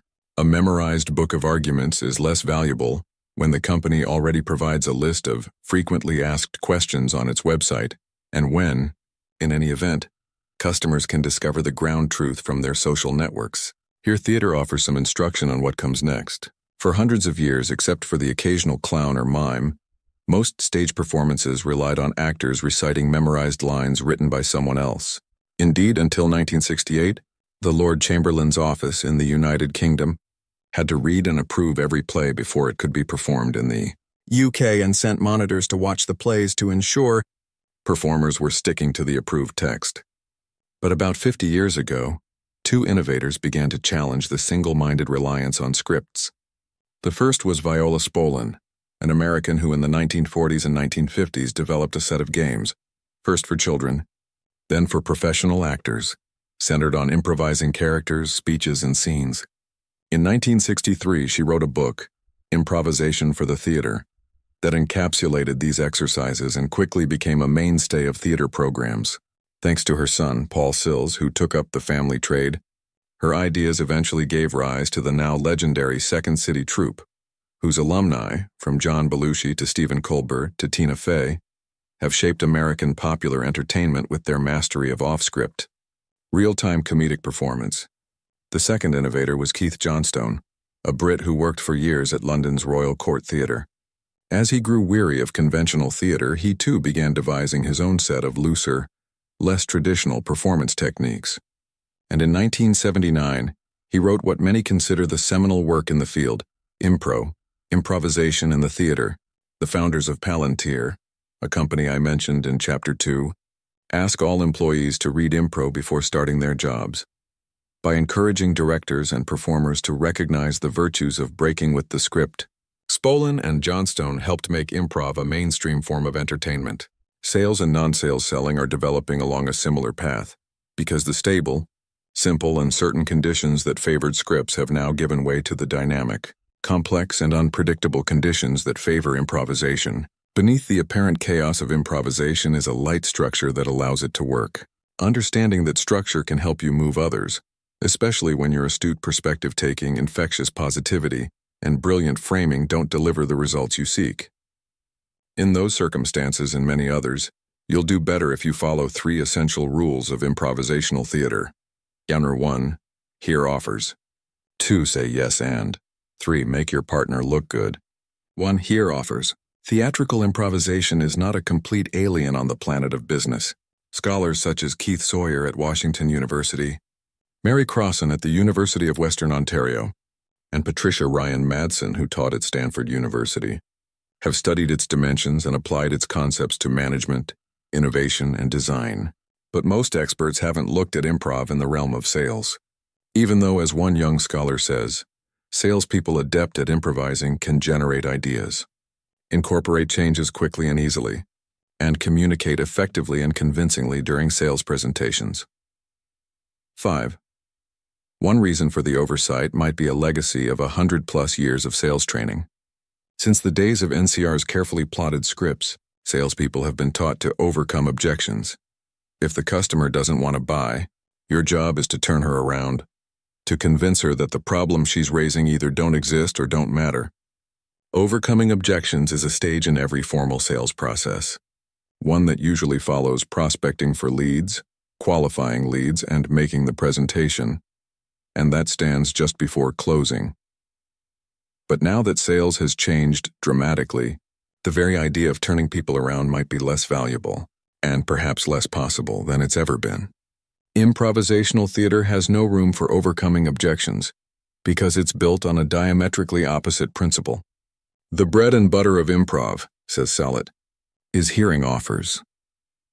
The first principle of improvisation, hearing offers, hinges on attunement, leaving our own perspective to inhabit the perspective of another. And to master this aspect of improvisation, we must rethink our understanding of what it is to listen and what constitutes an offer. For all the listening we do each day, by some estimates it occupies 1/4 of our waking hours 6. It's remarkable how profoundly we neglect this skill. As the American philosopher Mortimer Adler wrote 30 years ago, "Is anyone anywhere taught how to listen? How utterly amazing is the general assumption that the ability to listen well is a natural gift for which no training is required. How extraordinary is the fact that no effort is made anywhere in the whole educational process to help individuals learn how to listen well. 7 Little wonder, then, that so few of us in fact do listen well. For many of us, the opposite of talking isn't listening, it's waiting. When others speak, we typically divide our attention between what they're saying now and what we're going to say next, and end up doing a mediocre job at both. And a few professionals, including those who are in the business of moving others, don't even bother to wait. In one typical study, researchers found that physicians interrupt the majority of patients in the first 18 seconds the patient speaks during an appointment, which often prevents the patient from describing what brought her to the office in the first place. 8. That's why Salit's training emphasizes slowing down and shutting up as the route to listening well.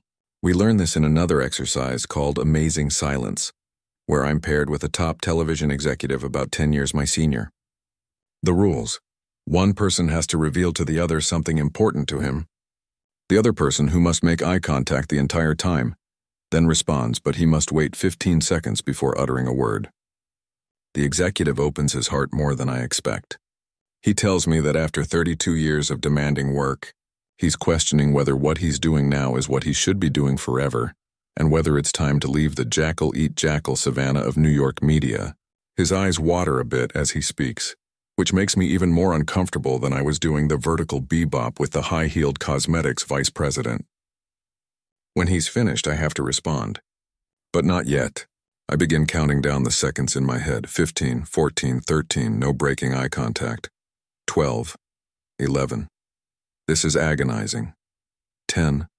When will the madness end? It does end, but those 15 seconds feel preposterously long, and as in the earlier exercise, disturbingly intimate.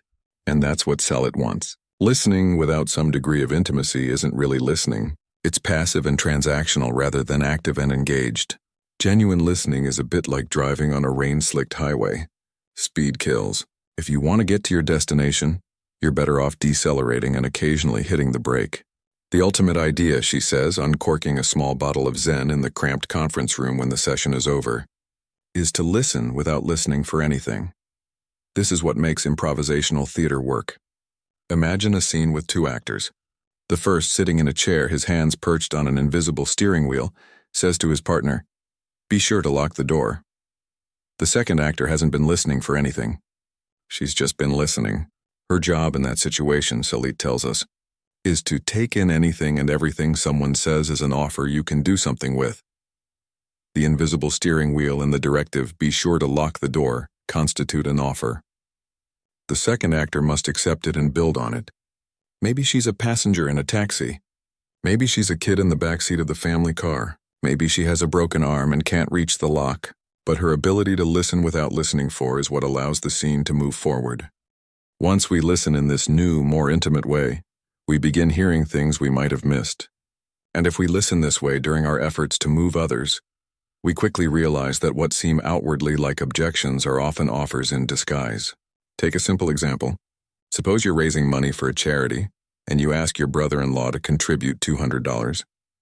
He might say no, but he's unlikely to say only that. He's more likely to say, "Sorry, I can't give $200, that's an offer. Maybe he can donate a smaller amount." Or he might say, "No, I can't give right now." That's an offer too. The obvious move is to fasten onto the right now and ask when might be a better time. But the entire sentence is an offer, perhaps to contribute to your charity some other way, say as a volunteer. Offers come in all shapes and sizes, says Salit, but the only way to hear them is to change the way you listen and then change the way you respond. Which goes back to my mirroring exercise with the cosmetics executive. What each of us was doing in that session was accepting an offer. We didn't have the option of objecting. "No way, lady, I'm not doing that with my elbow." And once we accepted those rules, we fell into an odd but attuned ballet. Eventually, when the bell rang for us to switch roles again, our actions were so smooth that an outsider probably couldn't tell who was leading and who was following. That's the point of the first principle of improvisation. As Johnstone puts it, good improvisers seem telepathic. Everything looks prearranged. This is because they accept all offers made. 9.2. Say yes and. The ocean of rejection that we face every day in sales and non-sales selling delivers plenty of no's to our shores. But we also send many back out with the tide, saying no ourselves more often than we realize. Improvisational theater urges actors to check this behavior and say yes and instead. Like a potter learning to center the clay on the wheel or a tennis player acquiring the proper grip, saying yes and is a foundational skill for improv artists. This second principle of improvisation depends on buoyancy, in particular the quality of positivity, but positivity in this regard is more than avoiding no, and it's more than simply saying yes. Yes and carries a particular force which becomes clearer when we contrast it with its evil twin. Yes, but. Nearly every improv class includes a variation on the following exercise. We didn't do this in Salit's sessions, but she showed it to me when she visited my office a few months later. The exercise involves two people who are planning a hypothetical gathering, say a high school reunion. One person begins with a proposition, for example, "Let's have our high school reunion in Las Vegas." Every subsequent comment from both participants must begin with, "Yes, but." It usually unfolds something like this. "Let's have our high school reunion in Las Vegas." "Yes, but that's going to be too expensive for some people." "Yes, but that way only the people who really want to be there will attend." "Yes, but some of our classmates don't gamble." "Yes, but there's more to do there than play blackjack." "Yes, but even without gambling, it's still not a great place for people to bring their families." "Yes, but reunions are better without all those kids." "Yes, but if people can't find childcare at home, they won't attend." The planning process spins and spins, but nothing and nobody moves. Then participants take an alternative route, where the undermining conjunction, but, is replaced with its more inclusive sibling, and. This version might go like this. "Let's have our high school reunion in Las Vegas." "Yes, and if it's too expensive for some people, we can raise money or organize road trips." "Yes, and if we start early, we could reserve a block of rooms at a hotel that offers volume discounts." "Yes, and for families with kids and for people who don't gamble, we could organize activities during the day."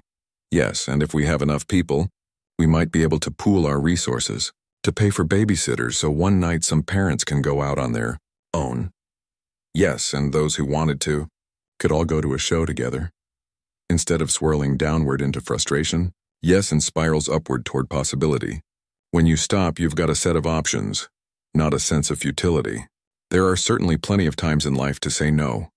When it comes to moving others, however, the best default position is this second principle of improv, and its benefits stretch further than sales and non-sales selling. Yes and isn't a technique, Salit says. It's a way of life. 3. Make your partner look good. In the summer of 2012, two giants in the field of moving others passed away. Roger Fisher, who died in August of that year shortly after reaching his 90th birthday, was a Harvard Law School professor and a freelance diplomatic troubleshooter. In 1981, he co-authored Getting to Yes, the most influential book ever written about negotiation. Fisher's signal contribution was the concept of principled negotiation, which proposed that the aim of negotiating shouldn't be to make the other side lose, but, where possible, to help it win.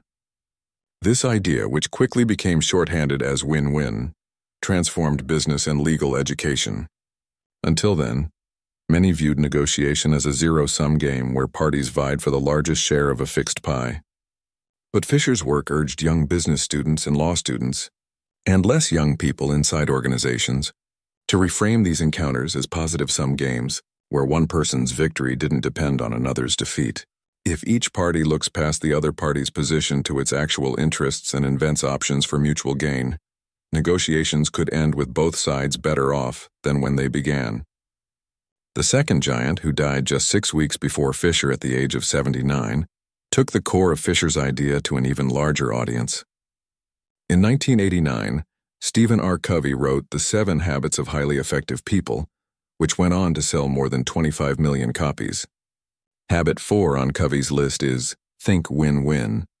Establishing this habit isn't easy, he acknowledged, because most people have been deeply scripted in the win-lose mentality since birth. But the only way to truly influence others is to adopt a frame of mind and heart that constantly seeks mutual benefit in all human interactions. 10. Because of Fisher's and Covey's influence, win-win has become a fixture in organizations around the world, though often more in parlance than in practice. One explanation for the disconnect between word and deed goes back to the upheaval I described in Chapter 3. Under conditions of information asymmetry, results frequently are win-lose. After all, when I know more than you, I can get what I want by beating you. And since information asymmetry was the defining condition of sales for so long, our muscle memory often takes us in that direction. But with the emergence of information parity, or at least something close to it, those instincts, developed for a different environment, can send us down the wrong path. When sellers and buyers are evenly matched, pushing for win-lose rarely leads to a win for anyone, and often ends in lose-lose. Improv offers a way to freshen our thinking, a method that shares the worldview of Fisher and Covey, but reorients it for a time when many of us have become desensitized to win-win from hearing it so regularly, but experiencing it so rarely.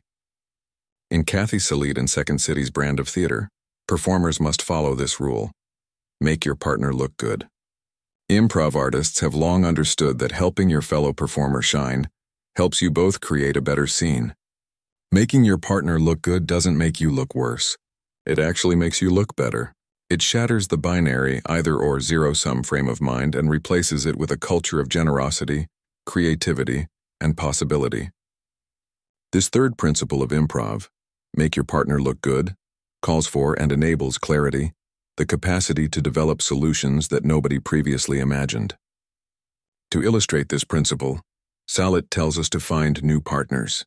Mine is a friendly 40-something woman who works for a large financial services company. For this exercise called I'm Curious, we choose a controversial issue that lends itself to opposing pro-con positions. Should marijuana be legal? Should the death penalty be abolished? Then we each choose a side, with one person trying to convince the other of his or her point of view. The other person must respond, but here's the wrinkle: only with questions. The questions must be genuine queries, not veiled opinions. Does it trouble you that the only people who share your view are imbeciles? They can't be yes-no questions either, I'm right, aren't I? If our partner violates any of the rules by making a statement or asking a prohibited type of question, we're to ring the motel bell to announce the violation to the whole group. I begin in the role of questioner, and my partner stakes out a position on a long-forgotten American political controversy that happened to be front-page news the day of our seminar. I respond to her first claim with an arch, "Really?"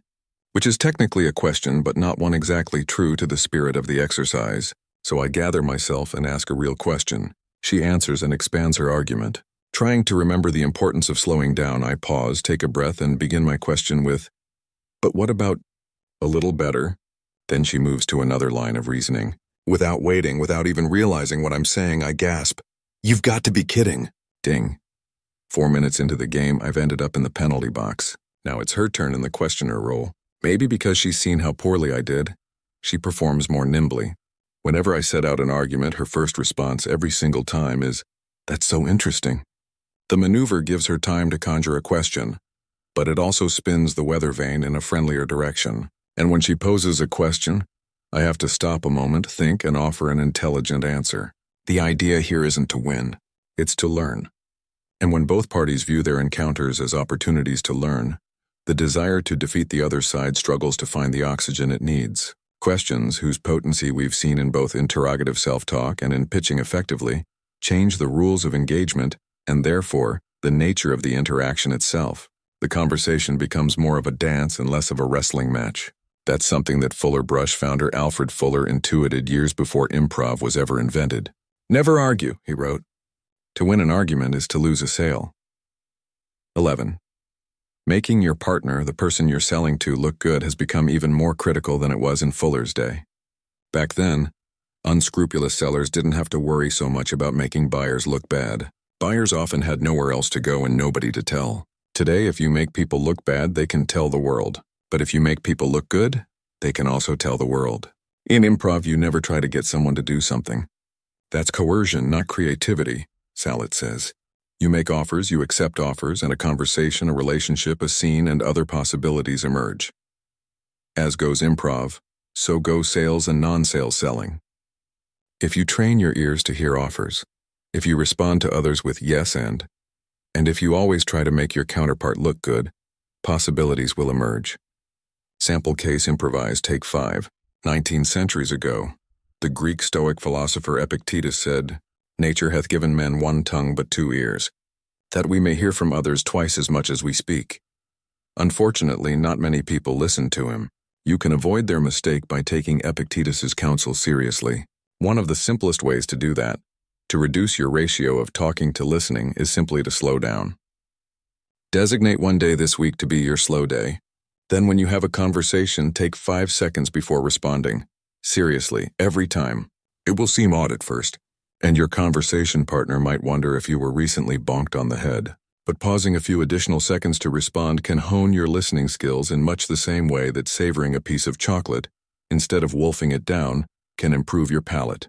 If a whole day is too much, start smaller. Try it for an hour. Lainey Hennigan, a British consultant who advocates what she calls radical listening, offers some ways to test whether you've slowed down enough. Are your conversation partners actually finishing their sentences? Are people getting their perspective fully on the table without your interrupting? Do they have time to take a breath before you start yapping? Taking it slower can take you further. Say yes and. One classic improv exercise is the ad game. Here's how it works. Select 4 or 5 participants. Then ask them to invent a new product and devise an advertising campaign for it. As players contribute testimonials or demonstrations or slogans, they must begin each sentence with yes and, which forces them to build on the previous idea. You can't refute what your colleagues say. You can't ignore it, and you shouldn't plan ahead. Just say yes and, accept what the person before you offers, and use it to construct an even better campaign.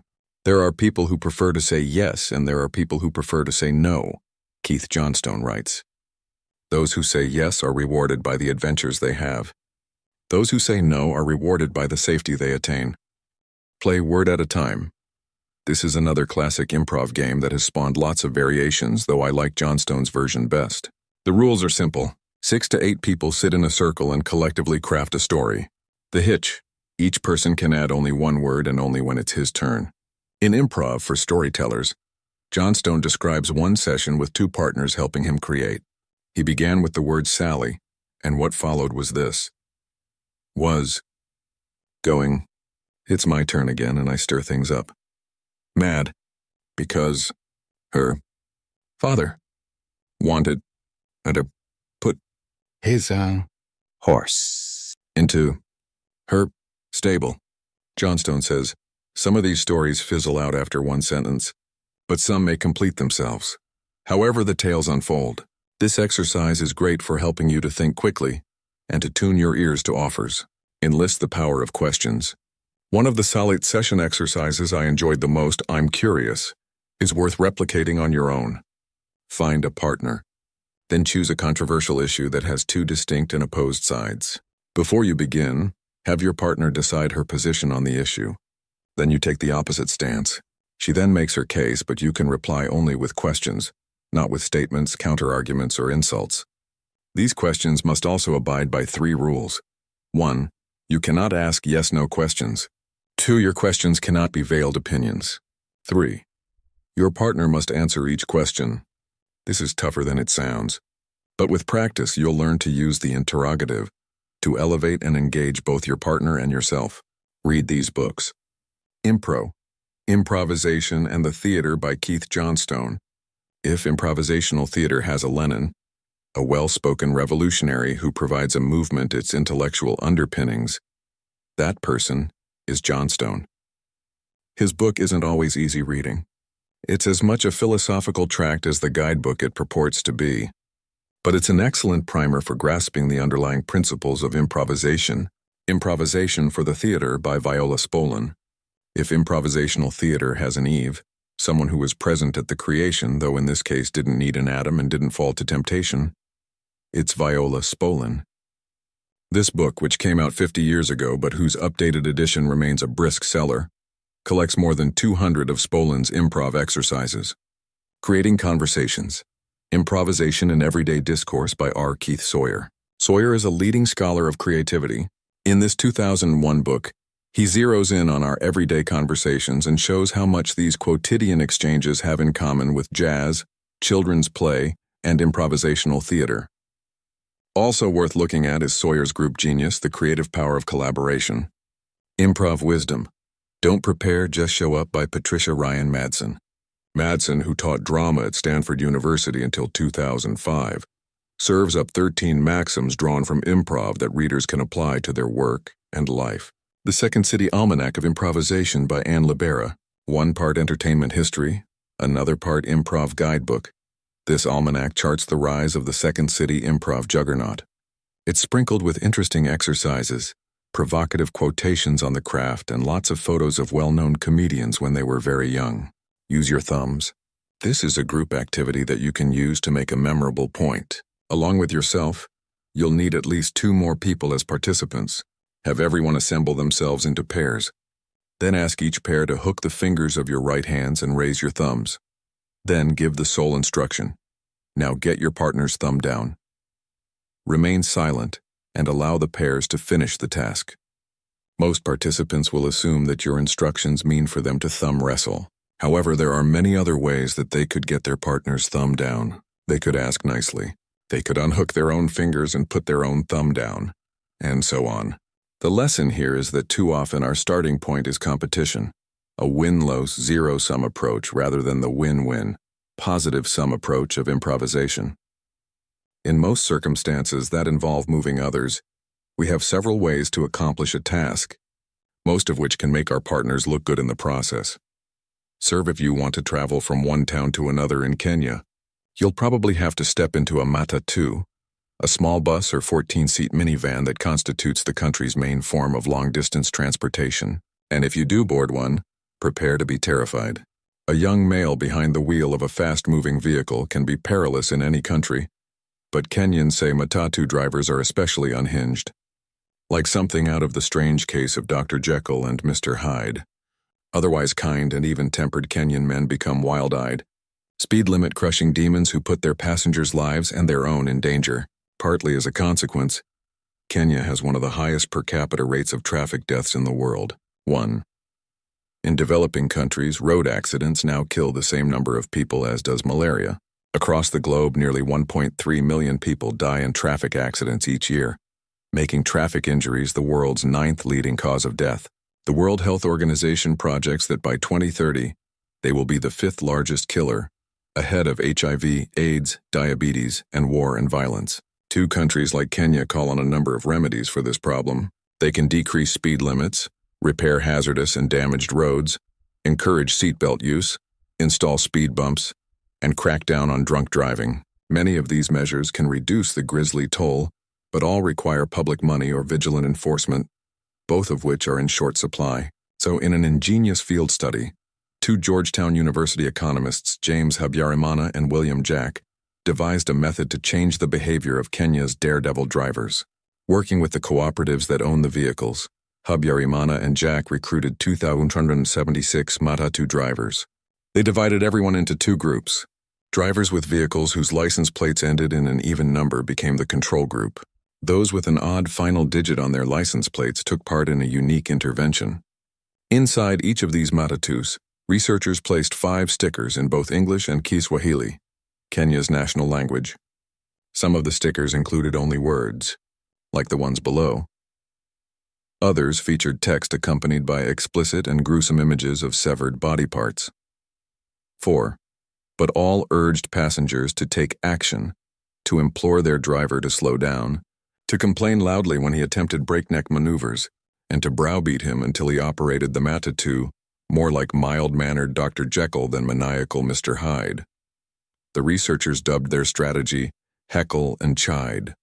Over the next year, the team found that passengers riding in Matatus bearing stickers were 3 times as likely to heckle drivers as those in the stickerless Matatus. But did the efforts of these loud-mouthed passengers move the drivers or affect the safety of their journeys? To find out, the researchers examined a database of claims from the insurance companies that covered the Matatus. The results: total insurance claims for the vehicles with stickers fell by nearly 2/3 from the year before. Claims for serious accidents, those involving injury or death, fell by more than 50%. And based on follow-up interviews the researchers conducted with drivers, it was clear that the passengers' vocal persuasion efforts were the reason. 5, in other words, adding a few stickers to the minibuses saved more money and spared more lives than just about any other effort the Kenyan government had tried. And the mechanism at work here, the stickers moved the passengers and the passengers moved the driver, offers a useful way to understand our third and final skill: to serve. Sales and non-sales selling are ultimately about service. But service isn't just smiling at customers when they enter your boutique or delivering a pizza in 30 minutes or less, though both are important in the commercial realm. Instead, it's a broader, deeper, and more transcendent definition of service, improving others' lives and, in turn, improving the world. At its best, moving people can achieve something greater and more enduring than merely an exchange of resources. And that's more likely to happen if we follow the 2 underlying lessons of the Matatu sticker triumph. Make it personal, and make it purposeful. Make it personal. Radiologists lead lonely professional lives. Unlike many physicians who spend large parts of their days interacting directly with patients, radiologists often sit alone in dimly lit rooms or hunched over computers reading X-rays, CT scans, and MRIs. Such isolation can dull these highly skilled doctors' interest in their jobs, and worse if the work begins to feel impersonal and mechanical. It can diminish their actual performance. A few years ago, a young Israeli radiologist named Yehonatan Turner had an inkling about how to move his fellow practitioners to do their jobs with more gusto and greater skill. Working as a resident at Sher Zedek Medical Center in Jerusalem, Turner arranged, with patients' consent, to take photos of about 300 people coming in for a computed tomography on CT scan. Then he enlisted a group of radiologists who didn't know what he was studying for an experiment. When the radiologists sat at their computers and called up one of these patients' CT scans to make an assessment, the patient's photograph automatically appeared next to the image. After they'd made their assessments, the radiologists completed a questionnaire.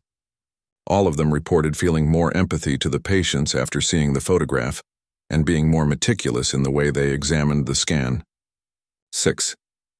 But the real power of Turner's idea revealed itself 3 months later.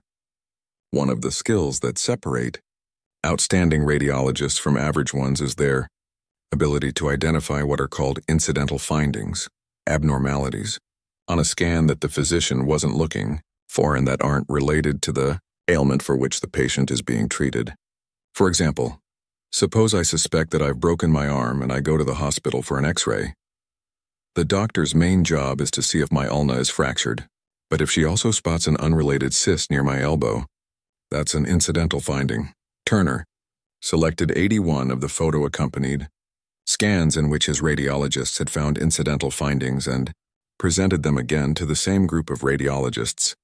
3 months later, only this time without the picture of the patient, because radiologists read so many images each day, and because they were blind to what Turner was studying. They didn't know they'd already seen these particular scans. The outcome was startling. Turner discovered that 80% of the incidental findings were not reported when the photograph was omitted from the file. 7.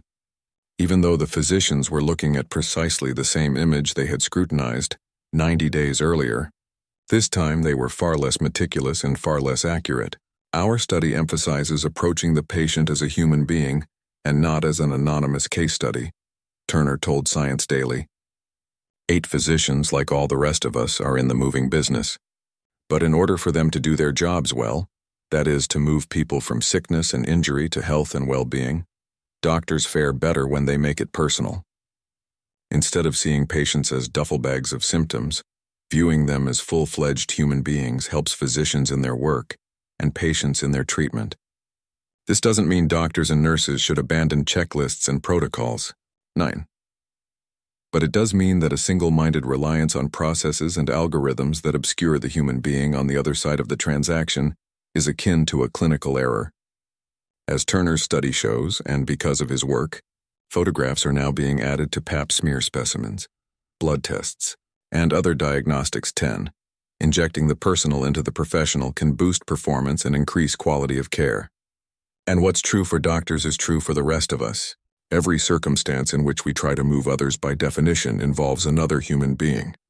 Yet in the name of professionalism, we often neglect the human element and adopt a stance that's abstract and distant. Instead, we should recalibrate our approach so that it's concrete and personal, and not for soft-hearted reasons but for hard-headed ones.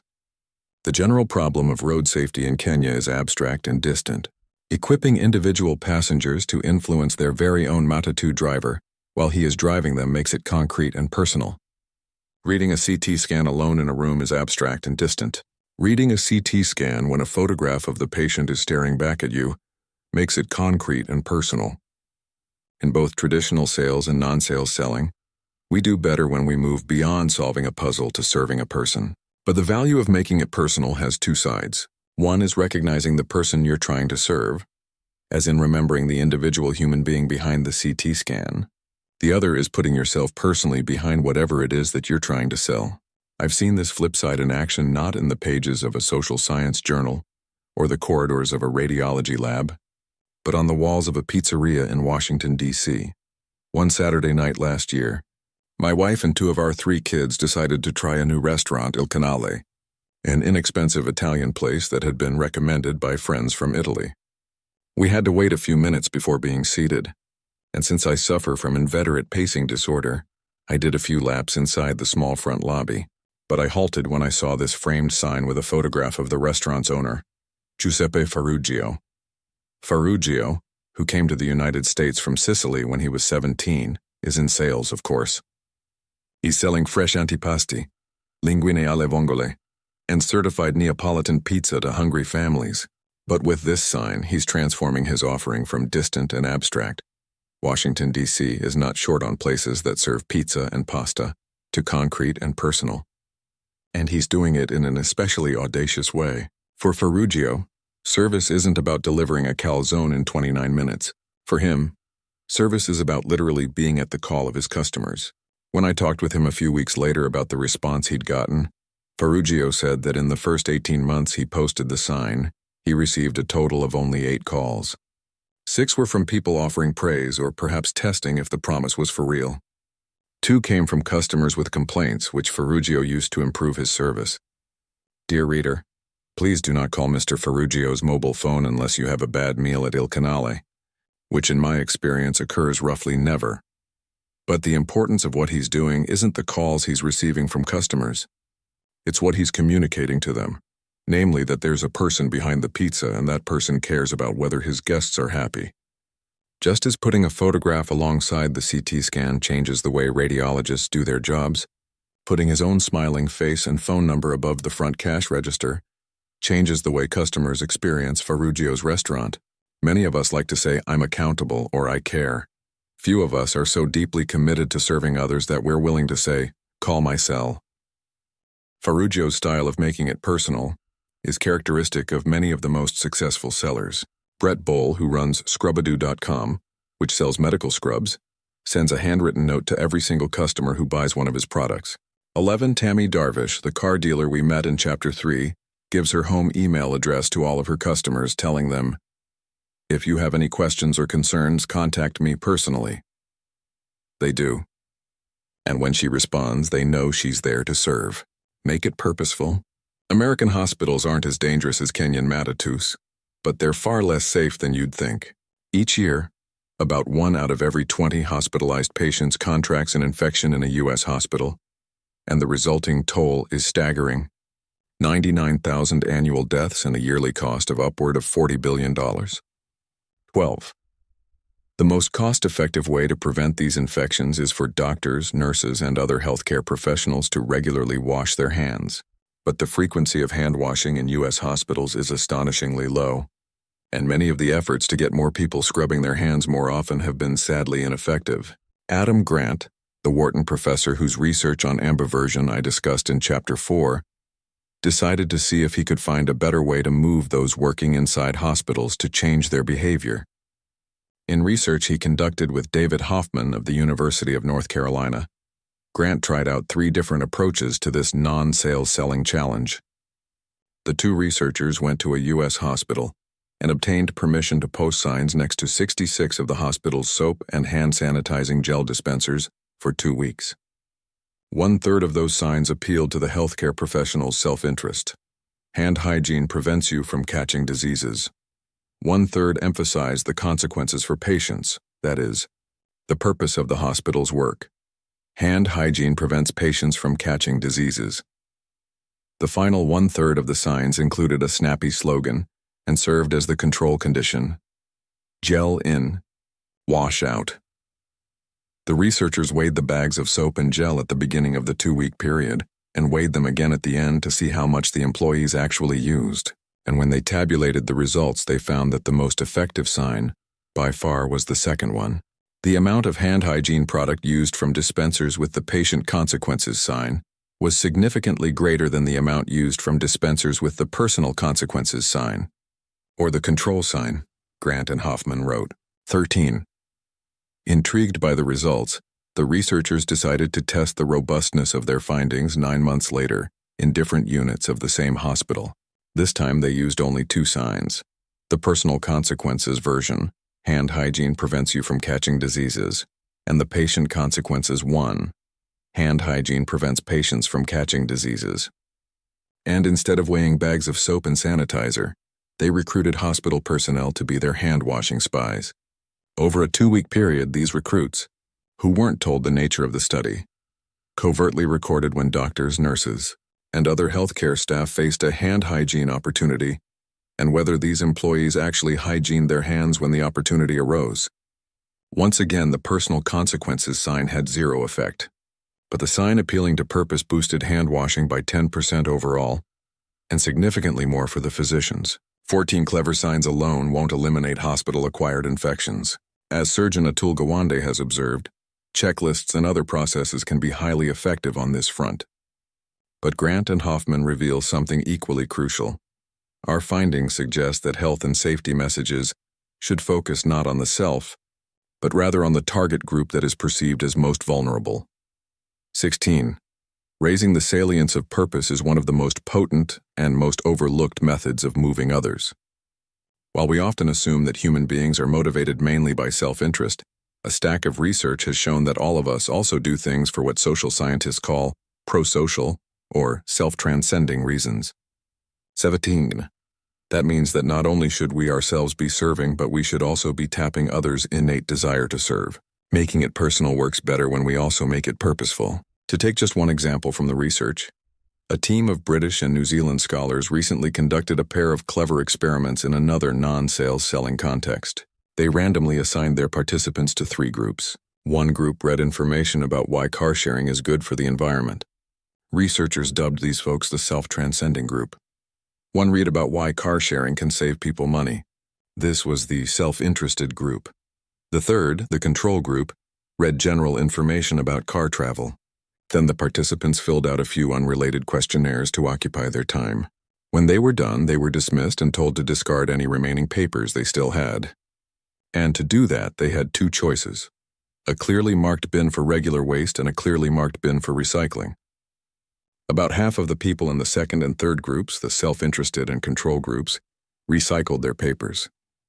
But in the self-transcending first group, nearly 90% chose to recycle, 18. Merely discussing purpose in one realm, car sharing, moved people to behave differently in a second realm, recycling. What's more, Grant's research has shown that purpose is a performance enhancer not only in efforts like the promotion of hand washing and recycling, but also in traditional sales. In 2008, he carried out a fascinating study of a call center at a major U.S. university. Each night, employees made phone calls to alumni to raise money for the school. As is the habit of social psychologists, Grant randomly organized the fundraisers into 3 groups. Then he arranged their work conditions to be identical, except for the 5 minutes prior to their shift. For 2 consecutive nights, one group read stories from people who'd previously worked in the call center, explaining that the job had taught them useful sales skills, perhaps attunement, buoyancy, and clarity. This was the personal benefit group. Another, the purpose group, read stories from university. Alumni who'd received scholarships funded by the money this call center had raised, describing how those scholarships had helped them. The third collection of callers was the control group, who read stories that had nothing to do with either personal benefit or purpose. After the reading exercise, the workers hit the phones, admonished not to mention the stories they'd just read to the people they were trying to persuade to donate money. A few weeks later, Grant looked at their sales numbers. The personal benefit and control groups secured about the same number of pledges and raised about the same amount of money as they had in the period before the story reading exercise. But the people in the purpose group kicked into overdrive. They more than doubled the number of weekly pledges that they earned and the amount of weekly donation money that they raised. 19 sales trainers take note. This 5-minute reading exercise more than doubled production. The stories made the work personal. Their contents made it purposeful. This is what it means to serve, improving another's life and in turn improving the world. That's the lifeblood of service and the final secret to moving others. And 1970, an obscure 66-year-old former mid-level AT&T executive named Robert Greenleaf wrote an essay that launched a movement. He titled it, "Servant as Leader." And in a few dozen earnest pages, he turned the reigning philosophies of business and political leadership upside down. Greenleaf argued that the most effective leaders weren't heroic, take-charge commanders, but instead were quieter, humbler types, whose animating purpose was to serve those nominally beneath them. Greenleaf called his notion servant leadership, and explained that the order of those 2 words held the key to its meaning. "The servant leader is servant first," he wrote. Becoming a servant leader begins with the natural feeling that one wants to serve first. Then conscious choice brings one to aspire to lead. 20. The very idea of leaders subordinating themselves to followers, of inverting the traditional pyramid, made many people uncomfortable. But Greenleaf's philosophy excited many more. Those who embraced it learned to do no harm, to respond to any problem by listening first and to accept and empathize, rather than reject. Over time, companies as diverse as Starbucks, TD Industries, Southwest Airlines, and Brooks Brothers integrated Greenleaf's ideas into their management practices. Business schools added Greenleaf to their reading lists and syllabi. Non-profit organizations and religious institutions introduced his principles to their members. What helped servant leadership take hold wasn't merely that many of those who tried it found it effective.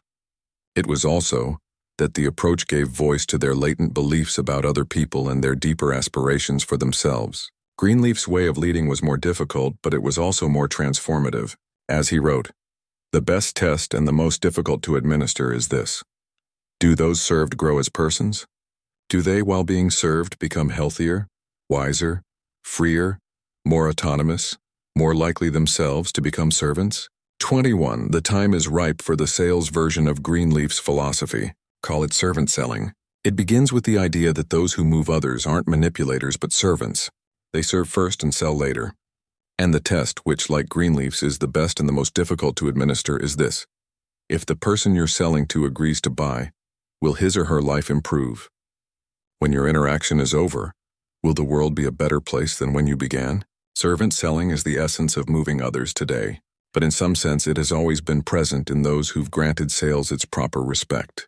For instance, Alfred Fuller, the man whose company gave Norman Hall his unlikely vocation, said that at a critical point in his own career, he realized that his work was better, in all senses of the word, when he served first and sold next.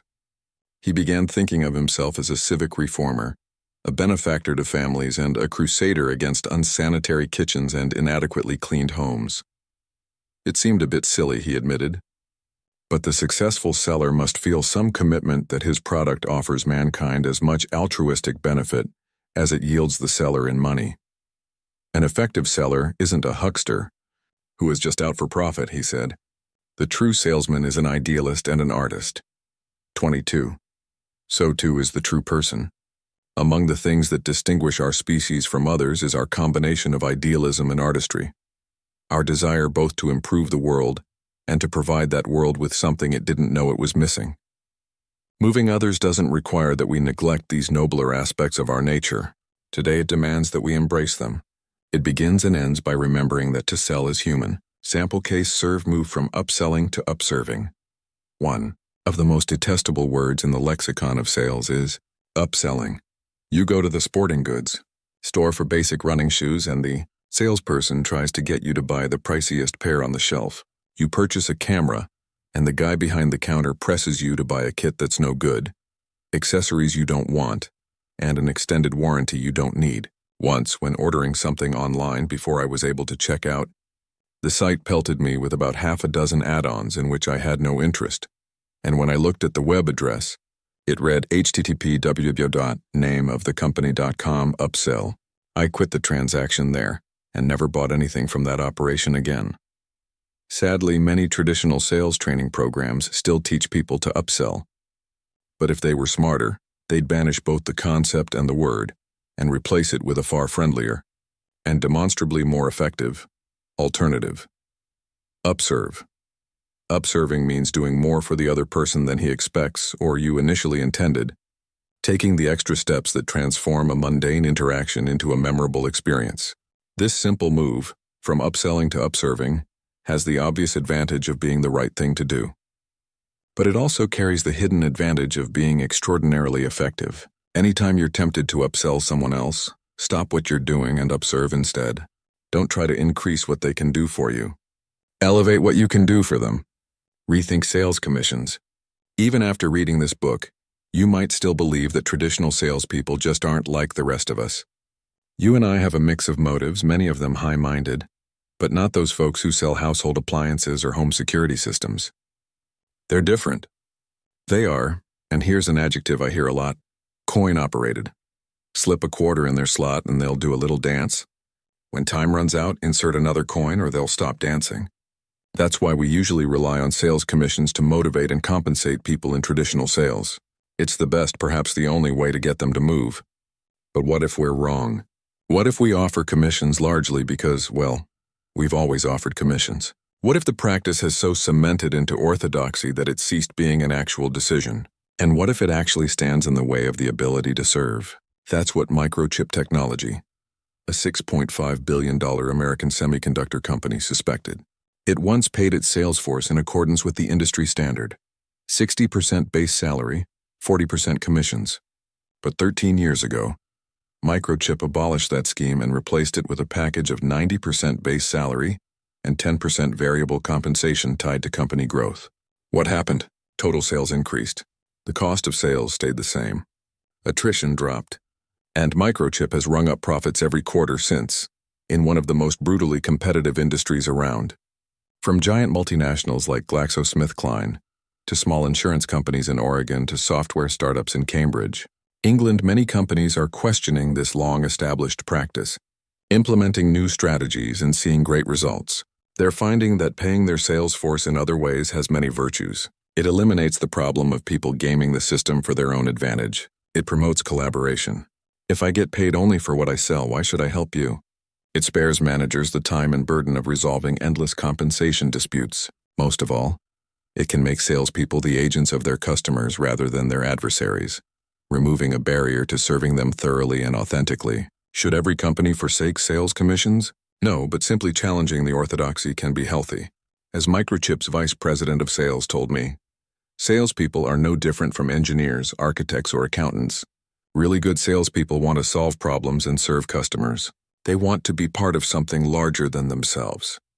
Recalibrate your notion of who's doing whom a favor.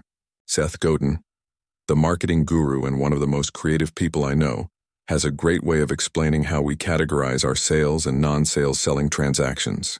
We divide them, he says, into 3 categories.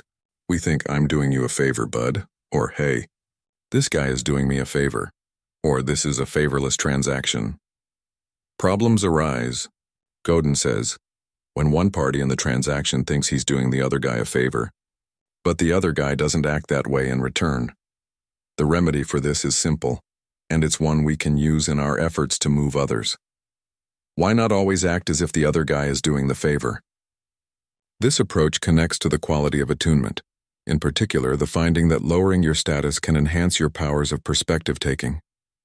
And it demonstrates that, as with servant leadership, the wisest and most ethical way to move others is to proceed with humility and gratitude. Try emotionally intelligent signage. You probably noticed that many examples in this chapter, from the Kenyan Matatus to Il Canale's Pizzeria, involved signs. Signs are an integral part of our visual environment, but we often don't employ them with sufficient sophistication. One way to do better is with what I call emotionally intelligent signage. Most signs typically have 2 functions. They provide information to help people find their way, or they announce rules. But emotionally intelligent signage goes deeper. It achieves those same ends by enlisting the principles of make it personal and make it purposeful. It tries to move others by expressing empathy with the person viewing the sign, that's the personal part, or by triggering empathy in that person so she'll understand the rationale behind the posted rule, that's the purposeful part. Here's an example of the first variety. A few years ago, my family and I were visiting a museum in New York City. Shortly after we arrived, several of the smaller family members reported feeling hungry, which forced us to spend some of our limited time roaming a cafeteria, looking for pudding rather than walking the museum looking at pictures. When we arrived at the eatery, the line to get food curled around a corner like an anaconda. I grimaced, thinking we'd be there forever. But moments after unscrunching my face, I saw this sign. My cortisol level dropped. The line turned out not to be nearly as long as I feared. And I spent my short wait in a better mood. By empathizing with line waiters, making it personal, the sign transformed the experience of being in that space. For an example of the second variety of emotionally intelligent signs, I simply visited a neighborhood near my own in Washington, D.C. On one busy corner is a small church that sits on an enormous lawn. Many people in the area walk their dogs, and the combination of lots of dogs and a giant expanse of grass can lead to an obvious and odorous problem.